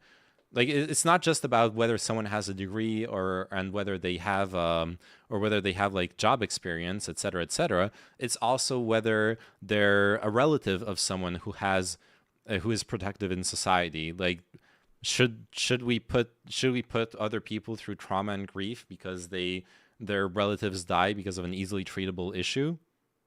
That's kind of fucked up too. Obviously, then you could argue, well, if that person is that important, then they should just pay for their healthcare, I guess. Oh yeah. Oh, you're going the full-on Darwinism thing. Reproductive success, which means you'll produce less people like that as time goes on versus more. Oh God. Oh God. I'm not a fan of social Darwinism. The main issue with social Darwinism, look at how many current viewers are watching. That is true as well. The main issue with social Darwinism, if we go down that route, social Darwinism just does not work because society will not necessarily select for what's best for the long term. It will only ever select for what's best in the present moment. And I mean, that's an issue with evolution in general. Now, in nature, evolution compensates for that by having recessive genes, recessive alleles. Those genes will be able to code traits that are disadvantageous to us in present society, in present situations, but keep them in sort of like keeping them in the back pocket for the situation where they are necessary. You got the you got that like alternative expression for your phenotype. A classic example is sickle cell disease. For most people in most countries in most climates, sickle cell disease is a bad trait to have genetically. However, you do want to have it within your gene pool because sickle cell disease, or rather, sorry, having half of the sickle cell expression, just one of the two alleles, makes you partially immune to malaria. So, in certain conditions, it's a bad trait, which leads to congenital disease, which is the sickle cell disease. And in other situations, it's a survival trait. So, we actually don't want to... as much as possible, I do think that the healthiest society possible does actually conserve as many phenotypes of human beings as possible, even those that are inefficient or a waste at any given time. Because we are not omniscient gods. We don't actually know what is true inefficiency, what is a true waste of our resources. Obviously, if we are in a scarcity situation, famine, etc., then yeah, shit will go down and the weak will die. But as long as we are in a situation where there is wealth and abundance, we should try our utmost, I believe, to keep everyone as healthy as possible. That's my personal take. Witcher is a cool game. It's a story game, so I doubt it works. Yeah, I might be a bit optimistic about it because of seeing... Wait, there's a problem with my GOG client too. It's not even updating properly. Do I even have it installed? Owned games, I installed. Oh yeah, I do have it installed. Okay. Oh, I never finished Cyberpunk either, by the way. I might be on copium because of seeing Destiny do a whole Witcher playthrough as a streamer and being like, oh yeah, then I could do the same. But then probably not actually. I would say that there are many conditions someone may end up in that provide no benefits to reproductive fitness whatsoever, and there are also many that would be deleterious in almost every society. But I guess those are almost the same thing, or maybe the same thing. Yeah, and to me, a funny example is sociopathy. For most people, the way we imagine society would be better if there were no sociopathic traits. If we made it so that they were selected against. However, if society like falls apart, like fucking survivalist memes, society falls apart and we're struggling we're like fighting each other to survive, to steal food, to do whatever. Then sociopathy is suddenly once again part of reproductive fitness to a certain extent. Imagine having 6 billions of the same, like 6 billion XQCs or 6 billion Destinies or 6 billion Forces. That is hell on earth. Okay. I don't know what I'm gonna play. I think I'll just play what I want to play and ignore the poll. Have you seen the game called Warlander? No, I did not. Let's check out the trailer if you want me to. And you see that there are limits to our ability to predict the potential benefits of certain traits, but our ability to determine what provides optimal utility is probably far poorer.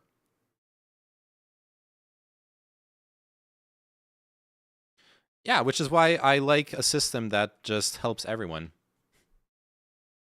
Going back to this like question of healthcare and whatnot. But is West? Oh fuck! I forgot to watch this. Yeah, let's watch. Let's watch the Aemon animations video first. Yo, Magic Turtle, how you doing? Welcome to the stream. Okay, let's watch this, then watch the Warlander trailer, and then pick a video game to play. Magic Turtle, as the #1 donator of this channel, is there a specific video game that you would like to see me play? Right now, the choices are either the classic Valorant, or start a Witcher playthrough, or do a Deus Ex Mankind Divided playthrough. Morrowind. Okay, that's not even in the options. Stream Meat and Fuck Kingdom. But is West crazy? That was not our conclusion. In fact, we've rarely heard a man speak so honestly and so movingly about what he believes. I got a lot of respect for Kanye. I really do. He's a smart guy. He deserves to be criticized the same as everybody else deserves to be criticized. But call him a billionaire. Call him a genius entrepreneur. Call him eccentric. Call him whatever you want, but give him credit where credit is due. Frankly, Kanye sounds much more sane than virtually everybody else in public life. And again, we are a society that rewards people for twerking in thongs while being 150 pounds overweight. But if you have an artist who creates art in which people sing about God, that's the real crazy, according to the left. But he's not wrong about everything. Look, is there a conversation to be had about secular humanists with Jewish last names in Hollywood exploiting people in positions of the performance arts talent? Yeah. The swastika. Yeah. It's an amazing thing, right? The media definition of insanity is not actual mental illness. That's not mental illness. Mental illness is when you're right wing. Mental illness is when you put on a MAGA cap. Mental illness is when you say that you don't want to kill babies. That's the true mental illness. Is there a disproportionate number of people with Jewish last names in higher banking? That's an argument that can be made. Pathologizing of right-wing viewpoints goes back a long way. It goes actually back to a book by Theodore Adorno. Okay, I remember covering the Kanye stuff. I didn't really cover like the right-wing commentator reactions. Did Ben Shabibo actually support Kanye? Because what I remember is Ben Shabibo being shocked at having been brought to the same dinner as Nick Fuentes because of Kanye. Like Shapiro was super pissed at that. I'm pretty sure Shapiro is not down with Kanye's anti-Semitism at all. The authoritarian mind. The suggestion was that there was sort of a pathological drive in capitalist societies. And so the idea was that if you were right wing, you were going to become a fascist. And that was because you were pathologically wrong with everybody. Kanye's a Terminator. With everything they've got. This is a war against you and your family of inflation and collapse. So when you keep us in the fight, you keep yourself in the fight. And this is life and death. So go to InfoWarsStore.com and get amazing products. Sign up for AutoShip and continue to support. Make a donation at the top because he's a gladiator and a champion in the fight. And if you don't support us, you're helping the enemy. And I'm not love the music. Listeners, I'm telling you, this is all-out war. Yay, thank you so much for coming to Austin. Thank you for having me. Oh yeah, the Kanye. Let's just get it all going now, dude. Kanye is literally like Ye is literally the only person who's able to weird out Alex Jones on his show. That's crazy. Get into everything about your plans to try to bring jobs to America, unifying people, running for president, all those other issues. We want to hear from Ye. Go ahead. There's Jewish people that are basically hiding me under their floorboards right now, under their wooden floors. It's like a reverse version of the Holocaust. I thought... That's right. You're not Hitler. You're not a Nazi. You don't deserve to be called that and demonized. Well, I see good things about Hitler also. Every human being has something of value. Yeah, I remember this interview. Especially Hitler. Let me just get this out front. I believe in free speech, and that's why I want you to be here and be able to say whatever you want. I'm quite the historian from a lot of multifaceted views. Alex. Yes, sir. I've got the perfect answer for the ADL. Netanyahu. What do you have to say to Alex Jones right now, Nick Fuentes and Ye? It was bad. It was bad for Trump to meet with Nick and Ye. Okay. Well, look. Alex Jones was really trying to save Ye in that interview. This is hilarious. And we can sit here and upset. All I'm telling you is, do you guys realize that the British government created Hitler? And the Nazis, in my view, were thugs that shook people down, did a lot of really bad things. But they did good things too. We're gonna stop dissing the Nazis all the time. Okay, we're gonna get to that. I don't want to get digressed into this. But remember, I told you a story about my grandfather. Hey, yay! I'm the head of the Mossad. I'm gonna kill you and take the children away from you. Thanks a lot, Netin. Back to you, Alex. I mean, I'm definitely overwhelmed here right now. Listen, all I'm trying to get through here is, I believe every group should be able to be switched his name to Netin. What you want, Netin? Hey, yay, right after this, I'm gonna say you're crazy. I'm gonna take your family away from you. We're not done with you yet. You cannot cause free thought. We have to control the history books. We have to control the banks. And we have to go and kill people. So, and in a little while, hopefully you're going to take the mask off, because is this actually yay here? This is crazy. Listen, all I'm trying to say is, Milo's Jewish.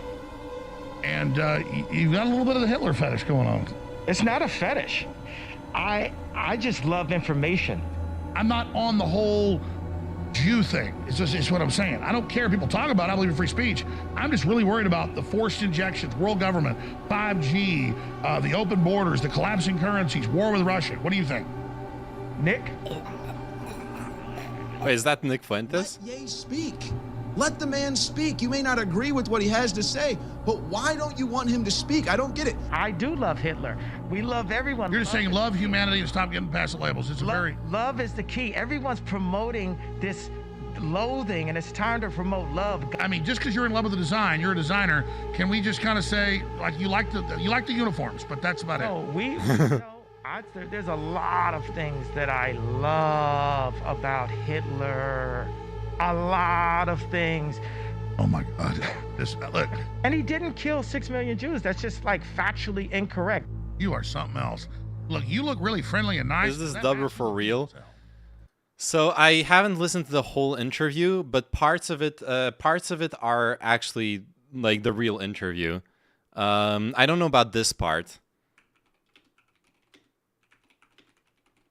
Is the interview up on like the I like Hitler part is real? Actually keeps its value. We're going to finish this section of the show with Friday's Independent. And Josh, I suppose you weren't deserve to be called that and demonized. Well, oh yeah, Nick Fuentes is there, yeah. I see good things about Hitler also. I love everyone, and Jewish people are not going to tell me you can love us. And you can love what we're doing to you with the contracts. And you can love what we're pushing with the pornography. But this guy that invented highways, invented the very microphone that I use as a musician, you can't say out loud that this person ever did anything good. And I'm done with that. I'm done with the classifications. Every human being has something of value that they brought to the table. Right, every human being has something of value. And he goes on to say, and that includes...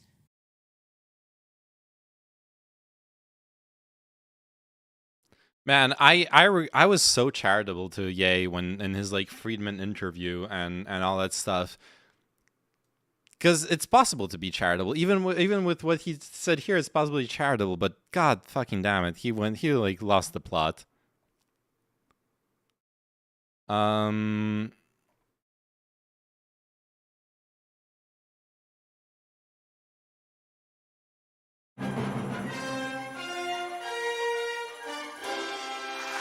Welcome back. And I know you're trying to be shocking with that. I'm not. I don't know on like what on where to even watch Infowars actually to like see the whole interview. But anyways, yeah, it's pretty bad. To Jamie Dimon, to the people who... What's that? Got an Amber Alert. Here's what I'm saying. Wow. My grandfather would never tell World War II stories. And after he died, we read over his stuff, and he never even told my dad all the stuff he did and everything. It was all in their letters, the commendations. He told me, he said, kid, I was like 8 years I always old. thought Amber Alerts is when my ex-girlfriend Amber was doing something in the streets. I got to... Before he died, I was like 5 years old. The point was, and I was like, tell me a World War II story. Tell me a World War II story. And he said, okay, well, we came in out of Africa. We came into Italy. He was there 3 years. He said by the time they got to Germany, they went into this death camp. and there were piles of dead bodies 100 feet tall with blackbirds eating people's eyeballs out. All I'm telling you is that just because you hate the globalists and what they're doing, and I get it, Klaus Schwab's grandfather was a Nazi. Okay, there's Nazis above the ADL. Yeah, but Nazis are like kind of cool. So like this dynamic here of Alex Jones trying to like save the interview and save like Kanye's like framing from this whole like Nazi support thing, that is exactly what happens in the interview as well. Okay.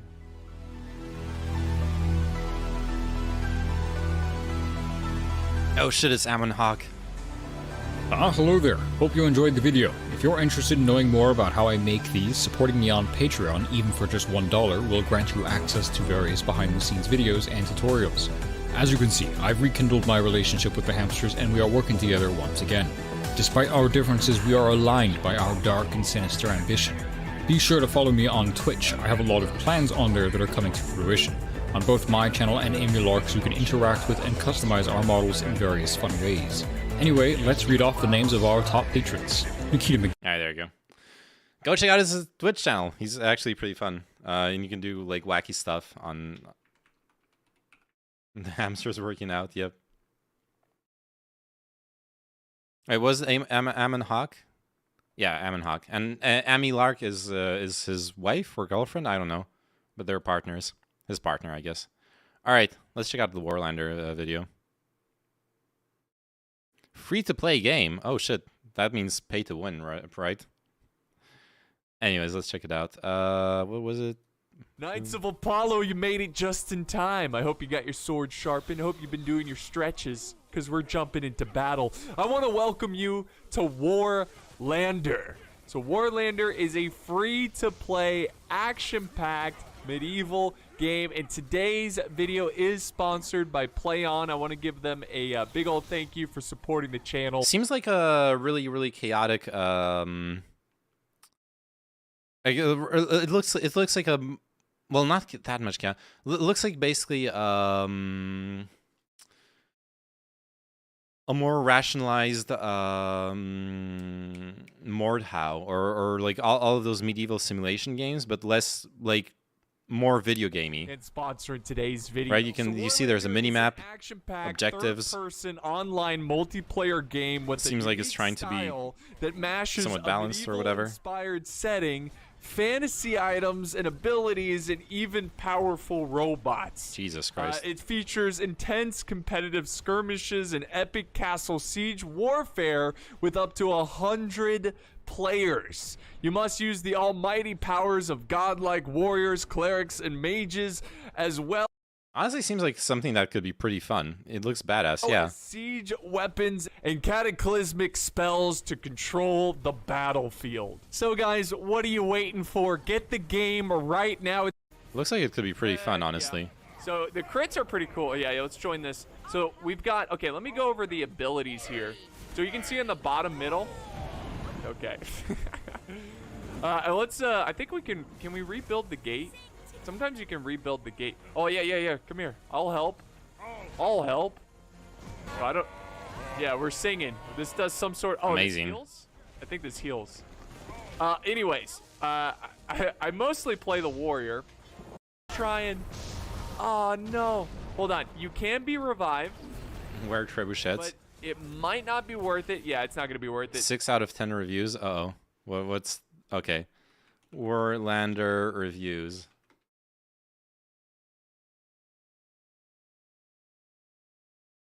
.71% on Metacritic? Wait, that's the... 8.5 on user score. That's not bad. Okay, someone's complaining about the anti-cheat. Well, I already have Valorant installed, so I can't really complain about the invasive anti-cheats. Though obviously I should check if I trust the company.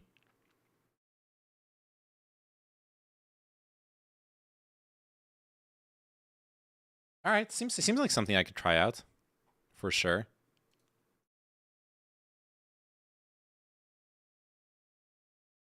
All right. That being said, that does not resolve what it is that I'm gonna play tonight, or that I'm gonna start playing. Oh, also, I'd prefer you play something new rather than boomer games like Witcher. I've never played it. It's new to me. Okay. I wanna discover it.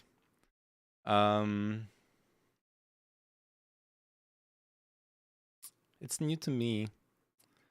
Then there's Deus Ex. Then there's Valorant. I could just play Valorant. Could just eat. I'm fucking hungry.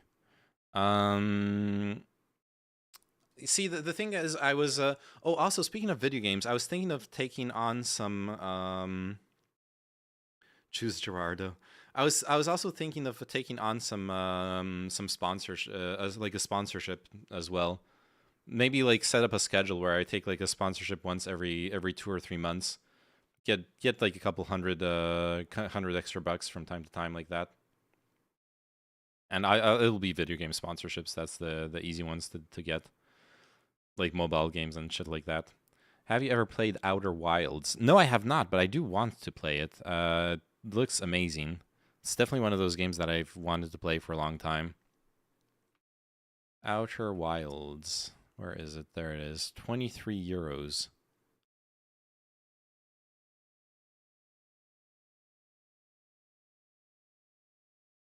Yeah, I need to play this.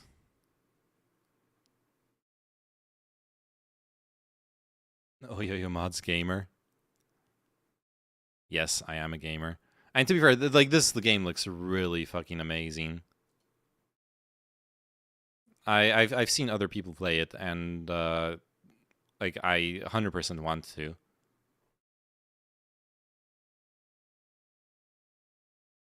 But yeah, in the meantime, I will deal with the games that I already have. And as such, I don't know. Am I gonna play Witcher 3? I guess I could just try it out. My advanced intelligence can be used like an octopus to suffocate and pull apart my Magic Turtle. Is this a sponsored stream now? I think I know what those 25 bucks are for. Thank you so much, by the way. All right, let's pay up. Pog. Purchase for myself. My PayPal account. Continue.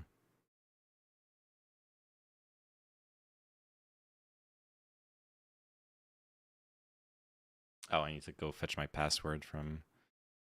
Okay, let me...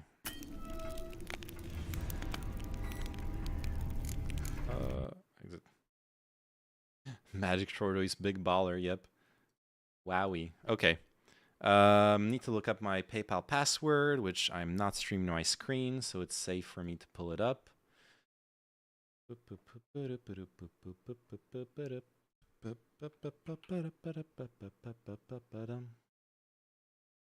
Copy, paste, login, boom.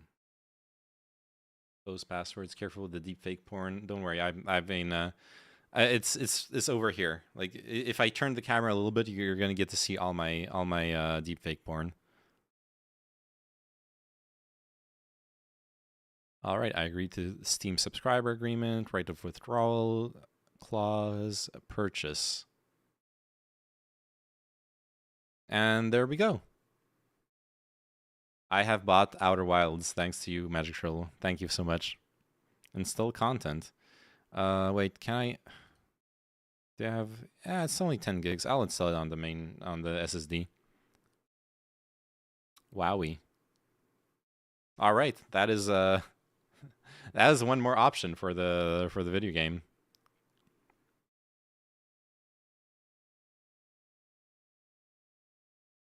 The DLC is really, really good as well. Oh shit. But then wait, but then why?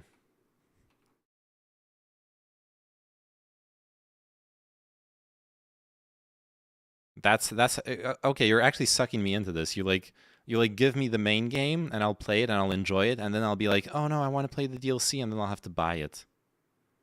Damn it. I already feel scammed. I'm not going to play it because of that. Recommended by one friend. 9 friends want this game. Okay. What do I do? I have decision choice paralysis right now. So we have, where is it? Oh yeah, I've never finished Elden Ring either, by the way. I need to finish Elden Ring someday as well.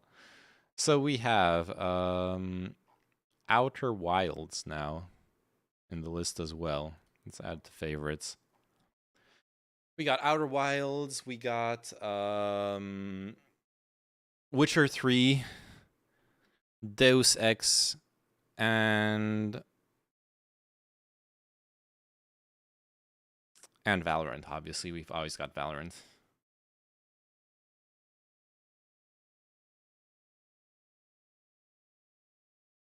All right, let's do Outer Wilds. I've been wanting to play it for a very long time. Let's try it out. And like trying out a new game is fun. It's always fun.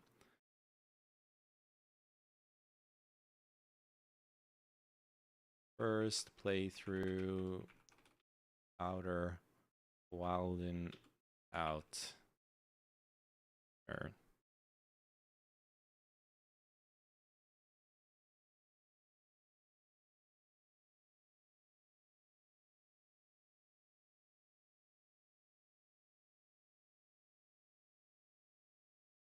Just the table for my SQL homework is all Smash Bros. Characters and their moves.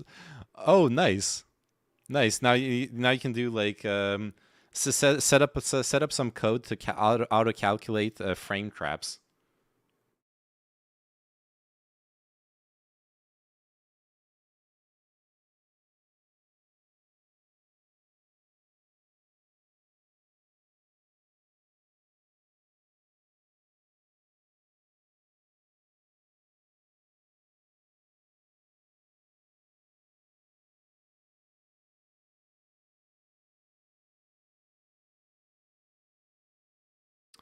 All right, Outer Wilds is best experience with a gamepad. Okay, let me go get my gamepad.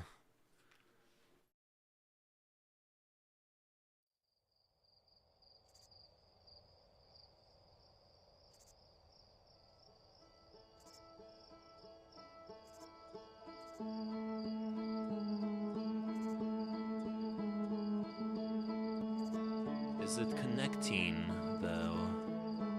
Let me Alt-tab, check my Bluetooth devices.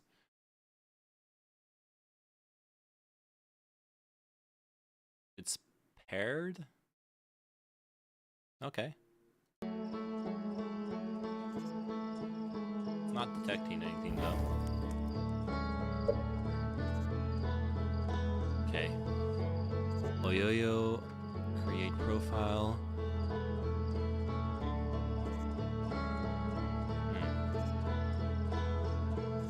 Let me,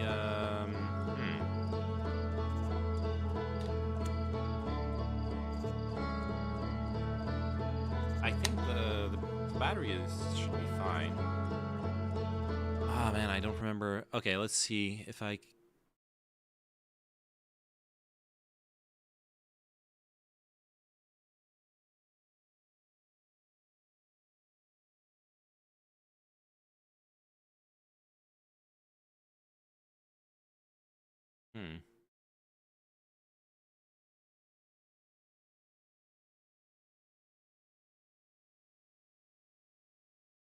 Alright, fuck it. I'll just grab the cable. I can plug it in. I'll just do that.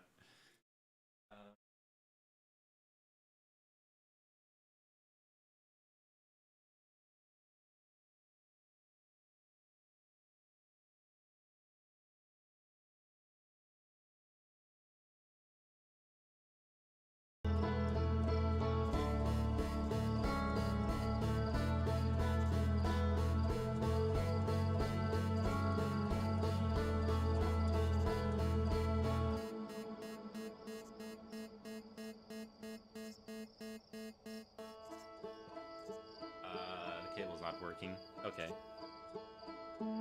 This is scuffed. Let me try the other controller.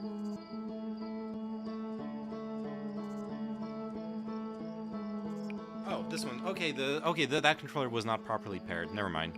This one is. Okay. Let me grab some food and let's play.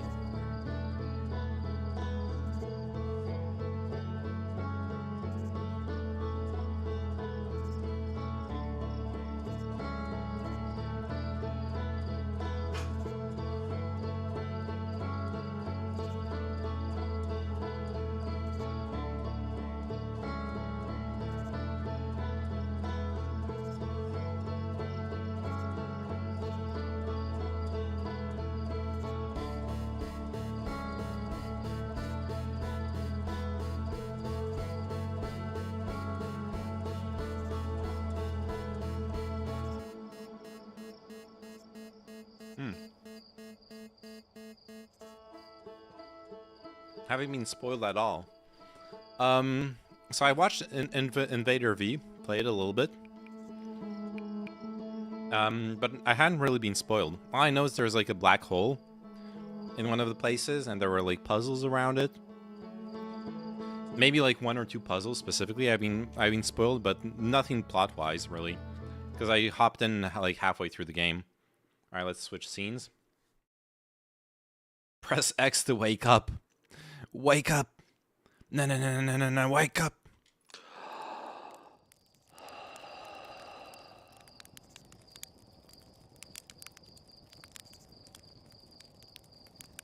How cold does it get in France? It's going to be minus 20 degrees Celsius tomorrow here. Damn, that's super cold.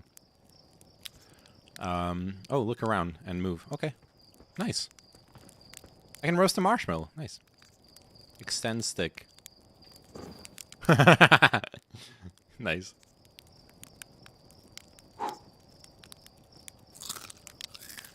Amazing. It's been a bit cold, like the last couple of weeks. It's been around like under 0, around like between -3 and 0. But now it's back to yeah, it's back to like 10 degrees basically. It's warm again. Honestly. Yeah, this game is already cool. We're roasting marshmallows, roasting s'mores. Let's talk to Slate. There's our pilot, back from your pre-launch campout under the stars, I see. So it's launch day, eh? It seems like only yesterday you joined the space program, and suddenly here you are, leaving on your first solo voyage. What do you say? Ready to get this beauty off the ground? It's all fueled up and ready to go. You're sure you fixed the retro rockets? That was only a problem one time, and a few times after that, but hey. No reason to dwell on the past. Anyway, you'll need to get the launch codes from Hornfels at the observatory before we can lift off. Just bring those here once you've said your goodbyes or whatever. Okay. Another marshmallow. You gotta... Oop. There you go. Toss it. Yeah, burnt marshmallows. Let's go. I love wasting stuff. Oh no, there's a limit. Okay, there's a limit. There's a limit to your love. Okay, I can go up there. I can go up here. Oh. It's going to be colder on Thursday, damn. I like the music. It's chill. Hello. Talk to Mika. Hey, it's you. Slate said you're blasting off in your ship today. I'm really excited to see the launch. Aren't you gonna go into space? Aren't you? Better not have changed your mind. I want to practice with a pro before I leave. Aw, you're just saying that.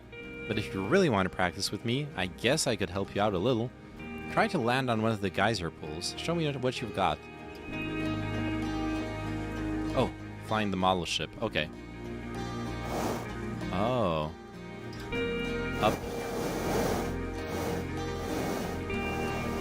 Oh, no. Ah. I messed it up.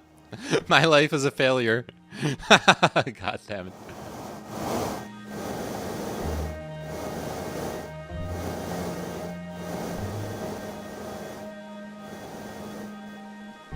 Yay, we did it. Sort of. There we go. Small pool as well. Let's go into the geyser. No! No! My My life is a failure again. Russian drone pilot. Yeah, pretty much.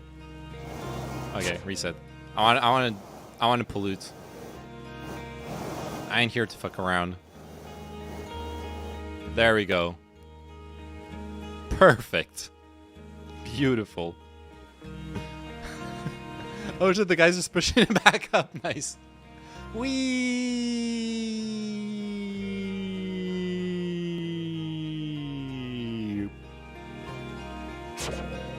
No one saw that.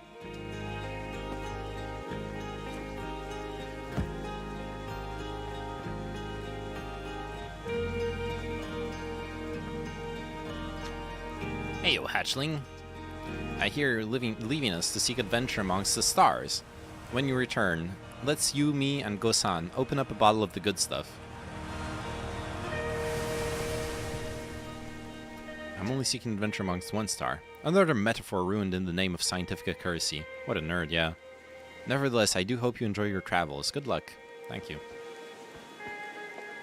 Can I go steal stuff from his house? Not even a real video game.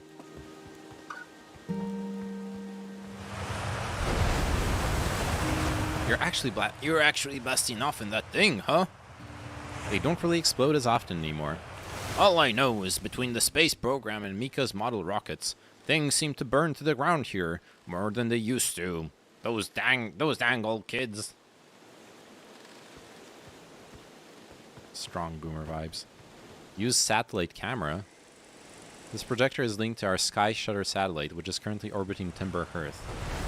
The satellite is equipped with 2 onboard cameras. See if you can take a snapshot of our village. Oh.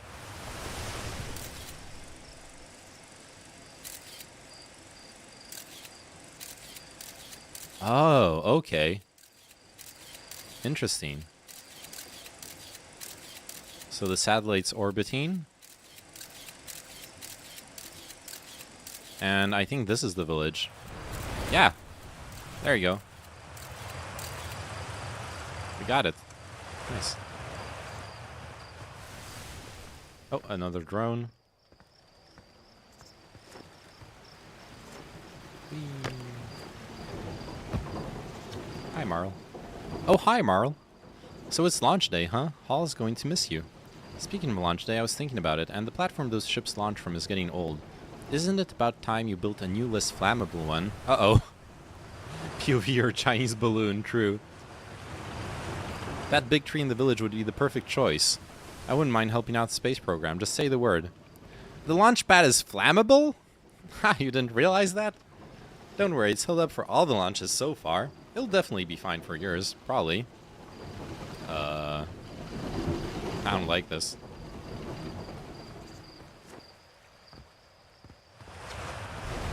Hello there, Space Cadet. I hear you're leaving the crater today. If you meet any of the other travelers up there, remind them to take proper care of their instruments, won't you? Tell me about their instruments. Oh, sure. I made all of their instruments, you know. Let me see, there's Chert's drums, Rebek's banjo, and Gabbro's flute. And Feldspar's harmonica, of course, though Feldspar's been missing for a long time. Sometimes it feels just like yesterday. They were playing their... Oh god, old lady. Bye. True boomer conversation simulation.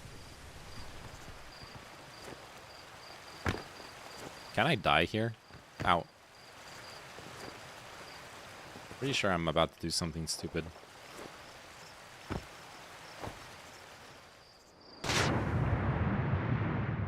Oh, wow.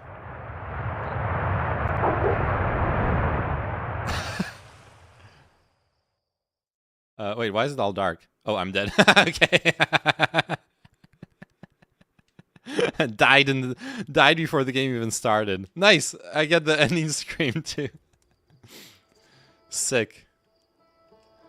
Wait, I don't even get a save?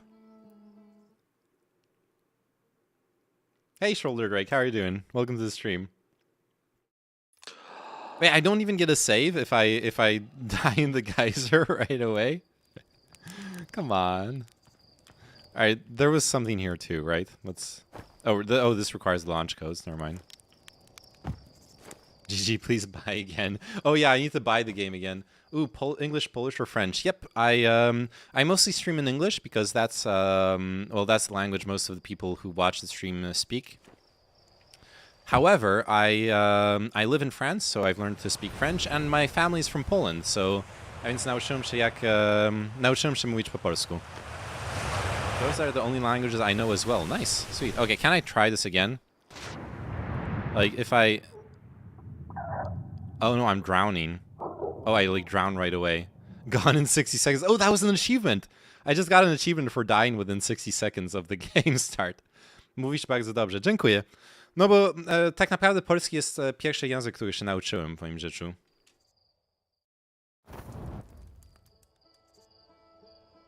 Need more air, I guess. Yeah. I probably need a suit. Let's be real. Same deal with me. Raised speaking English, Polish family, and live in Switzerland. Oh, nice. Where are you in Switzerland? I actually have a cousin who married a Swiss guy, and she's founded a family in Switzerland. I have yet to go visit her, but I've been wanting to. Switzerland is such a beautiful country. Fribourg. Oh, nice. Currently learning German at a frantic pace. Ach, wunderbar. Lernst du Deutsch auf Gymnasium oder auf okay, my German's not that good. Are you learning in school or like by yourself? 9? If it isn't my favorite troublemaker. Hello, astronaut. What's with the radio? We wanted to play hide and seek, but Moraine won't let us borrow their signal scope because it's really delicate and not supposed to be thrown around like that. Hey, can we use your signal scope? Can we please? Sure, let's play. So they'll hide the radios and I need to use the signal scope to find them. Yeah, Samuel. Oh, I'm doing like a formal language class. Nice. Okay, equip signal scope.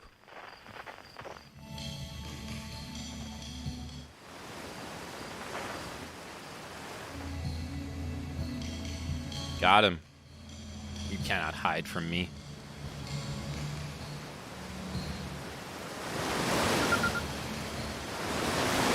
Oh, he found me, but my hiding spot was super good.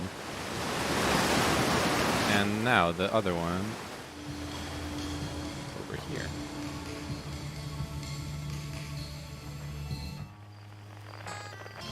Oh, over there. Jump up on the roof. Whee.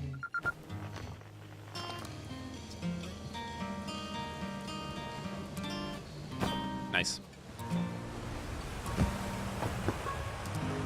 Sorry, I thought gymnasium meant like high school, university schooling. Anyways, enough of my life story. Game time. No, it's all good. It seems like a pretty slow game, so definitely the kind of game where we can chat and talk about life and school and everything in between. Fishing rhyme. Singing helps me pass the time.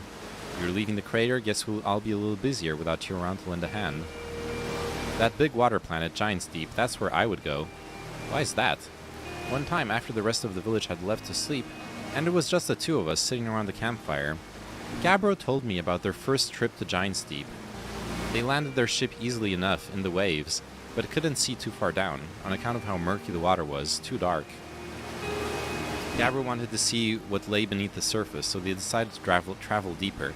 They traveled down and down, but suddenly Gabbro couldn't go any farther. Tell me more. I will, I was just pausing dramatically.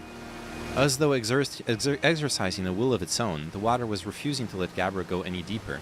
It held Gabbro back, almost as if it were trying to protect them from something. And then, in the terrible darkness, Gabbro saw it. The tentacle of some hideous beast. Ah! I mean, that's what Gabbro said anyway. Whatever it was, it freaked Gabbro out pretty good. Nice. Oh yeah, thanks for the follow, Shoulder Drake. I appreciate it. Jump. Loser kids can't hide from us, true. Dab on those kids. Dab.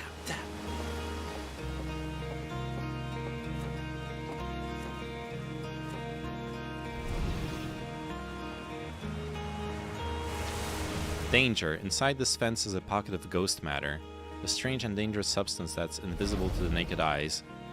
Good news is you can detect it with a camera. Moving through ghost matter is uniquely painful and will probably kill you. Oh, that does not sound good. Ah! That hurts. Okay. Zero G Cave. Oh yeah, I need to go check that out. Hey, I thought I might see you before the big launch. Nerves getting the better of you? I'm a little nervous, yeah. Good. Everyone should be a bit nervous going into space. I got cocky during my first flight and nearly put a new crater in the moon. Still, I was never as green as you. Hey, I've gotten better. Think so, do you? Feel like proving it to your old flight coach?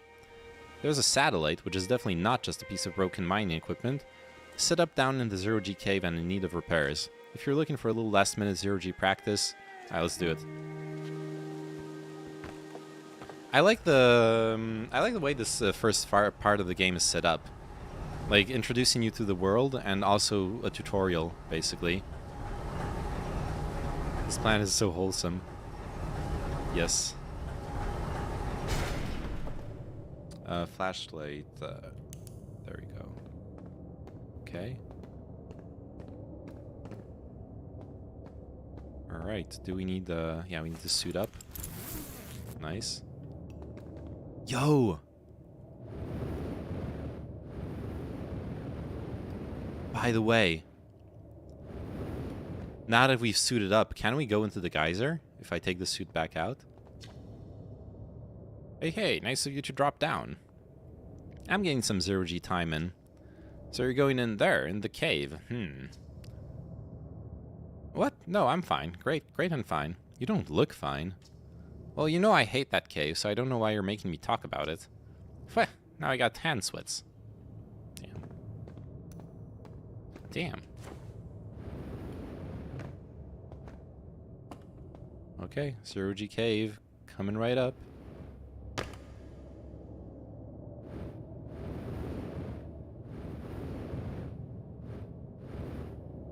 Oh, that's where we're going. Okay.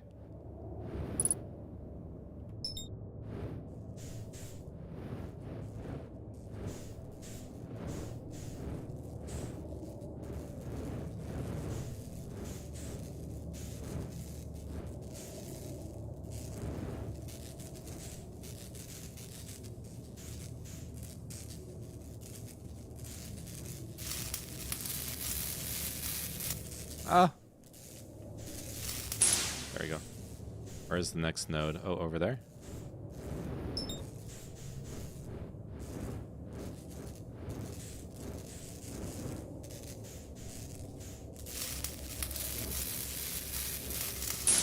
Okay.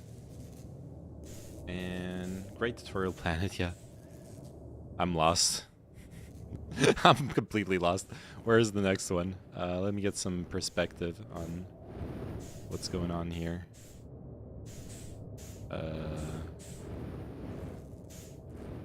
Turns out space is pretty confusing. I get why you're supposed to be like attached to a cable and stuff.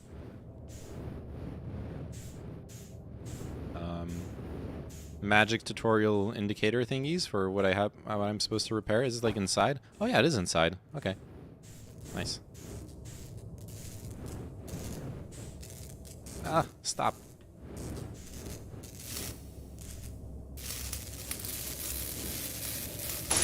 Nice. Training simulation complete. Alright, how do I leave here now? Oh, no, don't crash, don't crash. There we go. Where was the exit? Oh yeah, over there. Nice. Oh god, my speed. Ah, fuck. We're fine. Okay, nice. Then I have to go up.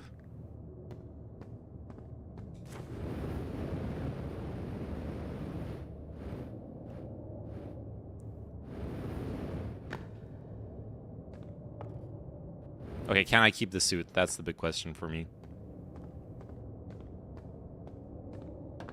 I can? Oh, no, never mind. It takes away the suit, right? It takes away the suit. Never mind. I had hopes.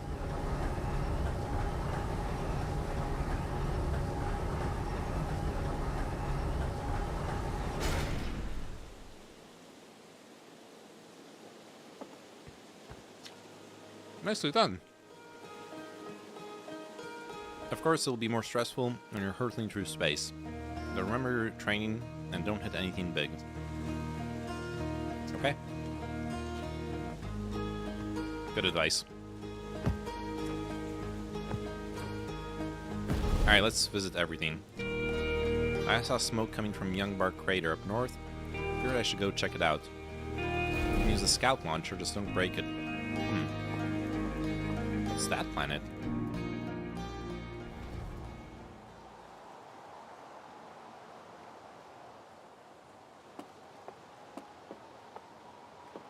Use scout launcher. Nomai Ruins.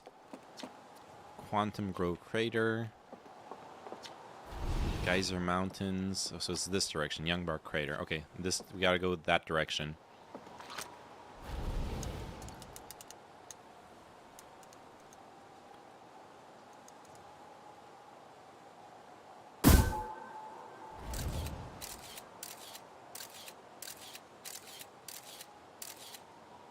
Okay. I don't. What am I supposed to do? I got the snapshots, right, of the crater.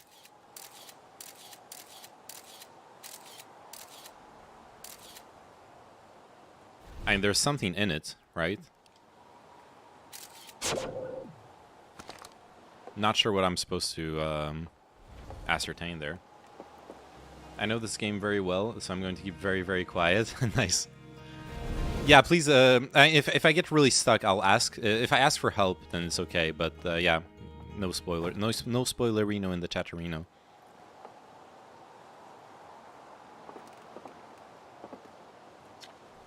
Oh, hello, astronaut.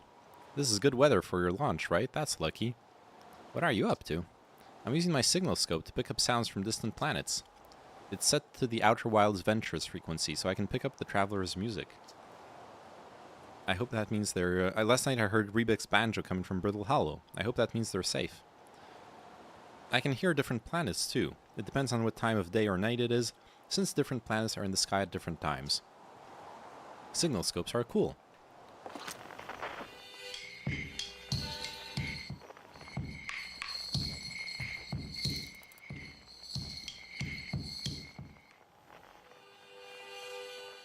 Oh yeah.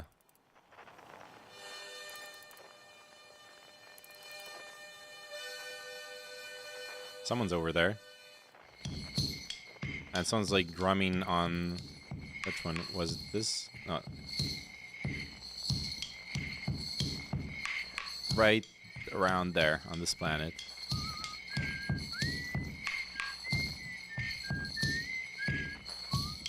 Nice.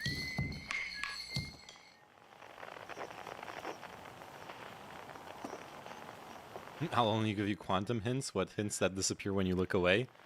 Wait, shit, that's a spoiler. It's okay. I don't know what that means anyways.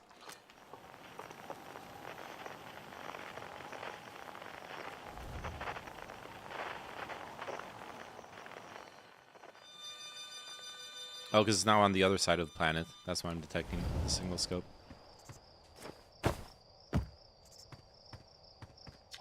Hi, astronaut. You know the patch of ghost matter inside this fence? Ghost-san said it used to be bigger when they were a hatchling, because ghost matter evaporates. It just takes a super long time to go away. I hope there's still ghost matter in the village when I'm grown up. Ghost matter is awesome. Ghost matter is super cool. It'll burn the heck out of you, though. Yeah, I heard touching it hurts so bad it feels like your whole hand's on fire. Try not to walk into any in space. That sounds bad and painful. True. I will retreat into the corner in shame. No, don't worry, don't worry. That's not a bad spoiler. Oh, so this is how you recognize ghost matter. Nice. Some geysers. That's the waterfall. I'll die if I jump in there. Alright, let's go to the observatory. Enough finagling around. We're here for serious business. Over there, yeah.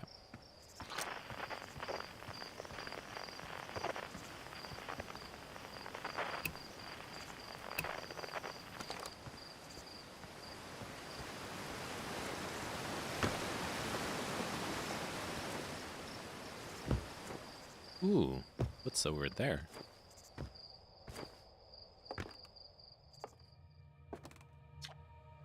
Outer Wilds Venture, Timberhearth's first and only space program, was founded to explore the farthest reaches of our solar system. Feldspar was the first Hearthian to be intentionally launched into space. They completed the first orbit around Timberhearth, and later made the first of what would be many landings on our moon, the Attlerock. Amazing. Oh, this is like the first crew. Yeah, Feldspar, Hornfels, Gosan, Esker, Slate. Oh, yeah, and they have all the music instruments. Right, so I'll be like following in their tracks. Big thanks to these additional founding members of Outer Wilds Ventures. Oh yeah, this is like people, oh yeah, I get that. That's like the credits for the Kickstarter or whatever. Hey, it's my favorite astronaut. Launch day at last, huh, buddy? It's the translator tool's inaugural flight too. I'm so excited it's making me nauseous. Just think, you'll be able to translate any Nomai text you want, anywhere you are. The two of us put a lot of hours into inventing that tool, so don't break it, okay? Oh geez, do not break it. Ignore me, okay? I'm just nervous. And I'm not even the one going into space. How are you feeling? I'm excited. Good, you've only been waiting for this day since we were hatchlings. I can't wait to see all your training pay off. So what's the dirt? You here to see the new Nomai statue? New statue? You haven't heard? Gabra brought it back with them from Giant's Deep, and Hornfels just finished prepping it for display. This is it right here, neat, huh? Makes me wish we could see what a real live Nomai looks like, but I guess this is as close as we'll ever get. Check it out, looks like they had fur. Fur is weird. This is the first fully intact statue ever found, you know? And for how old it is, it's in great shape. Aw, geez, I got a little carried away here. Go on, you have a ship to launch.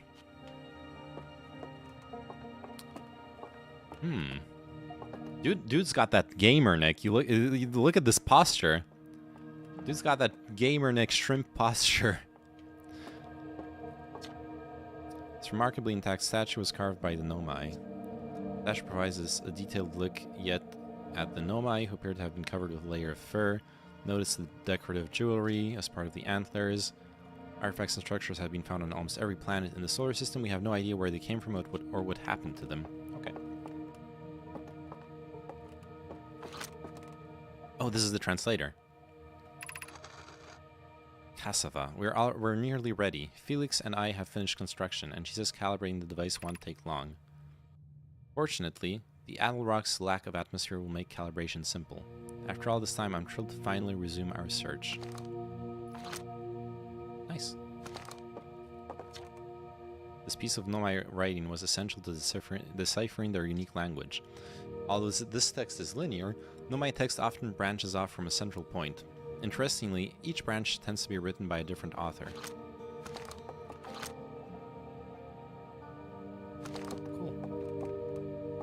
Cool beans. Nomai also made art. This decorated pottery was discovered on Brittle Hollow. They depict different strange animals, celestial objects, subjects that can't be found in our solar system. Why are the Nomai born in our solar system, or why are they born among other stars and planets? And if they were, how and why did they come here? Oh, this is Nomai skulls? Yeah, Nomai skeleton.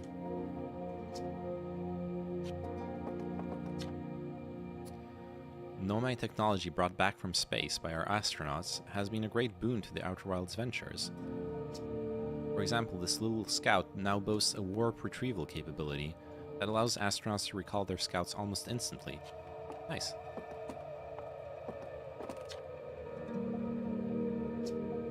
Oh, I think I know what this is. Yeah! That looks so cool. I would love to do that IRL.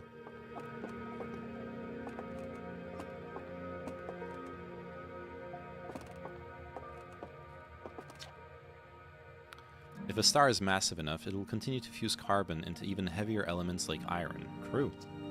Ultimately, the star will collapse under its own gravity and then explode in a violent event called a supernova. Based on Chert's observations, this will one day be the fate of our own sun.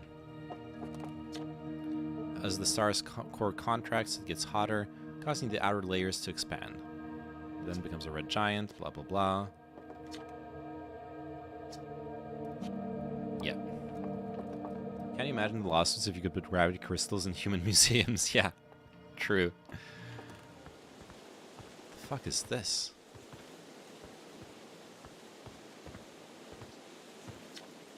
The strange rock moving around in this grotto appears to react to conscious observation. The level-headed among us realize there must be some sort of optical illusion at play, but Gabbro claims the rock exists in all possible states until it is observed, whatever that means. This is the quantum clue. I mean, this is the quantum rock, right? Yeah, there you go. I like quantum mechanics. Future site of our next exhibit. Okay. Watch closely. These balls move on their own. Oh, just like my balls. The ground is perfectly level. What do you think causes this spooky motion? Spooky action at a distance? In my physics? That was an Einstein reference for those who don't know.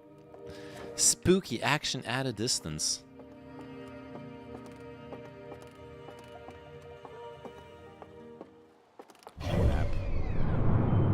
Oh, cool. Okay. Yeah, that's a really cool planetarium. That's way cooler than those I've been to. Alright, yeah, we got dark... Okay, we are at Timber Hearth.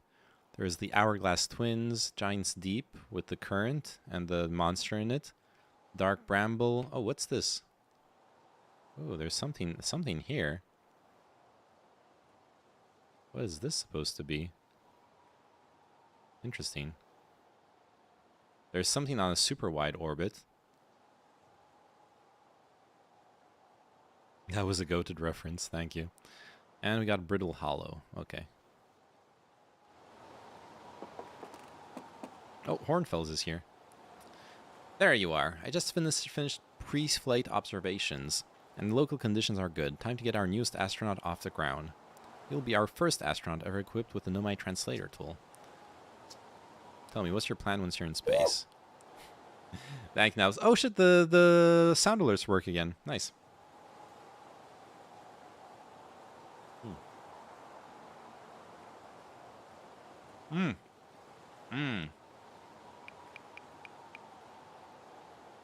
I'm gonna wing it.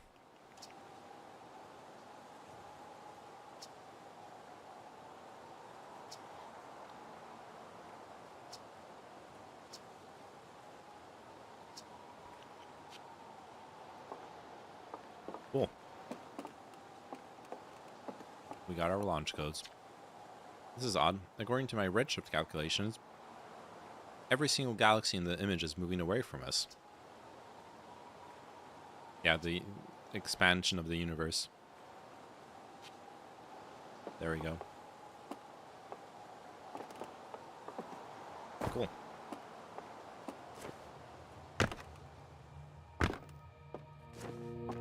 Speedrun tactics. Do I go faster by... Whoa. Whoa.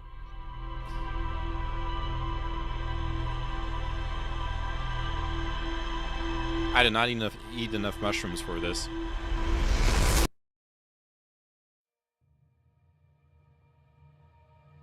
The heck? Thank you. Okay. That's perfectly normal. Nothing to see here. Hey, did you get a good look at that Nomai statue? The statue looked at me and opened its eyes. Whoa, the statue was doing what? So its eyes open, you saw images from memories and lights flying around? Listen, no offense, but are you sure you're okay to launch, like medically speaking? No, the statue is definitely weird. And if you're saying it happened, then I guess maybe it did, but why? Hornfels tried everything to get the statue's eyes to open. Gabra said they were going back to Giant's Deep. Do you know what? I don't know which island they're on, though. Maybe they'd be able to tell you more? Cool.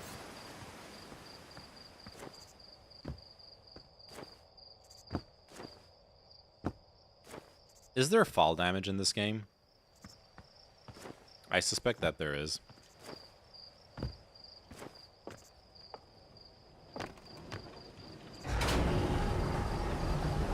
Yes? Okay.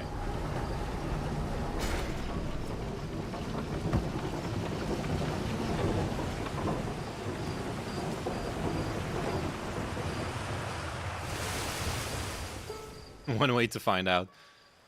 I will find out once I'm done with the tutorial world. Because otherwise I need to do like everything again.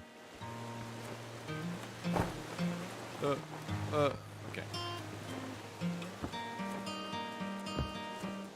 But I will test it out.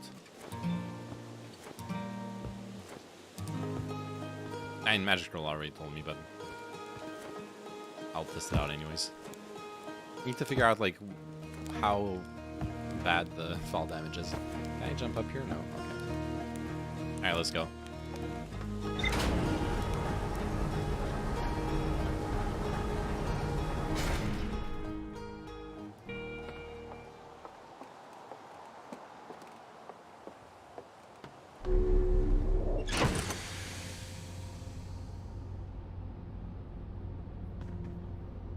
Cool.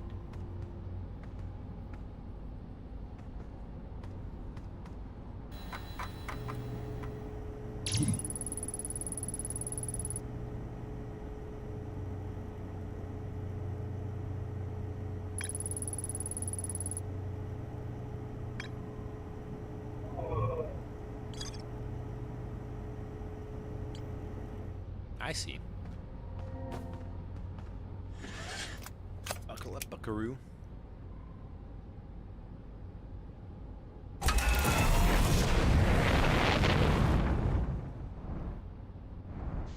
Okay. Oh no, I'm still in the gravity field.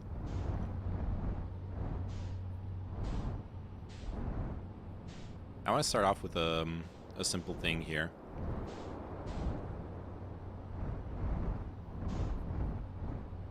I want to explore this planet a little bit.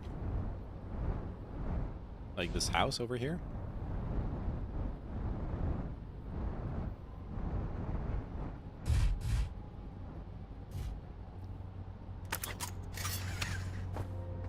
Is a good start.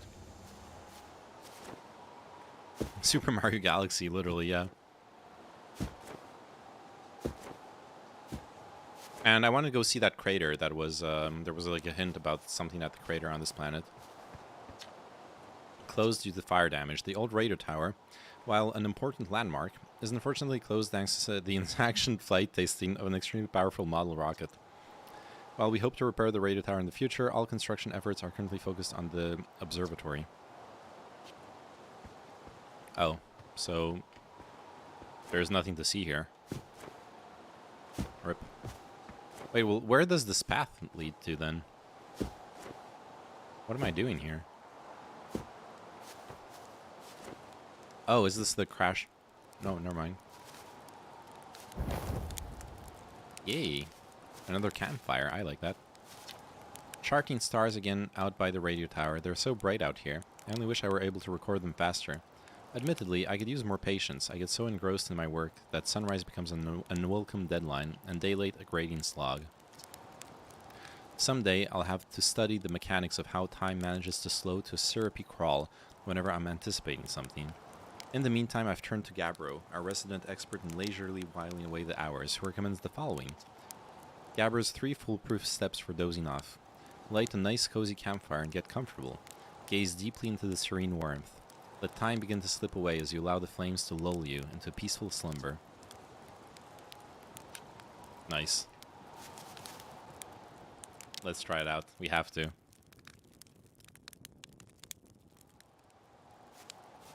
Seems to be working.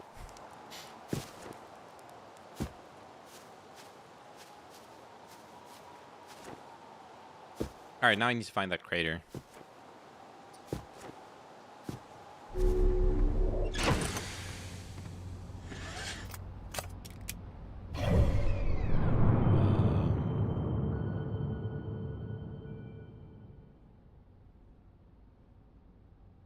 here. Oh, I think the crater is up towards here. I think that's the crater. Yeah. All right. Then, let's do it.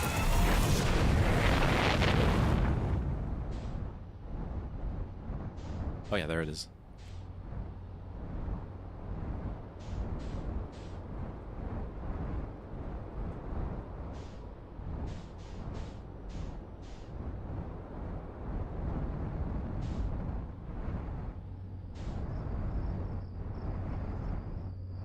Nope.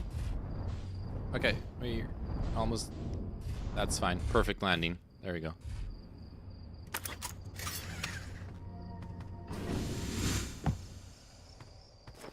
Whee! That looks very nice and normal. Hey, yo, hatchling. Thought you were taking that tin can of yours into space today. What are you still doing here? Me, I saw something crash over the horizon and didn't like what I was seeing in the pictures my little scout was sending back. So what crashed? Don't know what it is, but looks like some kind of plant seed. It's not anything I've seen on Timberhearth before. Trust me, I was quite the explorer. Do you think it's extraterrestrial? Kind of looks like something that might have come off of Dark Bramble. Whatever it is, it put down roots in a hurry. I don't like the look of this thing, hatchling, and that's a fact. Think I'll set Marl and Hal loose on it. Best to get rid of this mess sooner rather than later, and no one can remove an unwanted plant faster than a treekeeper. I have to get a look at what's inside the seed first, though.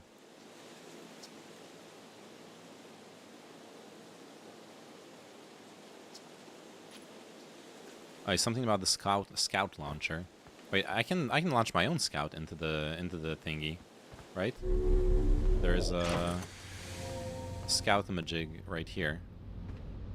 No, or not, I guess. And there is a scout machine here, but I don't think I can use it. Or can I? I can suit up.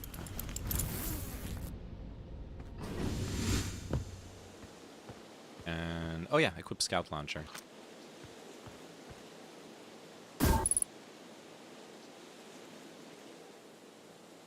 Ship log updated. A duplicate signal. 500 meters away. Oh. Yeah, let me try that again.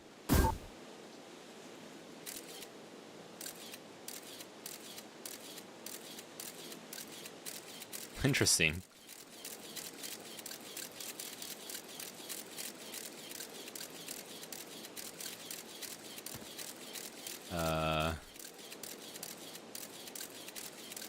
That does not look safe.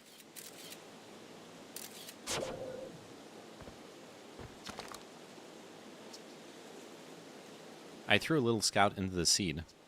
You did you? And you're telling me it's bigger on the inside than on the outside? This is going to be a chore to chop up. Can we even remove a seed that doesn't have the decency to stay the same size?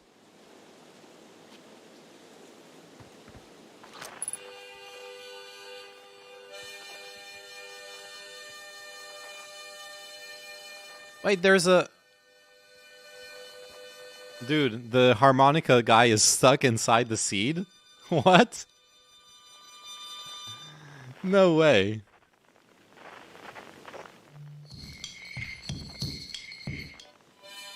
It's 10 meters away. It's literally here.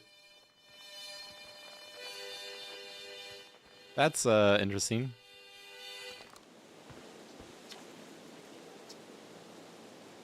My signal scope is picking up a harmonica inside the seed. Inside the seed? Huh. Don't know what to tell you there. The only harmonica player I know is Feldspar, and they disappeared ages ago. Well, I think we know where they disappeared. Listen here, don't go telling the nice about the harmonica music, okay? They'll never let me get rid of this darn seed if they suspect it has any musical talent. It ate Feld, yeah. Feld is literally stuck inside, but I don't have the means to save them right now. Interesting, though. You're sure the seed isn't from Timberhearth? Yeah. Okay. Maybe I should go talk to Gneiss anyways about it.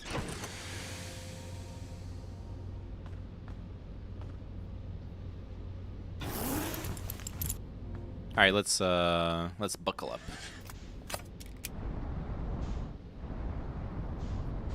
hate this damn planet.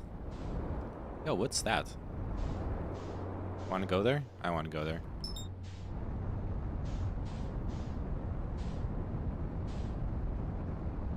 Oh, it's way too... Oh, no, never mind. We're catching up to it.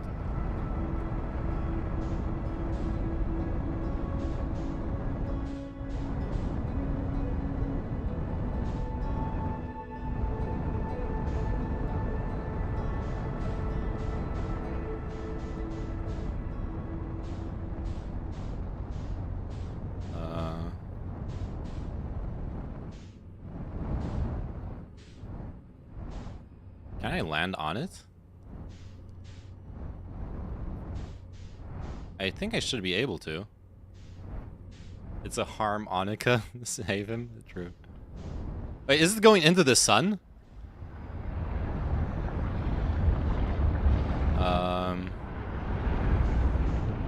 Oh, it's just flying super close to the sun. Never mind. I was scared for a second there.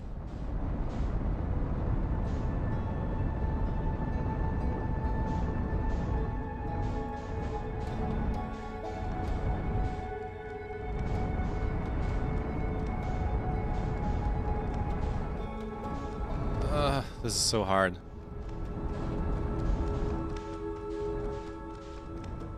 I don't think I can land on it. There's like no gravity on it anyways. Giant's Deep. What's the other one here? Brittle Hollow, Timber Hearth. I guess Giant's Deep is where the statue's from. We can start off there. You can use A to match velocity. Oh! I missed that. Rip.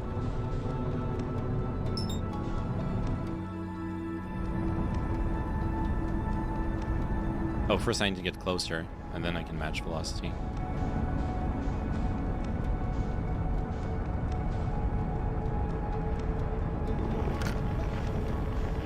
Okay, no signals.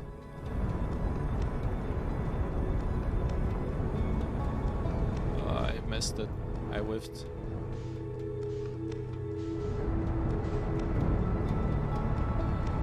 There's also an autopilot. Oh, yeah. That's much better. Thank you.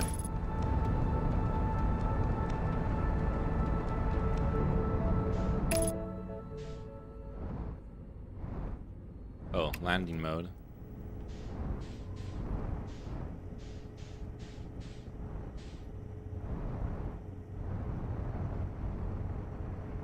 Bonk.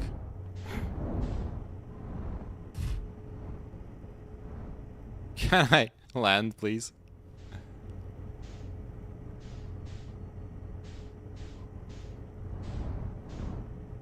This is gonna be like impossible to flip my ship onto it, right? Oh, never mind. Maybe. There we go.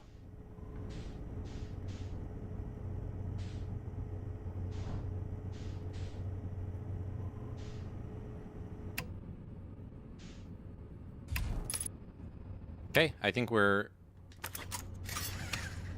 sort of landed. Kind of.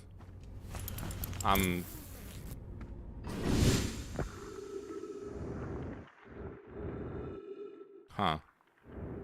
This is not great, by the way. Oh, fuck. That's not...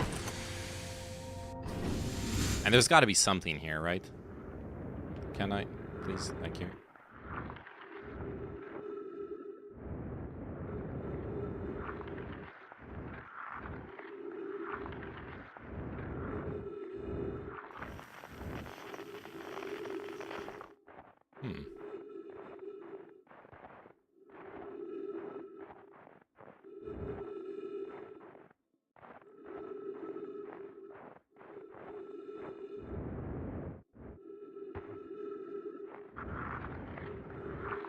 I'm ice skating.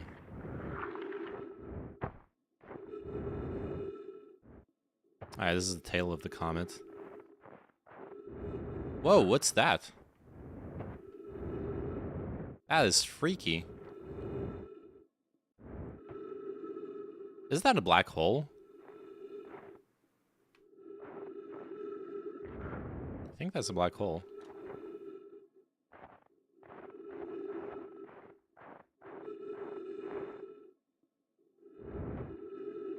Looks like a good bending light, yeah. I think there's nothing on this comet, actually. I mean, I'm glad I landed on it. At least checked it out. But we didn't see anything when orbiting, like going around the comet. And we've been, like, around it 5 times. And not seeing anything otherwise. Okay.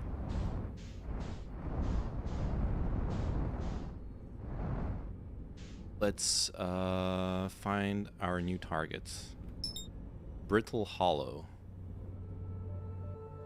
Why not? That's where the missed the legendary loot, yeah.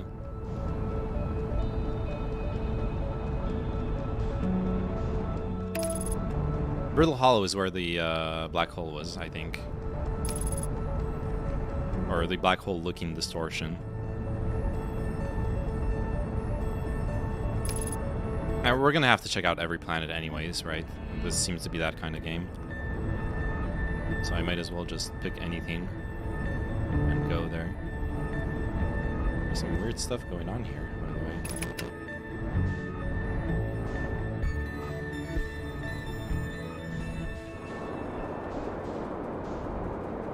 Oh, fuck. That's,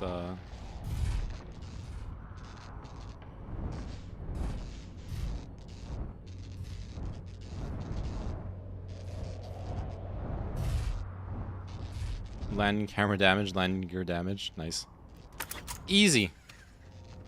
Best landing of my life.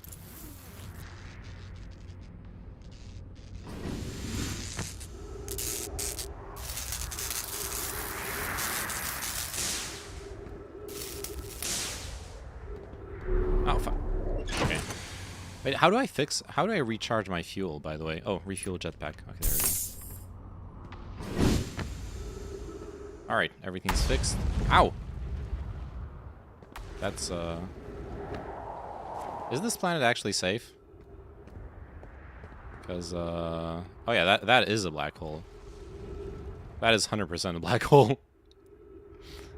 He is unaware. I'm very aware. I'm sure this is exactly where I'm supposed to be at this point of the game.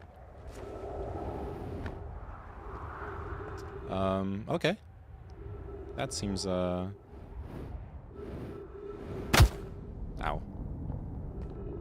That seems fine.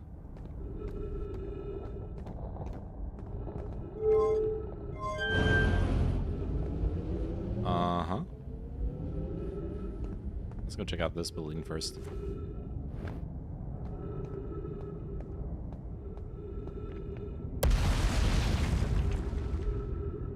Everything is fine. Of course it's fine. Look. Does this place not look perfectly fine?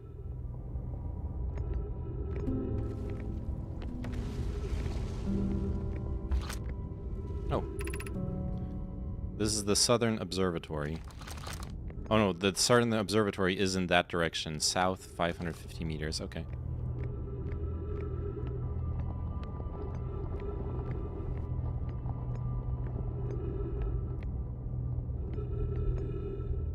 Okay, that takes me back up.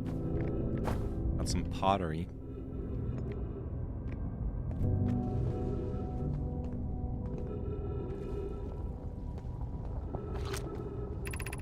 Crossroads, west 350 meters. Oh, there's something down there. Ooh.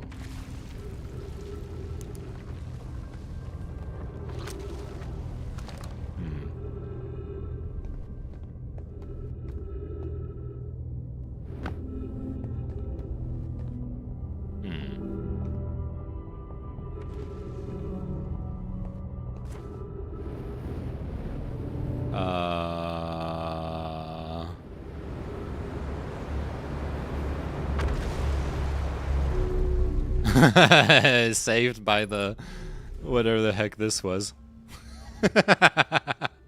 Calculated. Oh, we found the other guy. Tower of Quantum Knowledge.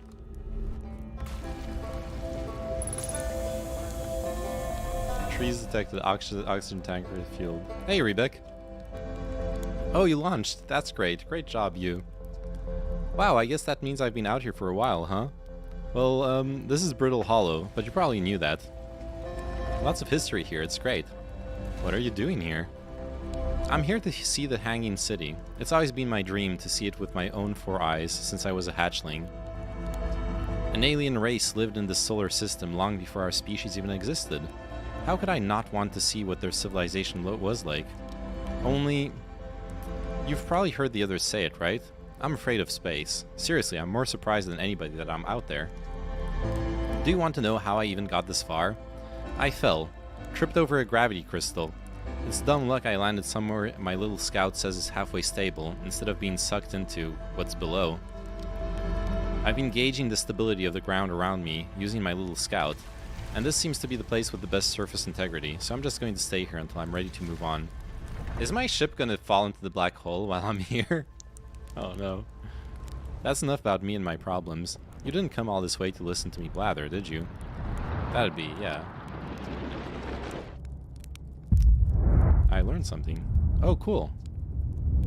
Okay, if you find something new about the Nomai, though, I'd love to hear it, if you don't mind, I mean. Where should I explore here? Oh wow, where shouldn't you explore here?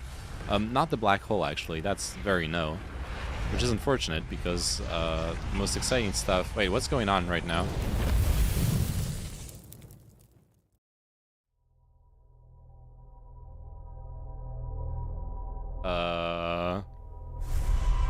What just happened? Wait.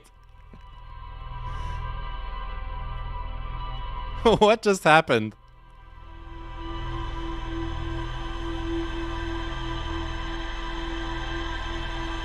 I have no idea what happened. I was talking to him.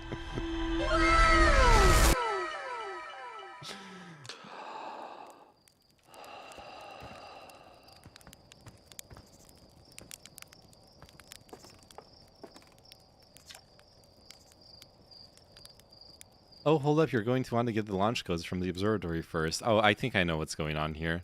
I already got them from the observatory, remember? Yeah. Okay, we're looping. We're actually looping.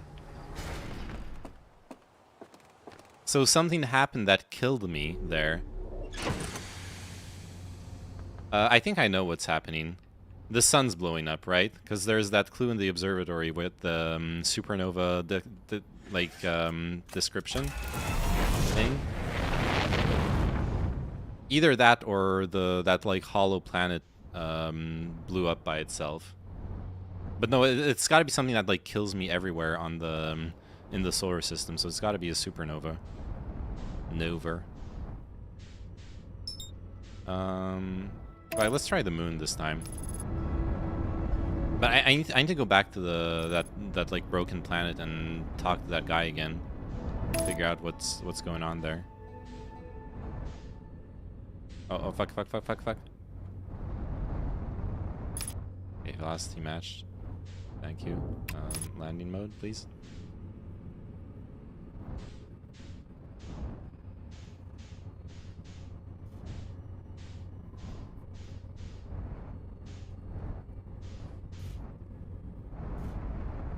There we go. Alright, I guess this time we die on the moon. Because I'm gonna have to explore here. Ow.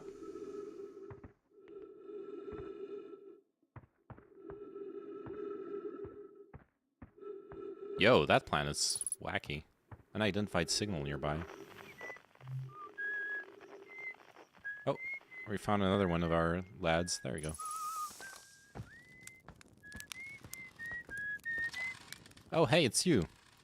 Ground control didn't tell me you were launching. Long time no see.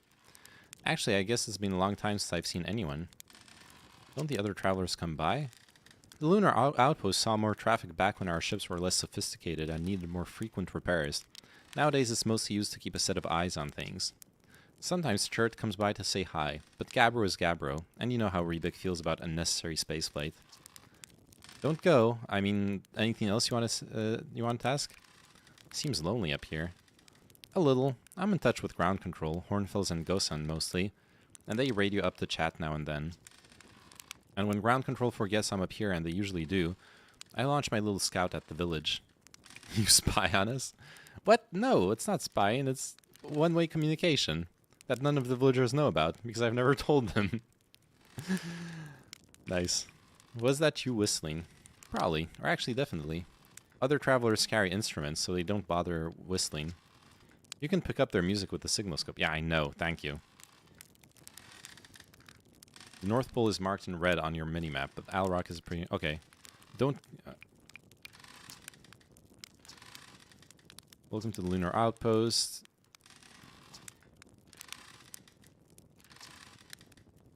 Okay. I guess we should go north?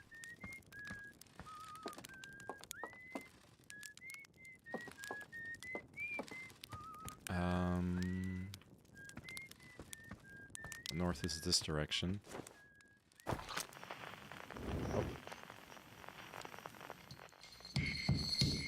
That's the drummer boy.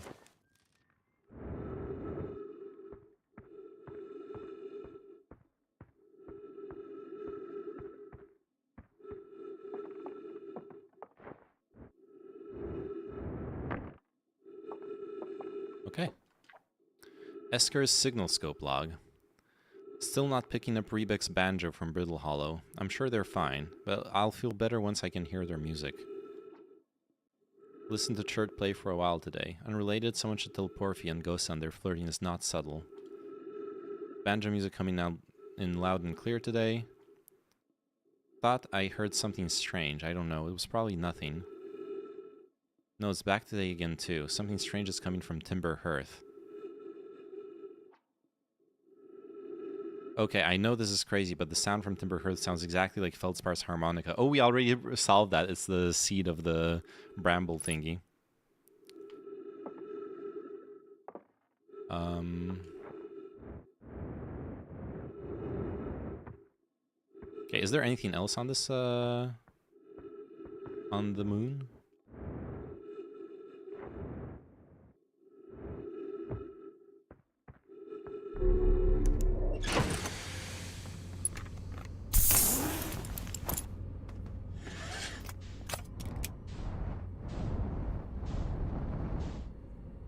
So, we don't have a solution for the harmonica guy yet.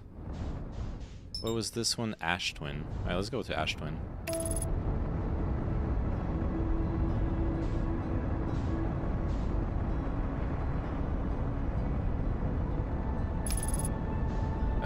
Autopilot.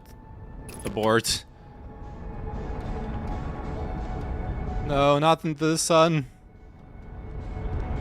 Not like this, come on. Alright, this is not the smartest autopilot I've seen in a game.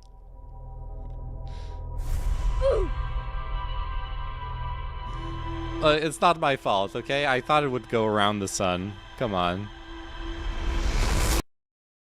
Oops. Alright then.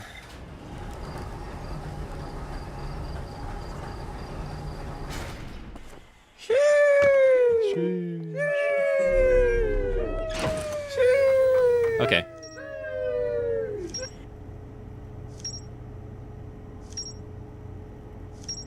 Okay, we got a lot of stuff going on here. Right? The Hanging City. There's a huge Nomai city just to the... Wait, what? Ah, stop. Huge Nomai city just to the north of Rebek's campsite that we couldn't see because we died. Gabbro, Giant Sea, Deep.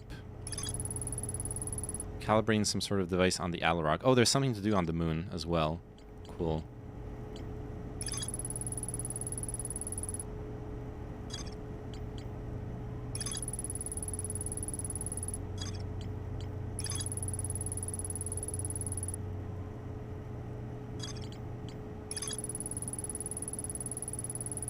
Okay, so let's go Lunar Ruins.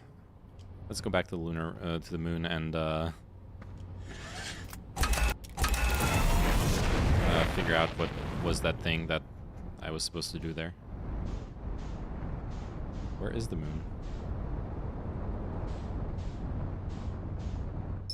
It's not there. It's not there.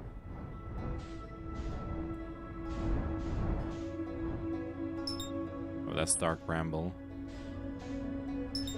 Brittle Hollow. I could return to Brittle Hollow and try to find my buddy there. Oh, there's Alrock. Okay. Okay. This time we're not going into the sun, so should be fine.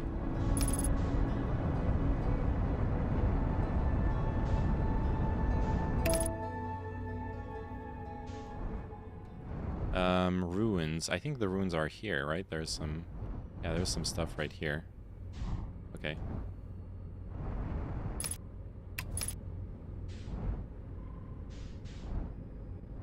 Oh, fuck. Okay, we're not doing too bad. That's an okay landing. Okay. Suit up.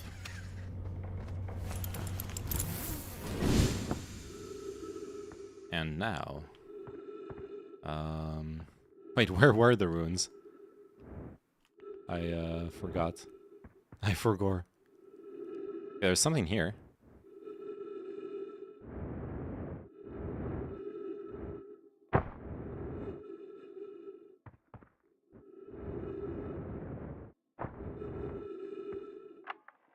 Church research notes. This is an old crater. The neat thing here is that the composition of the samples I took matched the composition of the ice on the outskirts of Dark Bramble. I deposited the Adelrock was hit with a piece of the planet that used to be where Dark Bramble now lies. To follow up on, maybe there are more fragments of the old Dark Bramble planet on other astral bodies in the solar system. Interesting. Very good. That's not what I came here for, but good to know.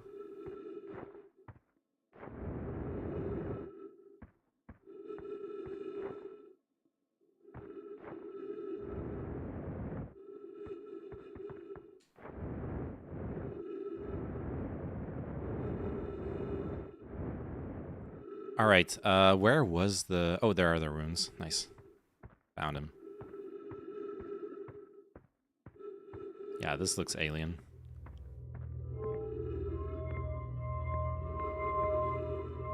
Huh.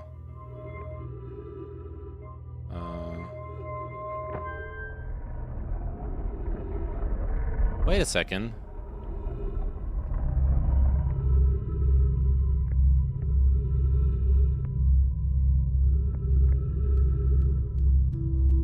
Interesting.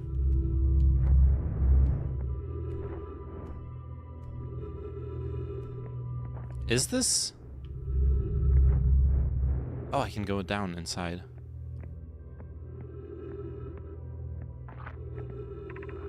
Coleus says, I was upstairs testing the eye signal locator, and it can hear and follow the signals from the sun, Giant's Deep, and Brittle Hollow. However, something strange is happening when I ask the eye signal locator to follow the eye's signal. The device's indicator rotates wildly and never points to just one direction. Wait, what? The sun, Giant's Deep, and Brittle Hollow is fine. Okay. This is a curious result. It's possible the eye has stopped calling out its signal. I see. I most likely calibrated the locator incorrectly. Privet, my apprentice, and I will make adjustments and try again. An update. Disappointingly, everything is correctly calibrated after all. It saddens me to posit this, my friends, but I believe this locator cannot detect the eye's signal. We would need to build a more sensitive device if we want to locate the eye of the universe. What? Then we will build it. Don't lose hope, Cassava. Our search for the eye is what brought our clan to this place. We won't give up so easily. Interesting.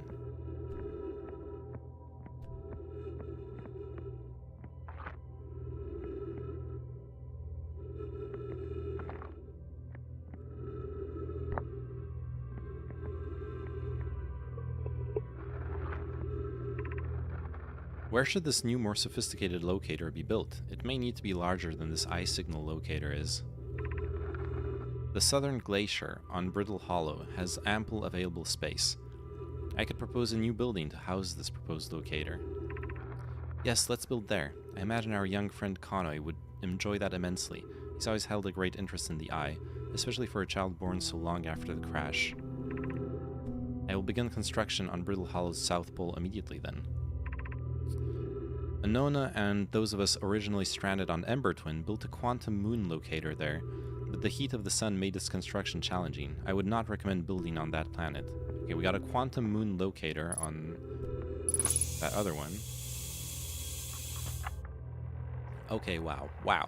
I've seen this ruin in other travelers' pictures, but seen it for myself. It's really old, isn't it? Wow, this is the coolest day of my life. Okay, time for some official notes.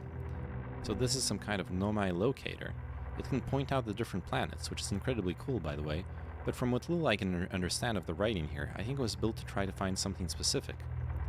I'm not sure. I also was able to translate something about the south pole of Brittle Hollow, so I'll fly there, see if I can learn more.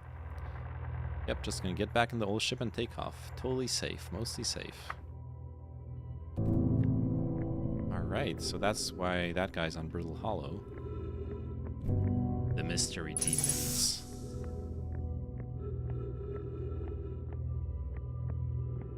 Do we have a lot of time?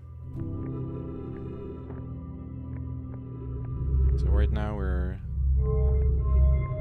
fixed on Brittle Hollow. What is this? This is going to be the sun, right? Oh no, it's...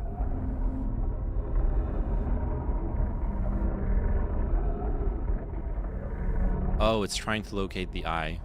This is supposed to be the eye. And it's not finding it. Oh, wait. No, yeah, it's not finding it.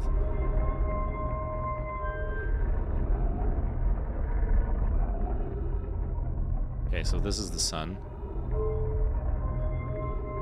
And this is Giant's Deep. Yep. Alright. The eye.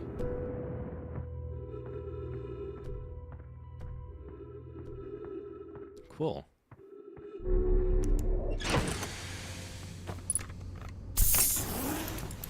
Alright, let me review the logs while I die in another supernova. So, eye signal locator. Connected to Rebik's camp, yeah, because we got the log from there.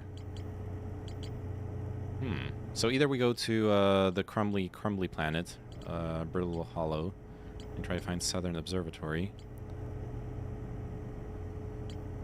Don't think we'll have time, but we can try.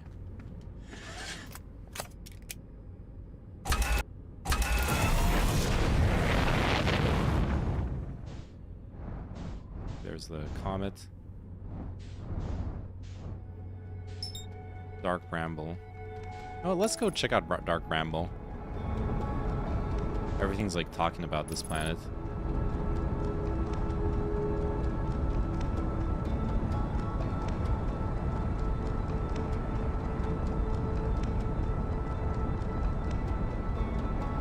Okay, Dark Bramble. Wait, what? Why?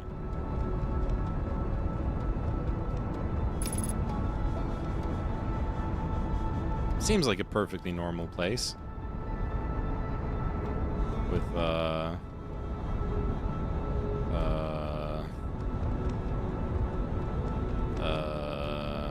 perfectly normal place. Huh. Is there anything on the surface?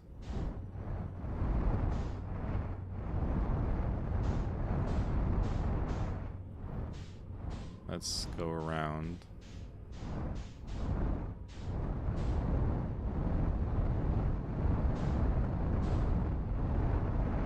Do a little look around here. Yeah. Doesn't seem like there's much.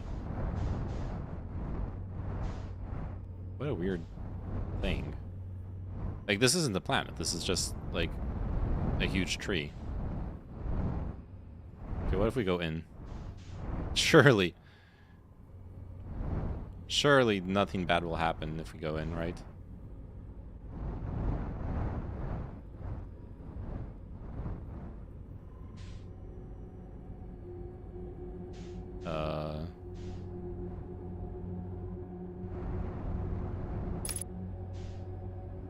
Interesting.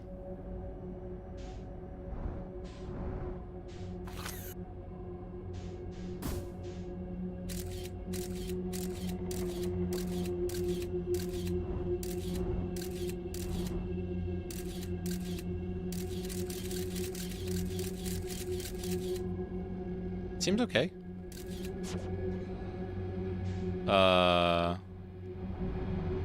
What's that?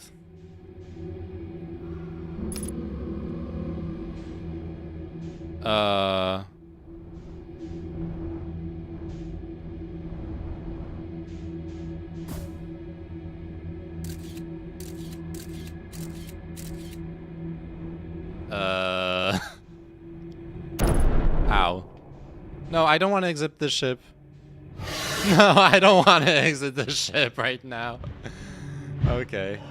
I don't think I'm particularly given a choice. Interesting. Wait, so how did the harmonica guy survive inside Dark Bramble?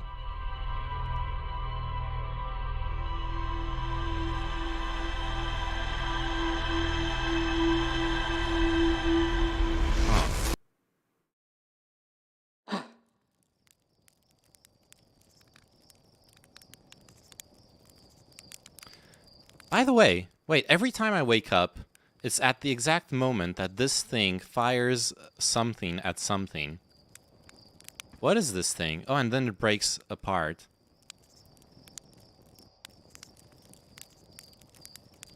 That seems like a clue.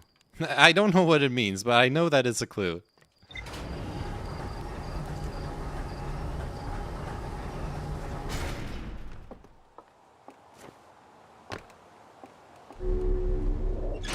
Okay, we've learned that Dark Bramble is pretty spooky.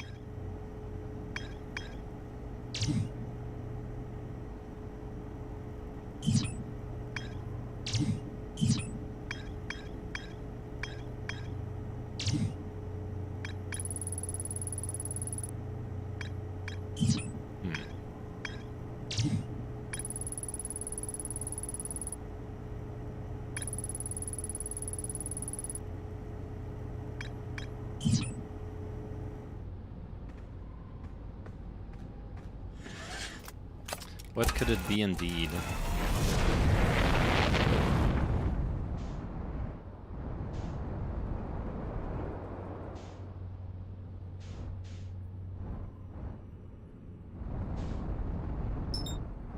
Alright, let's go back to Brittle Hollow. That shit was Hollow's Lantern. What's that?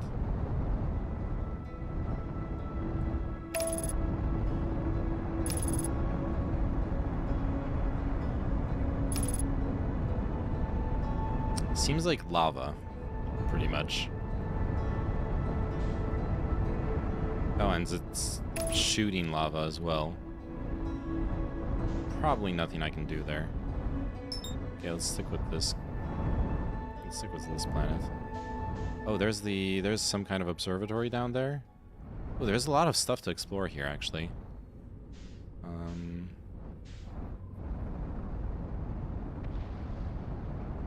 Guess we could start here.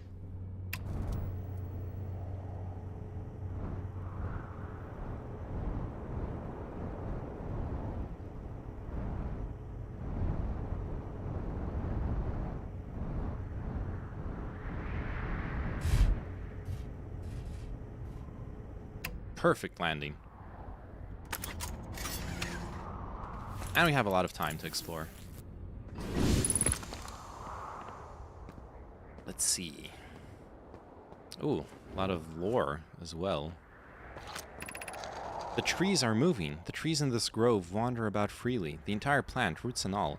This is not normal, even for this alien planet, and I have never seen them move. Is that even possible? If anyone else witnesses this disturbing behavior, I implore you, record your observations here. Either these trees are aberrant, or my brain must be. Alarmingly, it isn't only the trees.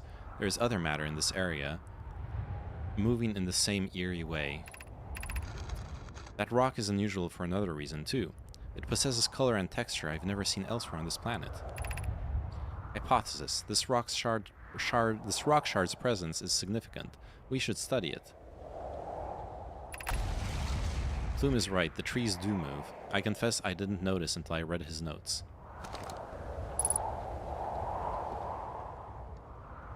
Interesting.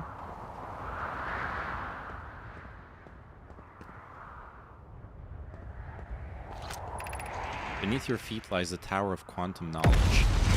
Oh my god. That was scary. If you're preparing to make your first pilgrimage to the Quantum Moon, descend the steps to the entrance below. The knowledge held within will help you on your journey. Oh, yeah, I was planning on going there, actually. Perfect.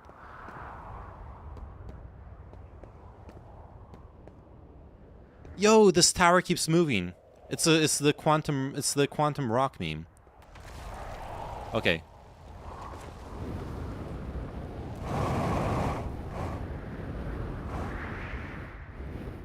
Got it.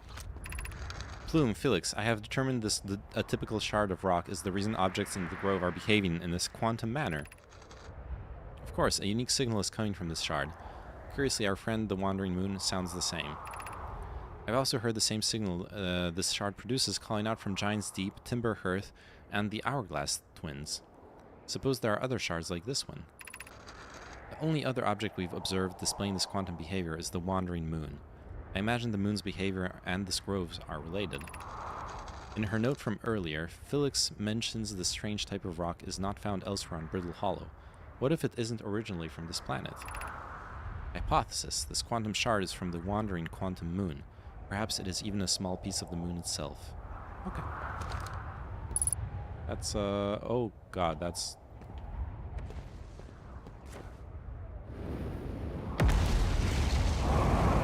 Yeah, that's fine. Alright. Oh my god, this is scary. Alright, let's explore. What could go wrong walking above a black hole? Surely nothing.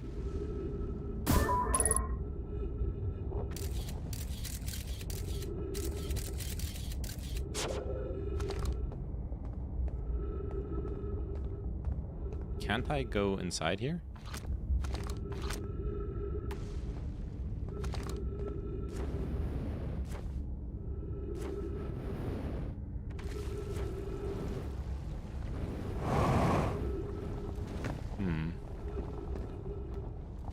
Doesn't seem like it.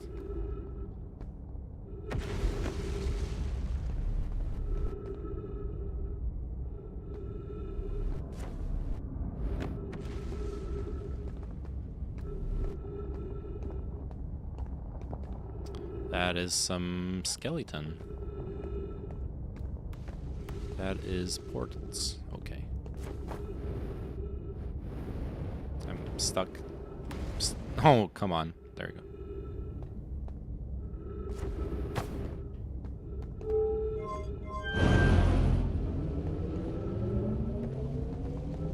This one seems broken. Kind of, maybe? Or not? I am afraid.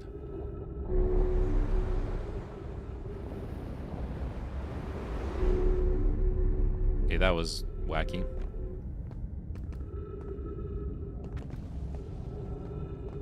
Where am I even going?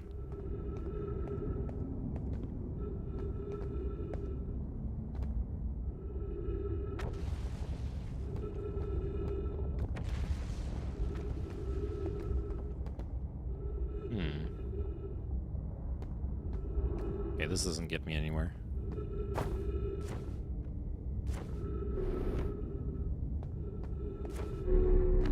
Oh, I can't go back. Wait, what am I supposed to...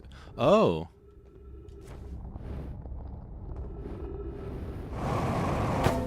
Shit. There we go.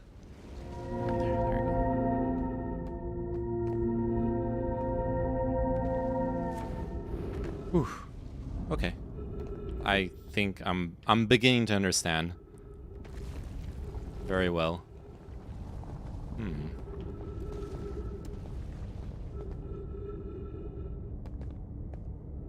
Where should I jump to?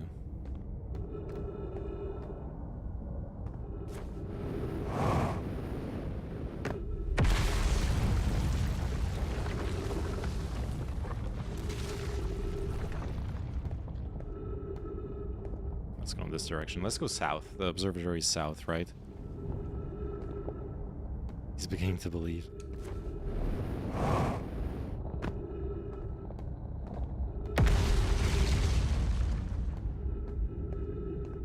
Let's keep going south. The ship's over there. Can I make this jump? Okay, let's try the safer jump actually.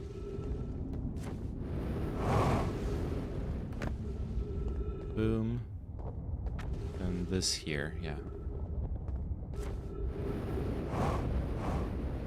Perfect.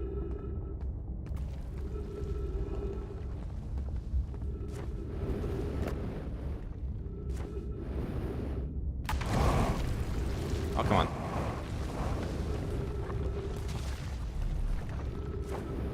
There we go.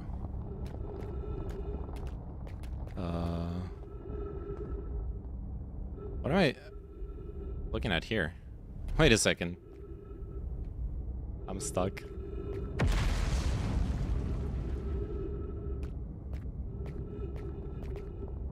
Are there any crystal thingies here? Do I just YOLO down this canyon? Oh, there they are. There they are. Okay, never mind. Alright, I get it. 3 minutes oxygen remain. No! This is not like this. Oh, no.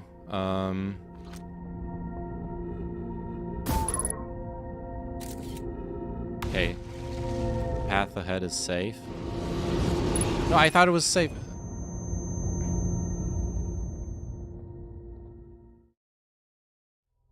Damn it.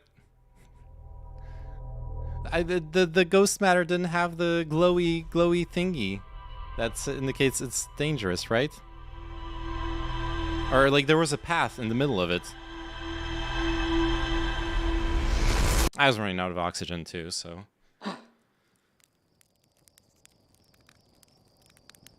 But where is this? Ow.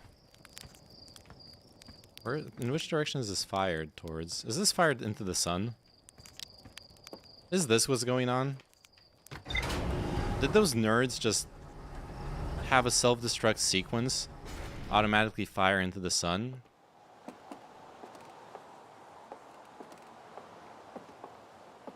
Can I catch up to that thingy?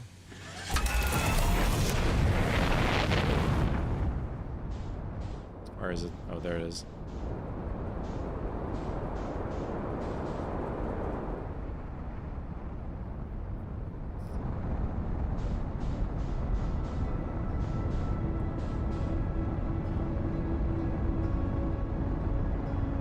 I'm probably not catching up to it, am I?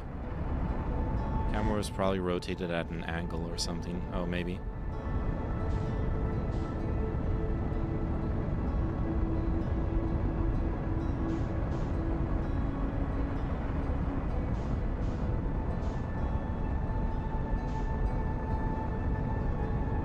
Oh wait, it's getting bigger.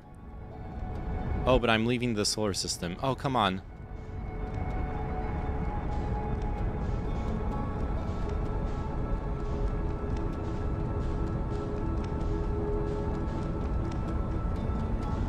Oh no, I'm gonna miss it.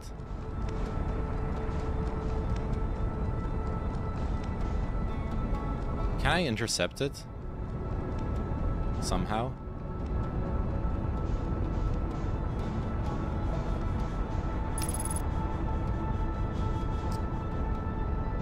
Okay, I think the way this game is designed, I probably cannot interact with it until it starts approaching the sun.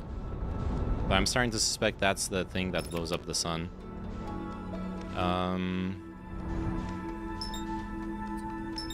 Okay, let's go back to Brittle Hollow.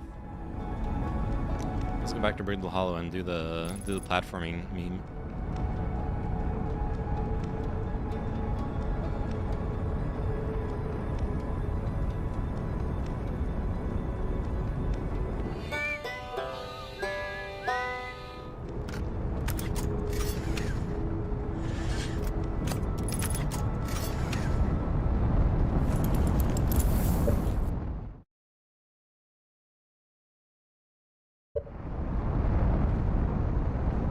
Use medkit. Nice.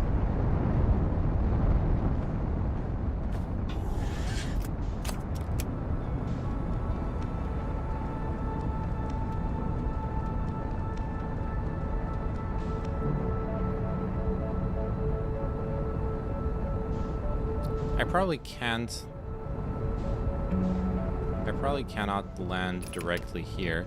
Oh wait, there's someone's ship here. No, don't crash, don't crash, don't crash. Ow. It's fine. Good enough. Oh yeah, that's the other dude's ship. 100%, right?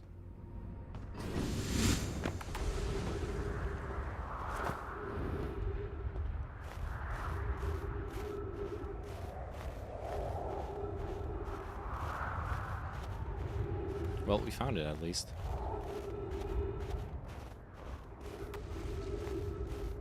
And I don't have access to it. Whoop-de-fucking do. Oh, but maybe we can go into the... No, we can't. Okay. I'm here, I did it. I put the ship down safely. In that the ship went down, I didn't sustain bodily harm. A few minor repairs, and it's like the ship never even hit those rocks. One of my better attempts. Feldspar would barely have laughed at me, I bet. That's the good news. The bad news, I haven't found a way inside the structure yet. The door is broken, and I'm not great at exploring, but I think I would have found a different entrance by now if there were one. Probably. I can't get inside from here, but I know there are paths below the surface. I'm going to head north to the ruins on the equator to try to find a way down. Okay, yeah, the path I was taking earlier is the right one. For sure. Probably will be faster if I just take my ship and go around the planet real quick. Plus, I get to refill fuel. Boom.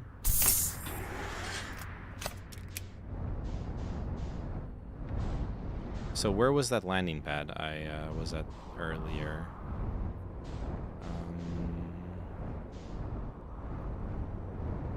Don't exactly remember. Well, it wasn't far from the observatory.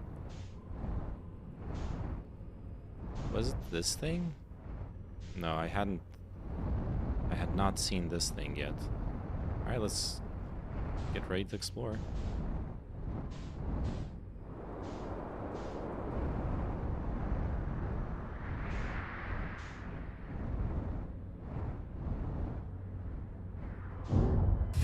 Oh fuck. No. Bad landing. Bad landing.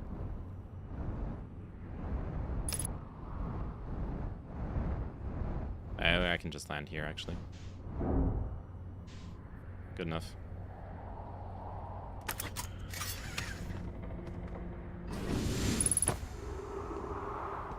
Okay, what is this stuff?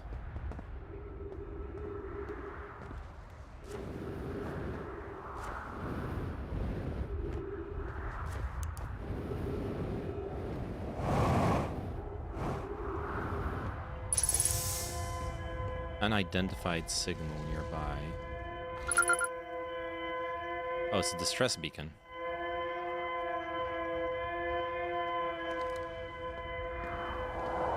Interesting. Is everyone unharmed? No one was badly injured from the escape pod's impact. We're incredibly fortunate. This is good news, at least. Have we heard from Escape Pod 2 or Escape Pod 3? No, I'm unable to make contact. My equipment can hear the other two escape pods' distress signals. However, if it's any comfort, both pods must be structurally intact. I'll continue calling for them. My gratitude, if we can. Thatch, the moon is approaching again. Everyone brace yourselves, swiftly. The volcanic moon has returned. Be cautious of falling ash and debris. I believe the moon has passed. This planet doesn't appear eager to have guests. We are certainly unwelcome on its surface. We need to find shelter, and quickly. The volcanic moon will not be gone for long. I observed several promising sites below the surface, but we will need to construct a way for everyone to climb safely down this cliff. Perhaps we could build platforms. Ooh. Platforms, you say? Hey, Kino. Also, if you're enjoying the game so far, the DLC is basically a self-contained puzzle planet.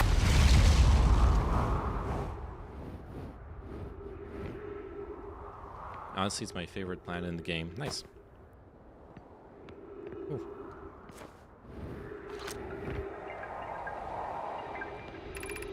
Collision imminent, preparing for impact.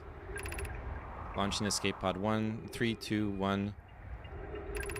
Escape pod 1, vessel has been mortally injured. Emergency sequence activated, awaiting departure from vessel. Scanning external environment, scan complete. Minor structural instabilities detected. Pockets of breathable air detected. Adequate solar energy detected. Verdict, hospitable. Yes, this is a very hospitable planet, clearly. Great verdict.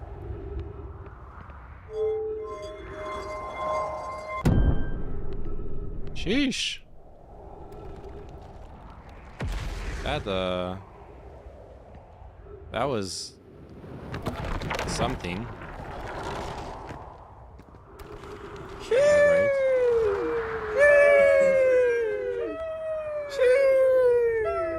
Yeah, pretty much. DLC definitely worth picking up if you enjoy the game. Yeah, I'm enjoying it right now, so. Use caution, a black hole sleeps below. You must not slip. Thank you. I noticed. I've watched whatchamacallit, the black hole movie. Okay, we jump.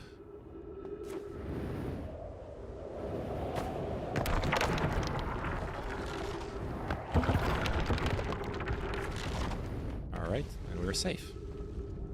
I guess this is the normal path from the equator. We will find more hints about the planet, at least this way. Of note, be sure not to wander far from here. Though this area is somewhat unstable, it's safer than any we've found so far.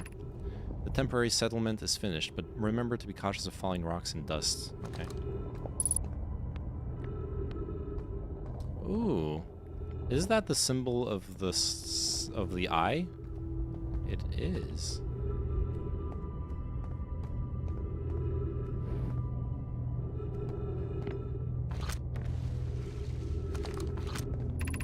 This knowledge is too dear to lose. Here's everything we can recall about the signal we encountered while aboard the vessel.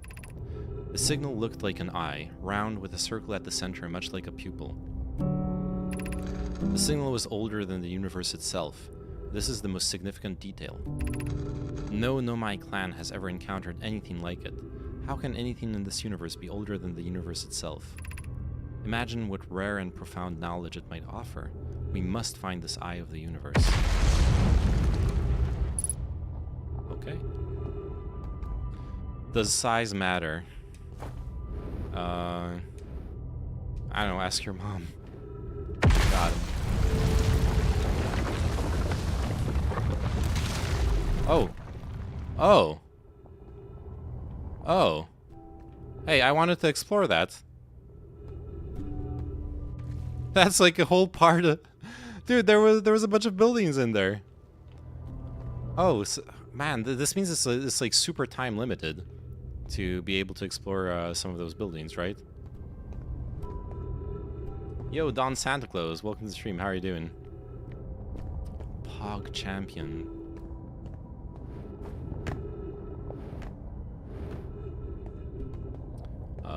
Why did I go down here?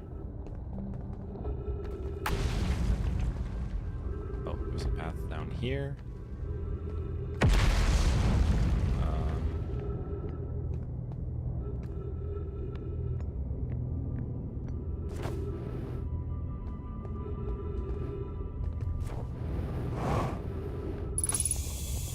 Nice, refill the oxygen. Nothing special around here though. Wait, let's check if there's any inscriptions and stuff. Yep, there is. We can hear the other escape pod's distress signals, which gives me hope. Foley, are you still here? I'm unsure how to survive in this place without you. I'm unsure how to be me without you. Aww. Aww. That's sad. And sweet.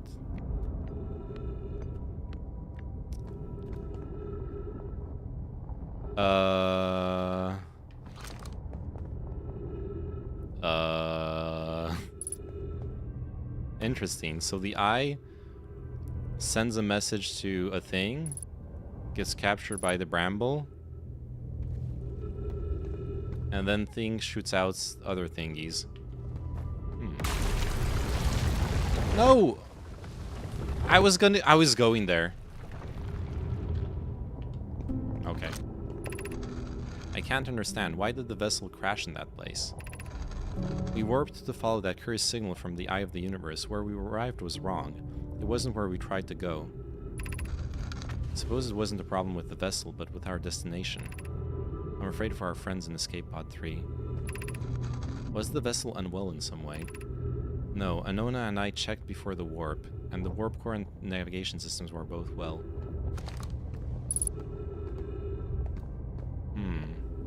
Am I stuck here now that, like, the rest of the city buildings are...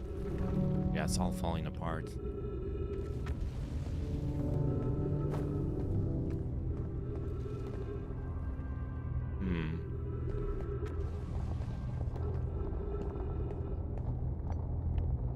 I'm gonna die here in like 5 minutes.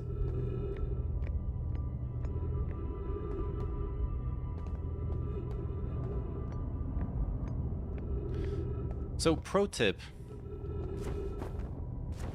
Maybe don't build your city on top of a black hole. Now, I'm no architect. I'll confess, I'm no architect, but maybe... Oh, come on. Maybe this isn't the smartest design choice. Okay?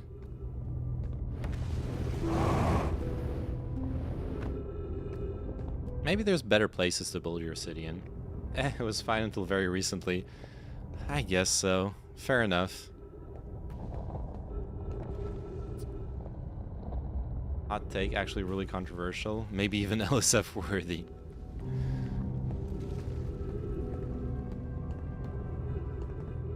I don't think I've been down there, or maybe I have, I don't remember anymore. So, okay, I'm looking southwards now. Because I want to figure out a way to get to the observatory. I don't think this is the right path to get to the observatory. Rather, the landing pad I was on in the previous run. They didn't have a lot of choices either. Okay, but look, sometimes you just gotta pull yourself up by the bootstraps. They're just looking for excuses at this point. Just because you crash landed on this planet doesn't mean you don't have a choice. We all make our choices, right? Is that my part of the planet? That's okay. No, it's that part. Okay. Given concerns about our settlement stability, where should we construct a new, less temporary shelter? Good question. We need to stay close to the escape pod so Felix can monitor incoming messages. We cannot be rescued if we aren't present to respond. I don't believe anyone is coming to save us now. Thatch. Now we must save ourselves. I agree. We're here because the eye signal called to us and we followed. If we are to find it, we need to not merely survive, but thrive. This is a wise point, Plume, and eloquently made. If moving to the northern glacier will keep us safer, then that is what we should do. I believe we should migrate to the northern glacier. Building beneath the crust again would shelter us from the volcanic moon's eruptions. What if we use the gravity crystals to craft a stable path? We found the stable path earlier, but it's not an... Oh, wait. Oh. It's not an easy path. Yo! This is cool.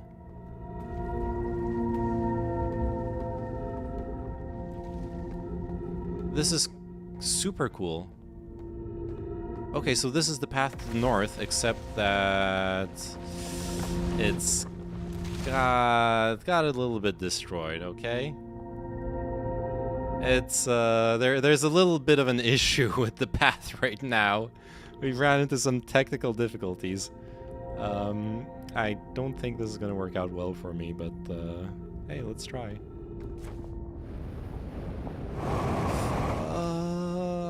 I can't boost more. Never mind.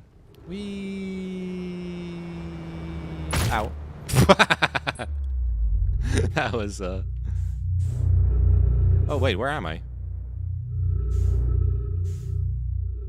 Oh, that's like the white hole or something? Oh, there is something in the black hole.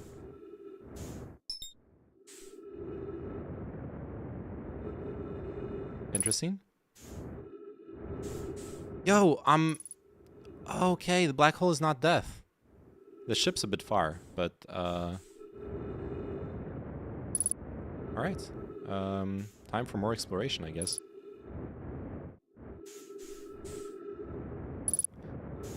I thought I was gonna die, okay?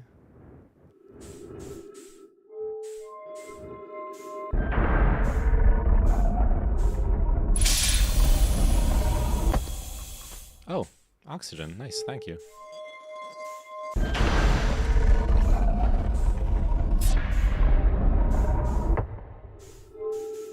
I have no clue what I'm doing. You know, classic thing. You end up in an alien ruin. Just press all the buttons. What's the worst that could happen? Oh, that was an airlock, actually.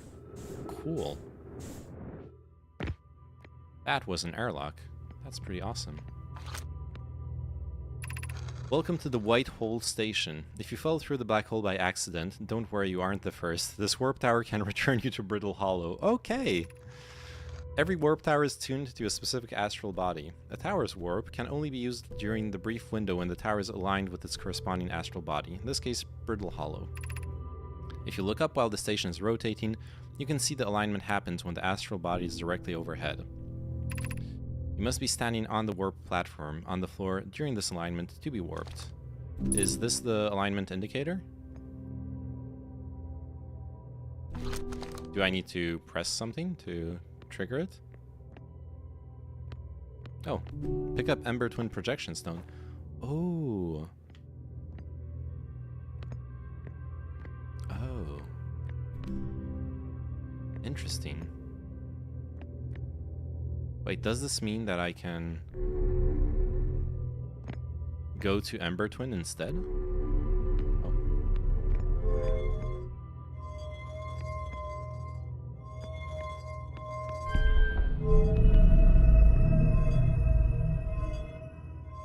Oh yeah, I can probably figure out a place to put the projection stone if I was a smart person, but I'm not, so wish me luck. Wait, I'm supposed to stop this, right? When it's in front of the right place.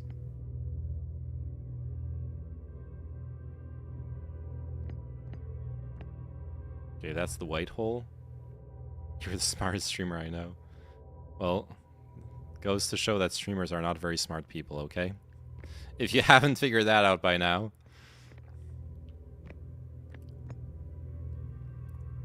Let's see. Oh, there it is. Stop, stop, stop. That does not stop it, actually. Never mind. Oh, I need to... Okay, that was the... Okay. We're waiting to... Message says look up, streamer looks down. Wait. But there's nothing up.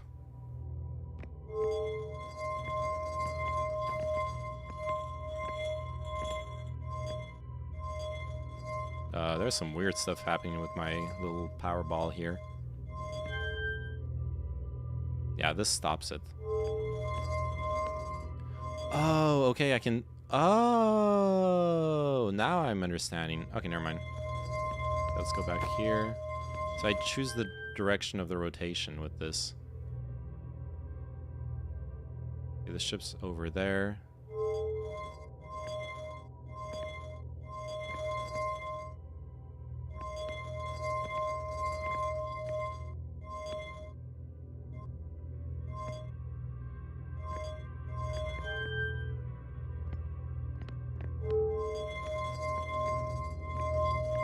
Oh wait, this just changes the... Okay, never mind. This just changes the rotation, but that doesn't help me at all. Oh, I look up here. Okay, I'm an idiot. I have conceded that. Never mind. Whee! Oh, never mind. I'm already here. Okay. That was cool. Oh, can I go back there? Oh, yeah, I can. That is super cool. I love the effects of the black holes. Wait, if you're an idiot and you corrected me about tank turbines, that makes me... Hey, look, it turns out people can know things and still be idiots. Have you never interacted with a highly educated idiot? There's a lot of them out there, okay? And even more particularly, people are usually good at specific things. They're not good at everything. Someone being good in music or in science doesn't mean they're actually that good at... Why am I carrying this stone around? Doesn't mean they're actually that good at, well, you know, other things. Return warp status charged. Step onto warp receiver platform. Okay.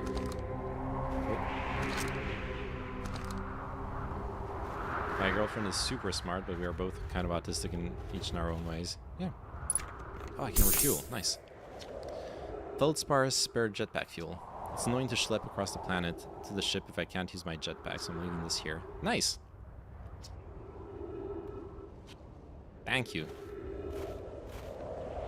She went to Harvard. Nice. The Hanging City. Below, 50 meters. Hey. This reminds me of your mom's, Never mind. There we go. Let's keep on reading. I love this song. This is my favorite song. Oh, wait. Sun's looking a little red. I think my time here is running out. Let's read this before I die. Actually, no, let's watch. We got a good view on the sun.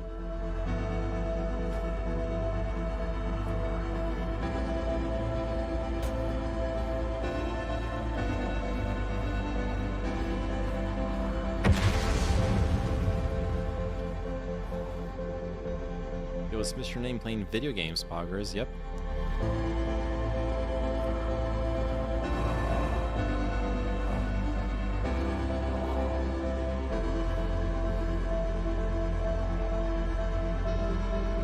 Ooh. Is it me or is the sun getting bigger?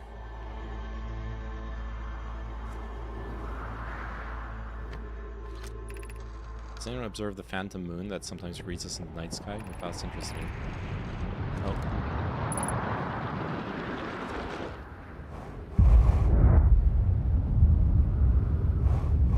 Bye-bye.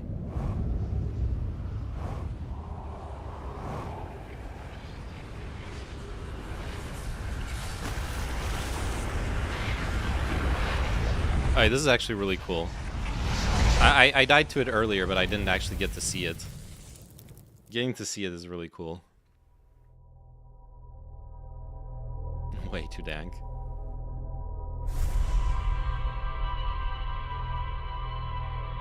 Okay, this game is really awesome. I understand why people are telling me to play it. How many loops have you been through? What do I know? So this is my first playthrough. I know very little.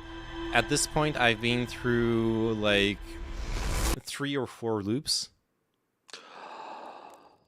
So I know this thing shoots a thing, and that is probably why we all die, right? But I have found no clues. I'm just, like, that's just my reasoning skills at play.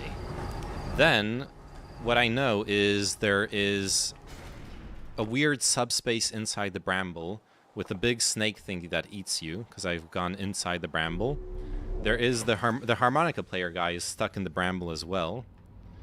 Then let's look at the ship log.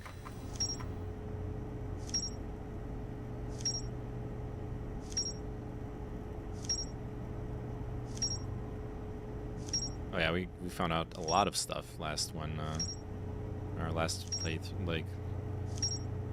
Oh, you're very early game. Yes, I just started literally like an hour and a half ago, or 2 hours ago. Very, very new to this.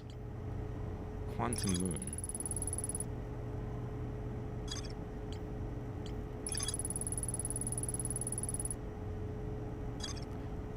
Okay, so there's a lot of hints on Brittle Hollow for the Quantum Moon.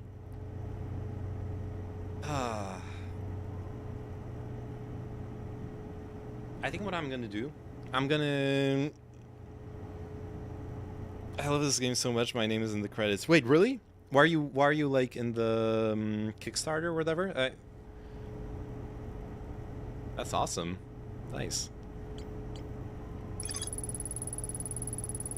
They decided to migrate from the old settlement to the northern glacier. They used gravity crystals. Yeah, so I'm gonna need to go back to Brittle Hollow a couple times and basically like speedrun it, so I can make it through different parts before everything falls apart. Yeah, Kickstarter backer played the free demo before they conceived of the Kickstarter. Nice, that's awesome.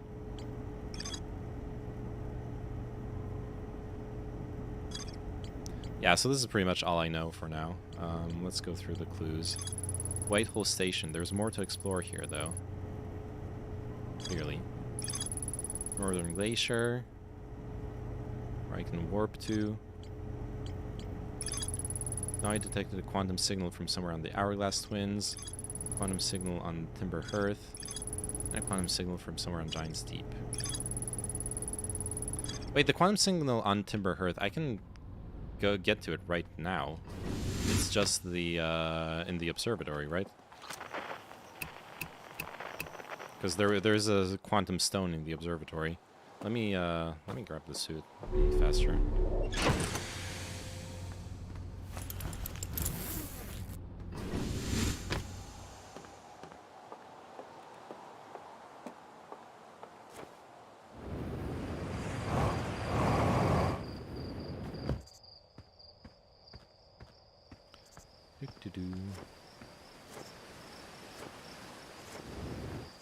Does that count for the clue? I guess I'll see soon enough.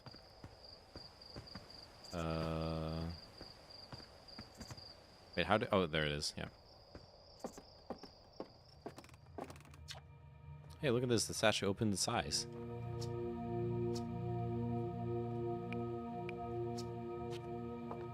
It doesn't seem like it's very useful for me. Oh, wait. We're nearly ready. Felix and I have finished construction, and she says calibrating the device won't take long. Wait, I already read that. Why did it reset? I thought the text did not reset between the deaths. Oh, is this is the thing inside the bramble? This anglerfish specimen was found attached to the landing gear of one of our ships that flew close to the dark bramble. It appears well suited to living in dark spaces with minimal atmosphere. Yeah, that's the thing that ate me.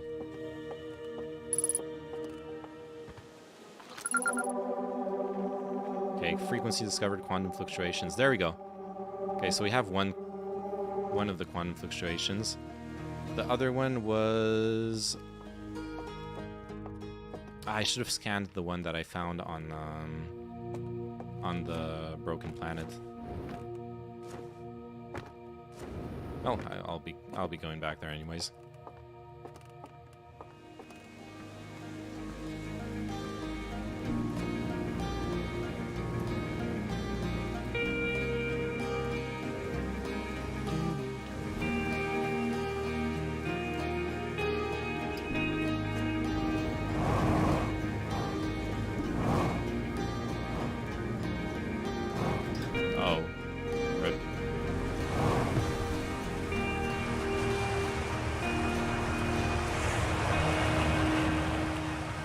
L.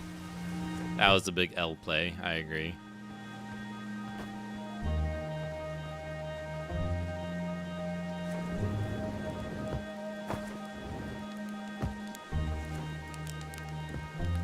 Oh, now we can go up here.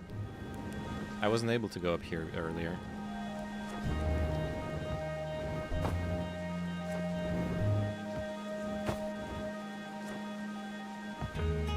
I know there's a couple things that I probably have yet to explore on this planet as well. So it's worth checking them out, except there's nothing here.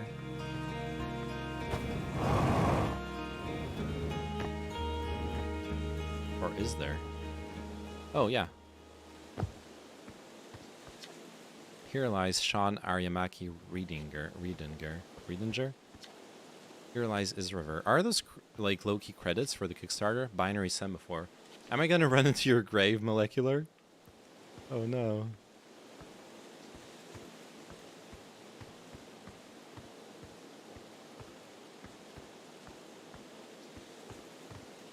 Doesn't seem like there's anything else here.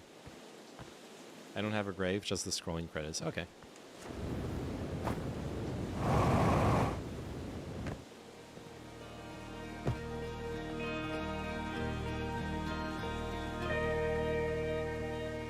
Cool.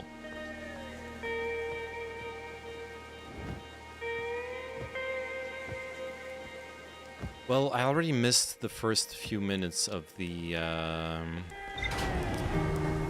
stuff breaking apart on the hollow planet, so maybe I'll not go there this run. Let's refuel and let's go to the water planet this time. I haven't been there yet.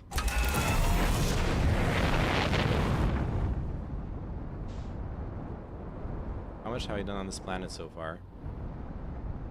Very little. I did figure out that there's the harmonica guy who's stuck inside the bramble piece that's on that planet. And I found the other campfire, I guess. Oh wait, this is the this is the thing that shoots the thing that like at the beginning of the playthrough. Can I like inspect it if I get closer to it? It orbits Giant's Deep. Okay. No, wait. Ah.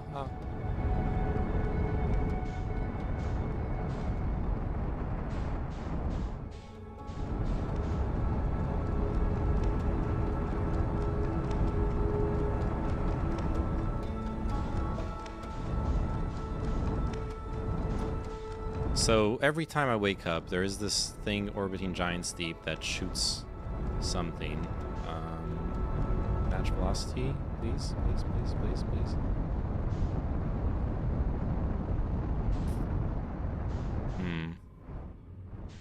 Doesn't seem like I'll be able to. Oh, I can. Actually,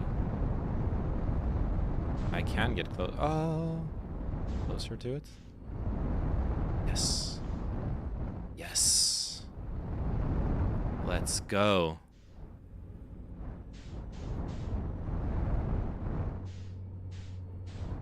Still learning spaceship controls, yep.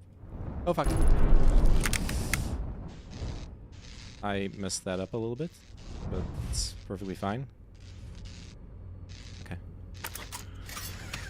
Absolutely. That was exactly what I wanted to do. Okay, I'm wearing the suit already, and I'm gonna have to repair stuff from the outside.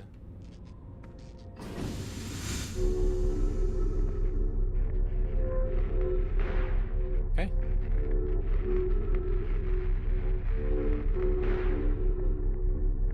Good enough.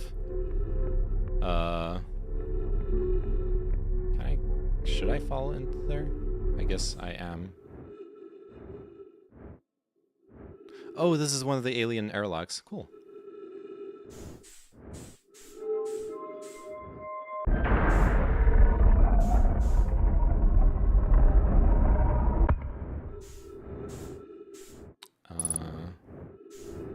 Ship log updated. Okay. Hey. Want to read this?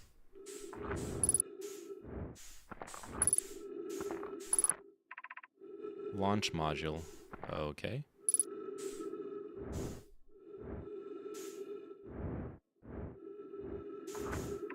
Probe tracking module.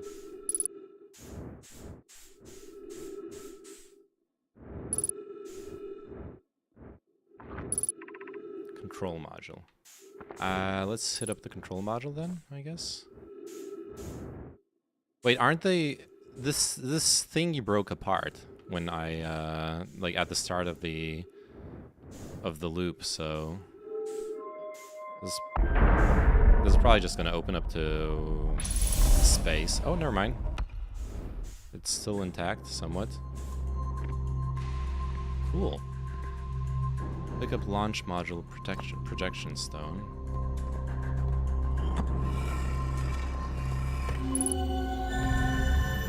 god. That was spooky. Giant steep projection stone.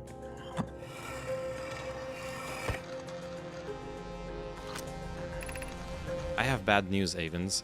Yarrow says there was a problem with the proposed power source, so the orbital probe cannon will not be asked to fire.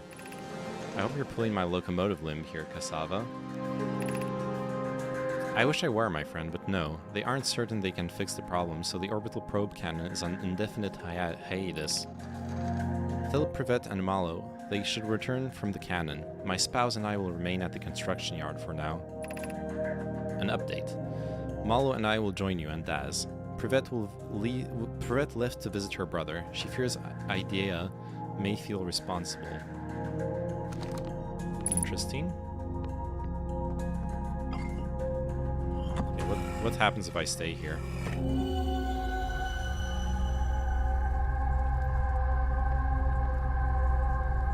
Why is everything wacky now?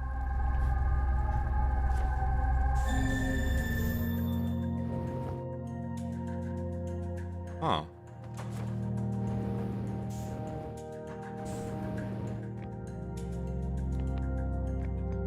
Huh. I am somewhat confused. Okay, so there's water up there, or some kind of liquid thing up there. What's going on here?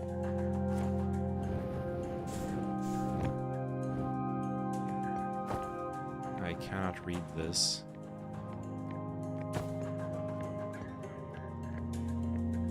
Oh. Surely nothing can go wrong from messing around with strange alien technologies. Okay.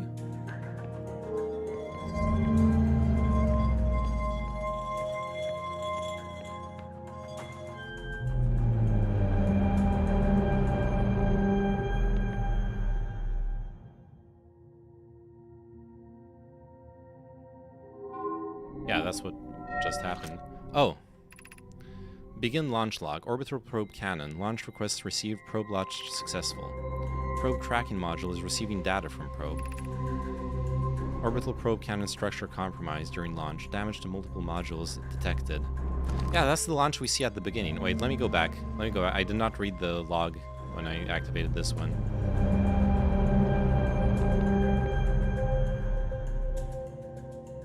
No loggers? Oh, no, stay here. Okay.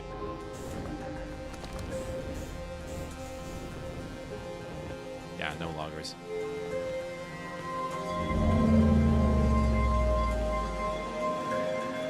Oh. It had a log. Oh, I'll go back to it then.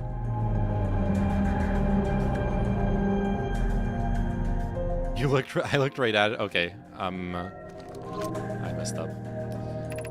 Orbital probe cannon damage report. Severe structural stress detected. Assessing damage to modules. Control module intact. So that's where we are. Launch module. Viewport window fractured. Module exposed to vacuum of space. Okay, that we can deal with that. Probe tracking module missing. Oh, which means we cannot track the module. That sucks. That's a problem. I actually tried to follow the probe, by the way, on a previous run, but it doesn't seem possible. Okay, where are the logs? Oh, there they are. It takes them a while. My bad. 12 minutes, 12 seconds ago. Request to launch probe received from Ash Twin Project. We know where the request came from.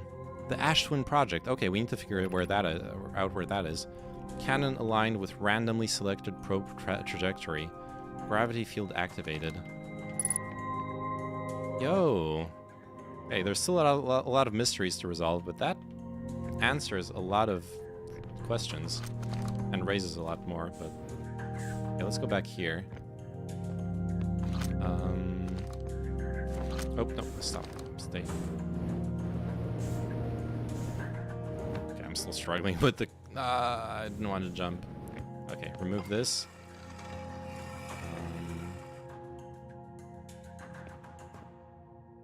Drop it. Take this.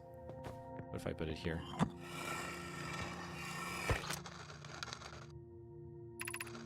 Mallow, my better 50%. Cassava is sending the last of the cannon components.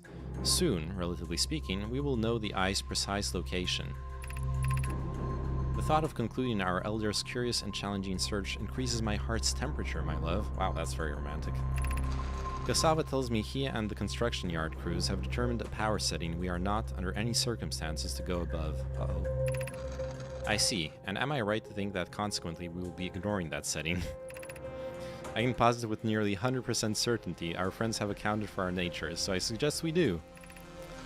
Giving the orbital probe cannon all the power it can structurally withstand creates the greatest chance of finding the eye of the universe.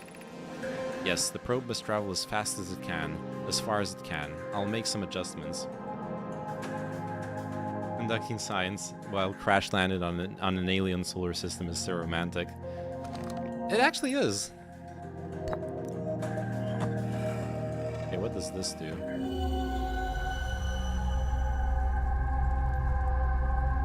Yo!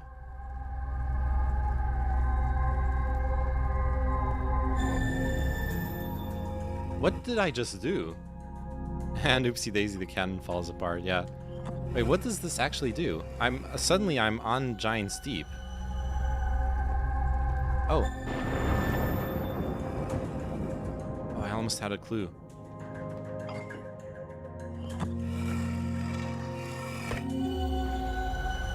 So this, like, makes a spectral sort of form of me. Okay, there's some symbol there. Oh, it's a tornado. Oh, can I pick that up? Probably not. It's a projection stone. Oh yeah, it projects me to places. Interesting. And yeah, those are the schematics for the probe launcher. Interesting. Alright. Well, we have a place to go to. Oh, okay, this is going to be difficult.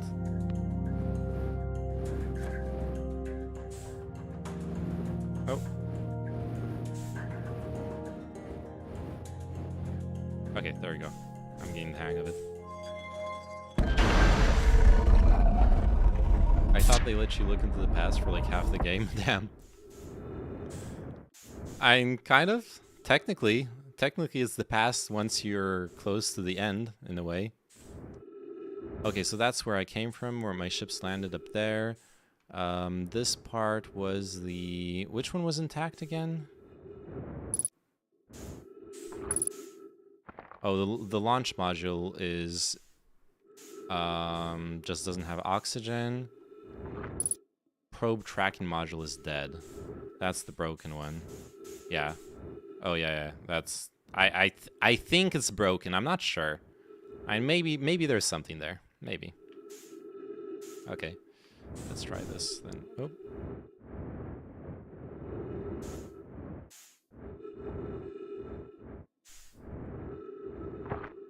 Oh, I can't actually go there. I need to launch the scout. Damn. Let's do that then.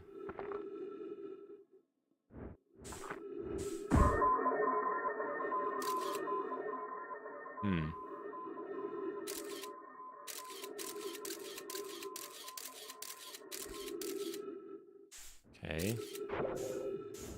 Can I land the scout, like, here? Oh, it just bounces. Never mind.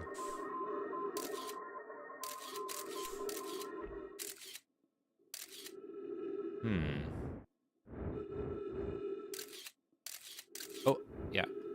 Okay, I'm seeing stuff now. I'm gonna rotate the camera.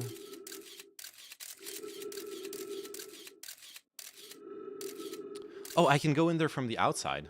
That's what I can do.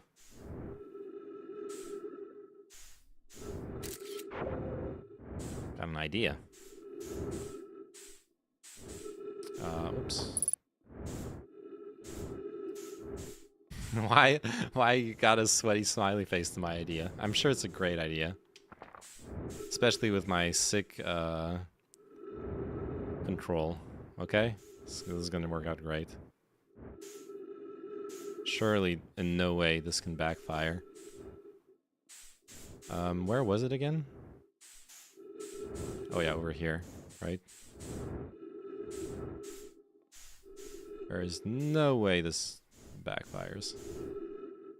Wait, that's the... Oh yeah, yeah, it's over here. Gabagool, over here.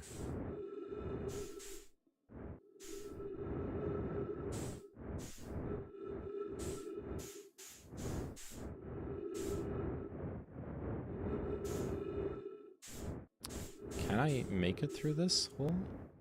I think I can. Yeah. Let's go! God, I'm so smart.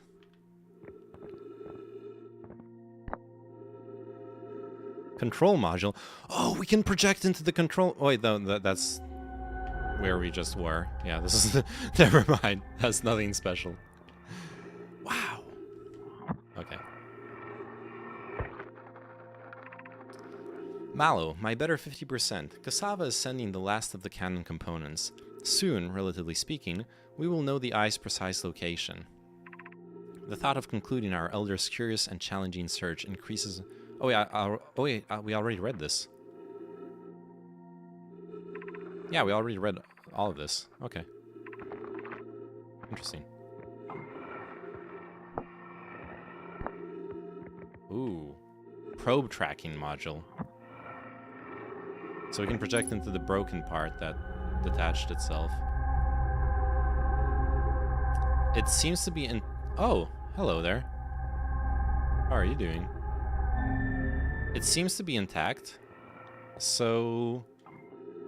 If I can... If it's still orbiting this planet, I might be able to find it, actually. And go inside somehow. The probe tracking module will be the first to know the coordinates of the Eye of the Universe. You'll be the first to see them. I'm honored and terrified. You won't ask the orbital probe cannon to use so much power that it breaks, will you? Of course not. Fret not, my nervous friend. We only need to fire the probe once anyway, so who minds if it compromises the probe cannon's structural integrity slightly? I would mind, Mallow. I would mind because we won't be capable of receiving our probe's data if the probe tracking module is destroyed. Yeah, it seems pretty important. Not to complain too much, but... And above is... not really accessible. Is it now? 3 minutes oxygen remaining. That's fine.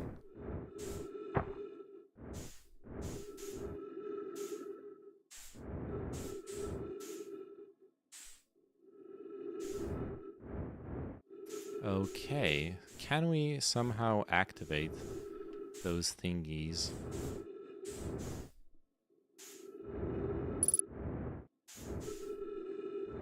I actually don't think so. I would need to find the magical power ball thingy.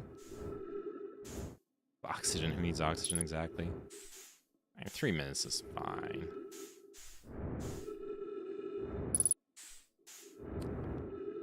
Yeah, I don't think I can activate those logs up here. At the very least, I would need to... Yeah, because the tube's all broken, but there isn't the alien power ball thingamajig, so... Yep. Alright, we probably need to get out of here before I suffocate.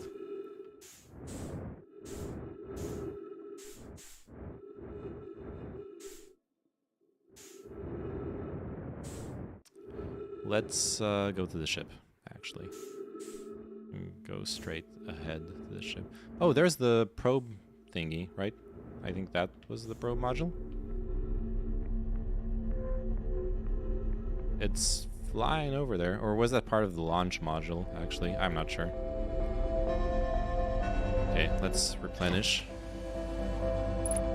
This is my favorite song. I need oxygen. Yeah. Yeah, I think this run is hitting its end. Angel Thumb.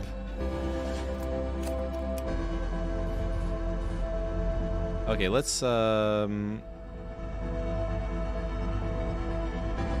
see what this is real quick. This is a beautiful song, though, I have to admit.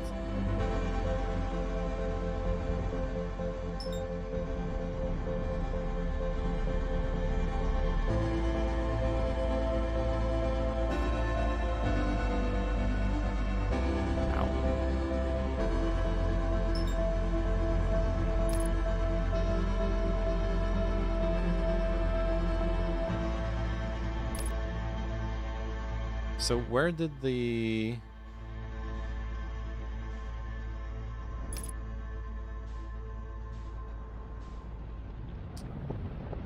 Where did the probe tracking module go to?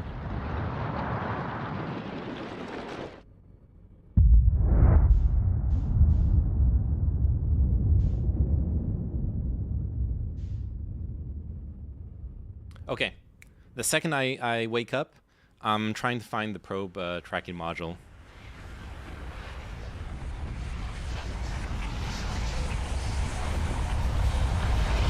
I'm speedrunning it.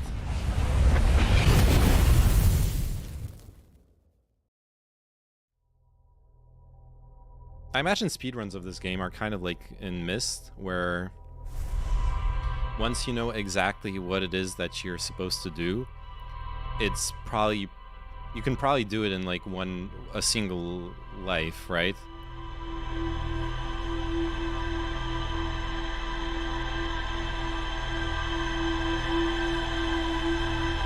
One thing's worrying me though. So I did find the probe. Okay, the probe's launched. And no, the two parts we see break off are part of the launch system. They aren't part of the like control wings. There are some fun categories of speedruns in this game. I think the fastest speedrun is like 5 or 6 minutes. Nice. Yeah, I don't think I can make it actually to the... I'm sure there's a way of getting there to the probe like control tracking module, but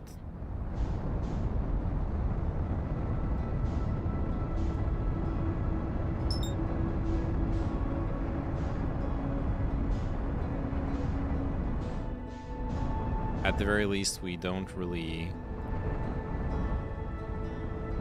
see. All right, let's just catch it when it orbits again around the giant steep. It's gonna come back. Oh, I'm going way too fast.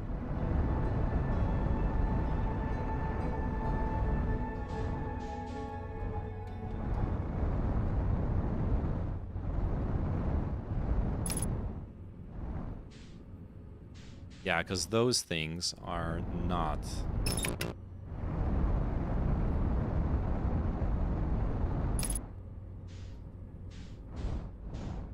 Yeah, those things do not help me out here. What is that?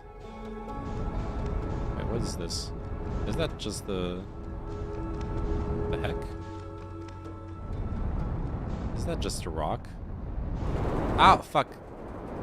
I was not expecting that. Whoa, whoa, whoa, whoa, whoa, whoa, whoa, whoa.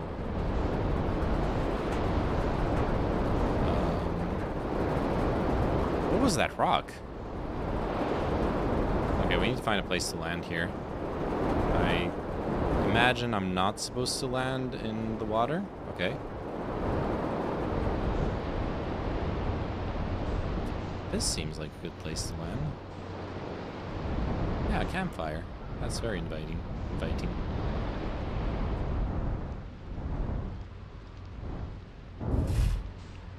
Perfect.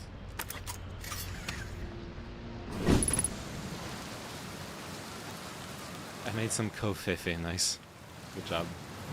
Good job, Magic Girl.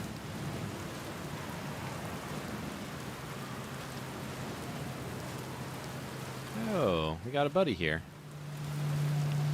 Yo, Gabbro. Nice, it's you. Good to see you made it here in one piece. The first solo launch is a doozy, isn't it? So hey, don't freak out or anything, but lately, I keep, like, dying repeatedly. I don't know, it's pretty weird. Oh, he's aware of the loops, too! What about you? Have you died lately, or is it just me? No, it's me too. We're in a time loop. Time has been behaving unusually lately. Yeah, time loop makes sense. Cool. I like how this guy's just taking it in stride. You're taking this pretty well. Right back at you. Personally, I like new experiences, and I've never been in a time loop before.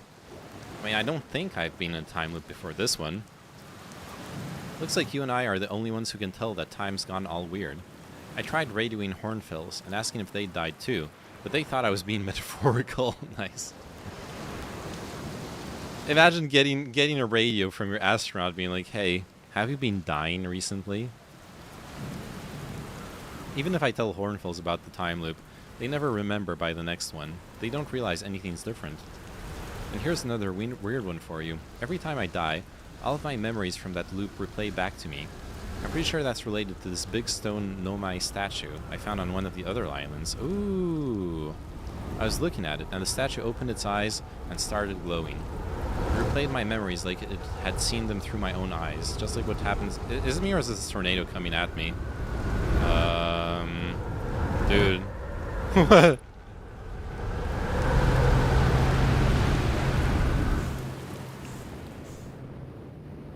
Whoa. Wait, what's going on now? Wait, what just happened? Did we just get shot into space?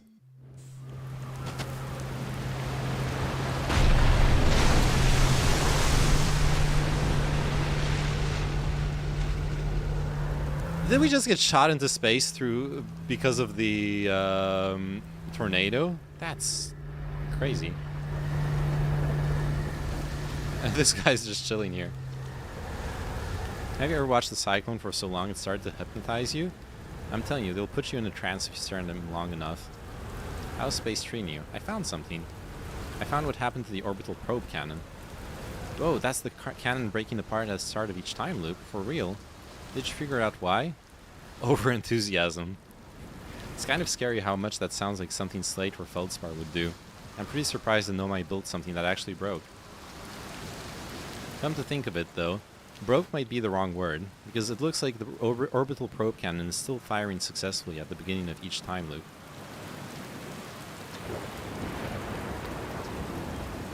What are you doing out here? Well, what are any of us doing here, really? No, I'm just kidding. I'm out exploring the solar system. I tell you, what outer space really gives you room to think. Okay, cool. Where should I explore on Giant's Deep? At the start of every time loop, I see a bright flash in the sky. The orbital cannon. Have you been to Statue Island? No. Okay. It's the one with two islands connected by a natural rock arch. What's up with this planet? Well, Giant's Deep is massive and mostly water. There is a strong current a ways beneath the surface that prevents anything from sinking below it. I tried everything I could to think of to get past that current, but neither idea worked. As for land masses, I've counted 4 islands, including this one. There's also the one with the Nomai statue I saw on the beach. You've seen the cyclones. Yeah, they're hard to miss. They'll toss up everything in their path, islands included. Little tip, if you get picked up, try to land in water, less likely to kill you. Where's your ship? That's a good question. It's definitely on this planet somewhere. I mean, unless a cyclone came by and tossed it into space, I guess. Oh no. Oh no.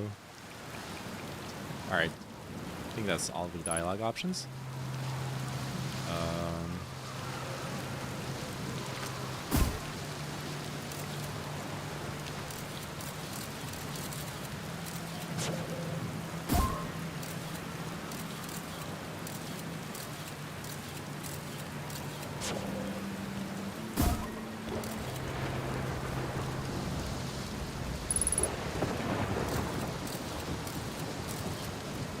Okay, so there's Ghost Matter starting here. Is there a solution? Don't tell me. There's got to be. You can actually take pictures without launching the scout. Oh, really? Oh yeah, you're right. Oh yeah, that's actually way more practical. Thank you. That helps a lot.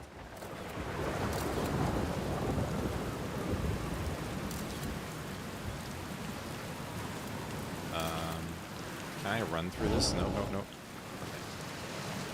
Yeah, so it starts here. Yeah, I probably can't run through it.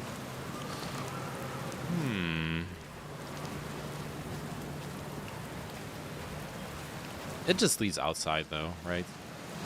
Like over here, yeah. And then there was something on top.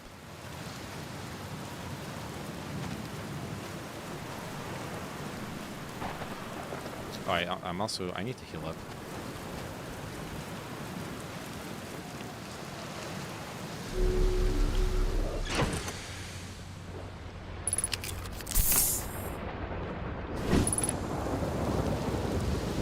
At least I think there was something on top. Or no, it was just the camp. Wait, no, yeah, there was no campfire here. Wait, what was it that I saw earlier? Unidentified signal nearby. Oh, yeah. I mean, that's not an unidentified signal. There we go. Yeah. Such a comfy game. It is very comfy. I like it a lot. I'm having a lot of fun.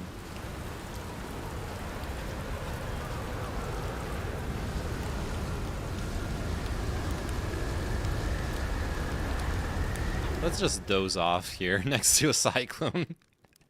Right? That's perfectly normal. Oh wait, if I doze, okay, I'm dying here, right?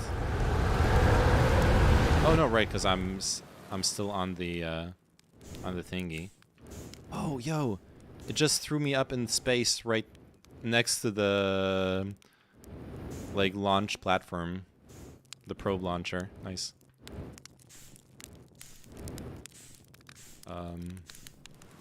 There we go. Splash. So, yeah, I guess that's it for this island.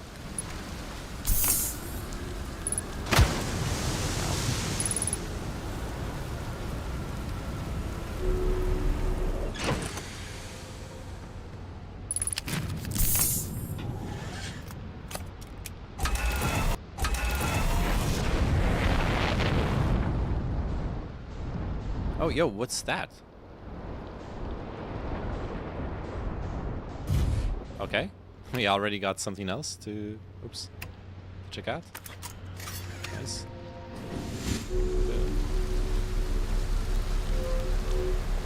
More... I like when you get hurt, you get 4 spots in front of your 4 eyes. Oh, I didn't even notice. That is amazing. That's really cool.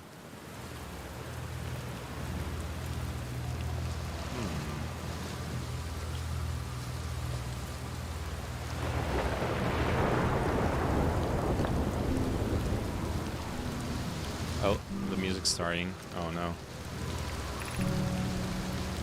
This is it. We finished building the final orbital probe cannon module and are ready to send it into orbit around Giant's Deep for assembly. Our next step will be to send Privet up to the orbital probe cannon to install the probe tracking system. To all my friends here at the construction yard, my gratitude for your tireless work. I had given up hope, but I truly believe this cannon may actually succeed where many other attempts have not. Are you going gelatinous, honest love? I'm delighted by your words, but they're atypical for you. I'm ever half as gooey as Mallow and Avens behave together, Daz. You may launch me from the orbital probe cannon.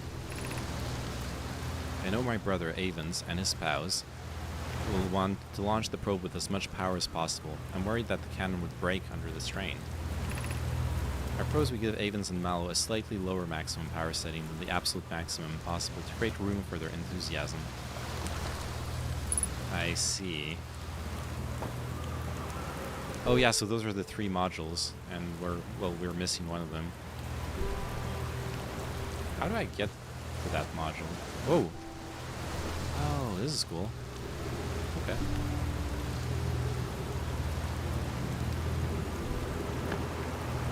Yo, this is where we were earlier. This connects to the modules. 12 minutes, 15 seconds ago, long-range probe successfully launched from the orbital probe cannon. Yep.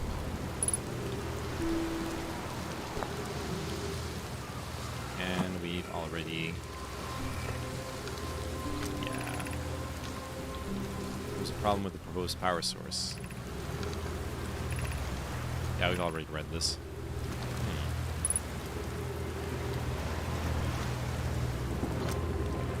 Alright, there's no new information here. Yeah. So, okay, there's stuff across there. Guess we're gonna have to jump.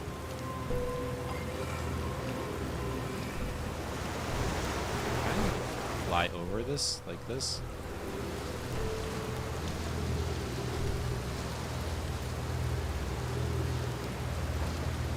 Let's just walk across here. Let's take a safe route.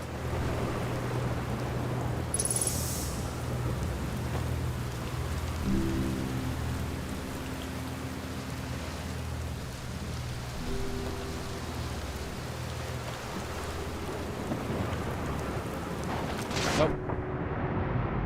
That's okay. Oh. Still got it. Oh, there's a... Oh no, another corpse. There's the control module. Okay. Oh, because you're supposed to come here. I understand. You're supposed to come here before going onto the orbital cannon. So I'm kind of doing things the like upside down. Oh, and the way this place is built, this is so we can build the cannon in the first place. No, supposed to. Well, fair enough. Wait, so I can, like, walk underwater here. Right. Interesting. Doesn't seem to be anything special underwater, though. Oh, a jellyfish. Oh, multiple jellyfish. And there's that, like, middle... Like, there's that, like, central part they were talking about.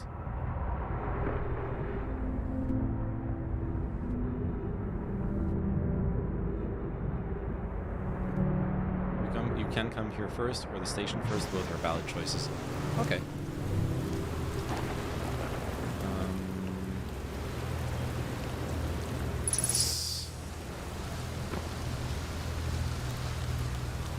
Alright, I think I explored all of this, unless I have to come back later. There's the... Nope, never mind. Thought I saw something.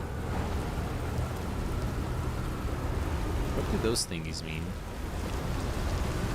Are the tornadoes connected to the Nomai technology? Oh. Here we go. Yee. Aha. Don't fly off into space. Thank you.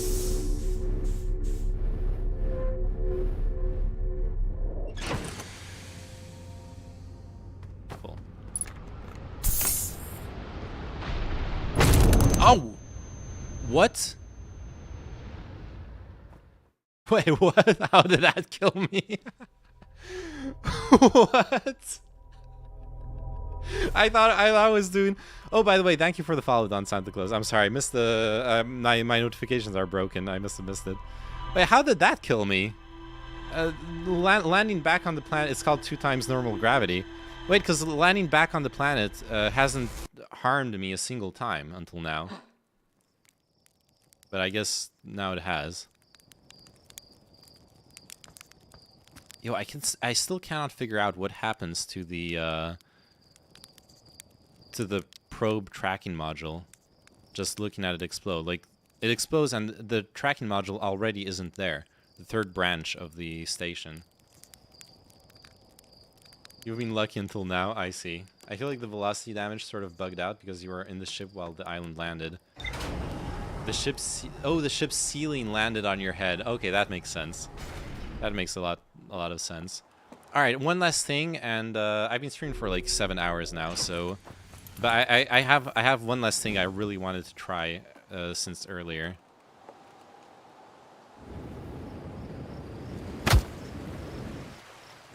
Now I can finally go inside here. Now that I have a suit. Now, is there anything special in here? I have no clue, but I'll go check it out. There's fuel tanks. Why is there fuel tanks down here? Yeah, dog, new game's way more interesting to watch. Look at the viewers, dog. Well, it's also a game that has a special following. But yeah, there's definitely something to be said about trying out new games. I wonder if people will still want to watch me once I'm like once I continue playing. I guess I'm turning into a variety streamer. We'll see. Because for those who have only joined and seen my stream now, I actually usually do more of like a just chatting stream, or that's at least what I've been doing most of the time. I've done very little gaming on this Twitch channel. Oh, that's where the water current comes from. Yeah, it's like pushing me here towards the geyser. Is there anything? Oh, I probably should turn on the lights. I was hoping there would be a secret inside here, but doesn't seem like there is. Oh, wait, there's another... Oh, I have an idea. I have an idea. I think I know what I'm gonna do. Lights. Who needs lights? True. Only nerds need lights. But why is the...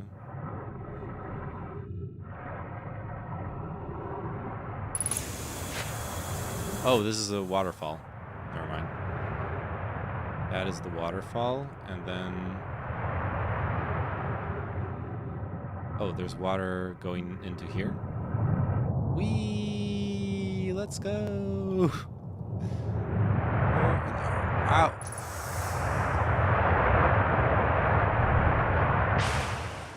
Oh, God.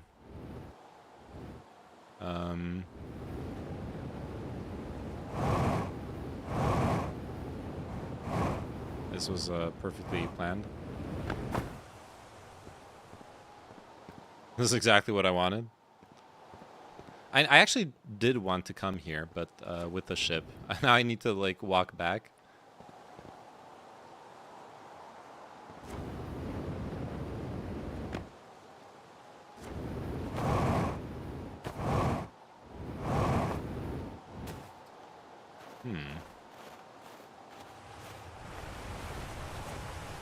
There doesn't seem to be anything special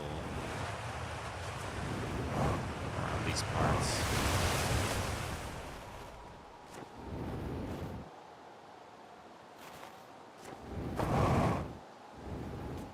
Alright, let's wait for the geyser to spout. And I'll jump back into the subterranean water network.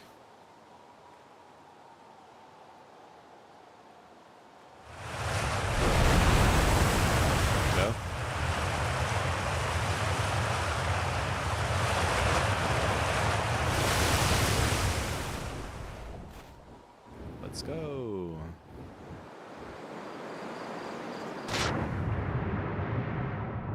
Back into the current. Let's see where it takes us. Does it just take us all the way around the planet? Okay, now we're on the South Pole. Interesting.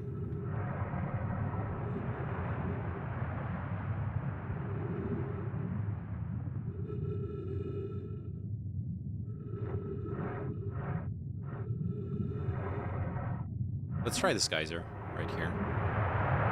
Where does it shoot us?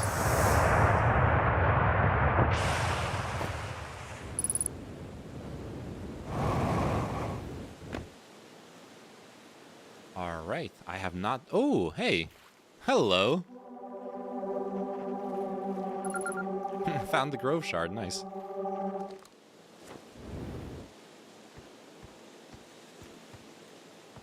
I guess that's why I came here.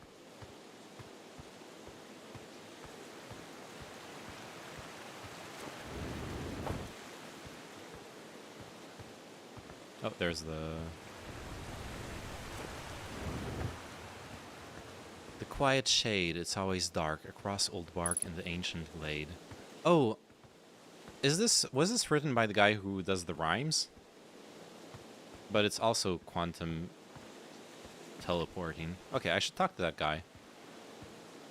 See if he's the one who wrote this, who's been here before.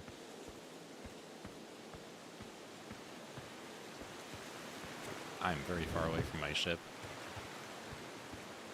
I think, yeah, this whole area is isolated. Alright, let's explore up here. I imagine this stream just leads back to the rest of the planet. That's mostly empty. Or not.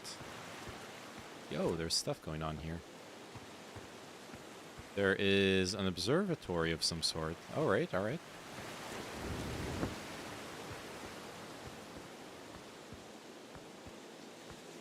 Cool.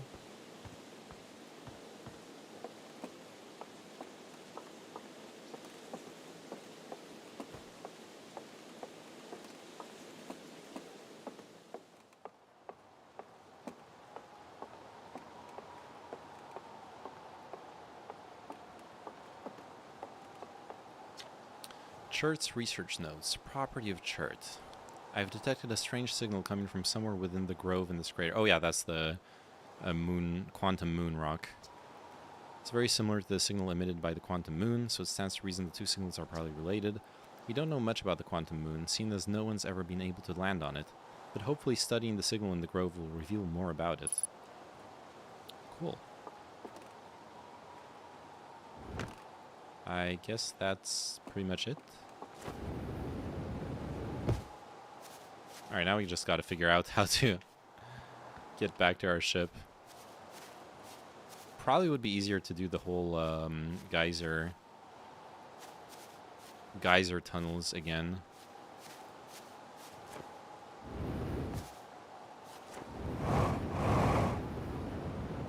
Or I can just travel like this.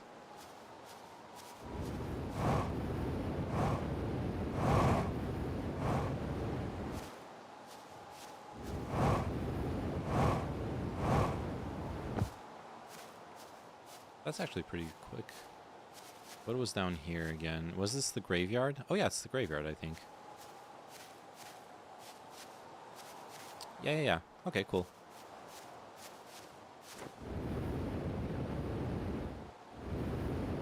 Nice. Perfect. Alright, everyone. Thanks for watching. Thanks for hanging out. I'm gonna raid out. I guess I'll just raid out to like Outer Wilds streamer, or if anyone's streaming the game. I am pooped. I've been streaming for 7 hours, and I need to eat. So I'm sorry. No more content for you. Let's see if y'all got any suggestions on who I should raid as far as Outer Wilds content goes. Please give me them. Oh yeah, wait, the gravity inside the ship is 1.8 times. Oh, because it's the planet gravity plus the gravity stone. I understand why that crushed me now as well. And that probably didn't help. Thanks for stream. Thanks for watching. Okay, this thing is taking a little bit to close. So let's go right here. Raid an Outer Wilds player. Well, yeah, that's what I was gonna do. That's what I was gonna do. And oh yeah, by the way, this has nothing to do with Outer Wilds. Have you seen the Watch Me Forever stream? I need to follow it. Wacky AI Seinfeld. I've been enjoying it in a weird way. Anyways, Outer Wilds. What's Wick doing? Open panel. Okay. They never go to the new cafe. That is true. They never do. Exploring the unknown. Any suggestions? I will take them. Otherwise, we will just like a VTuber, but concludes our tour of the Outer Wilds. That's already like a concluded Outer Wilds tour.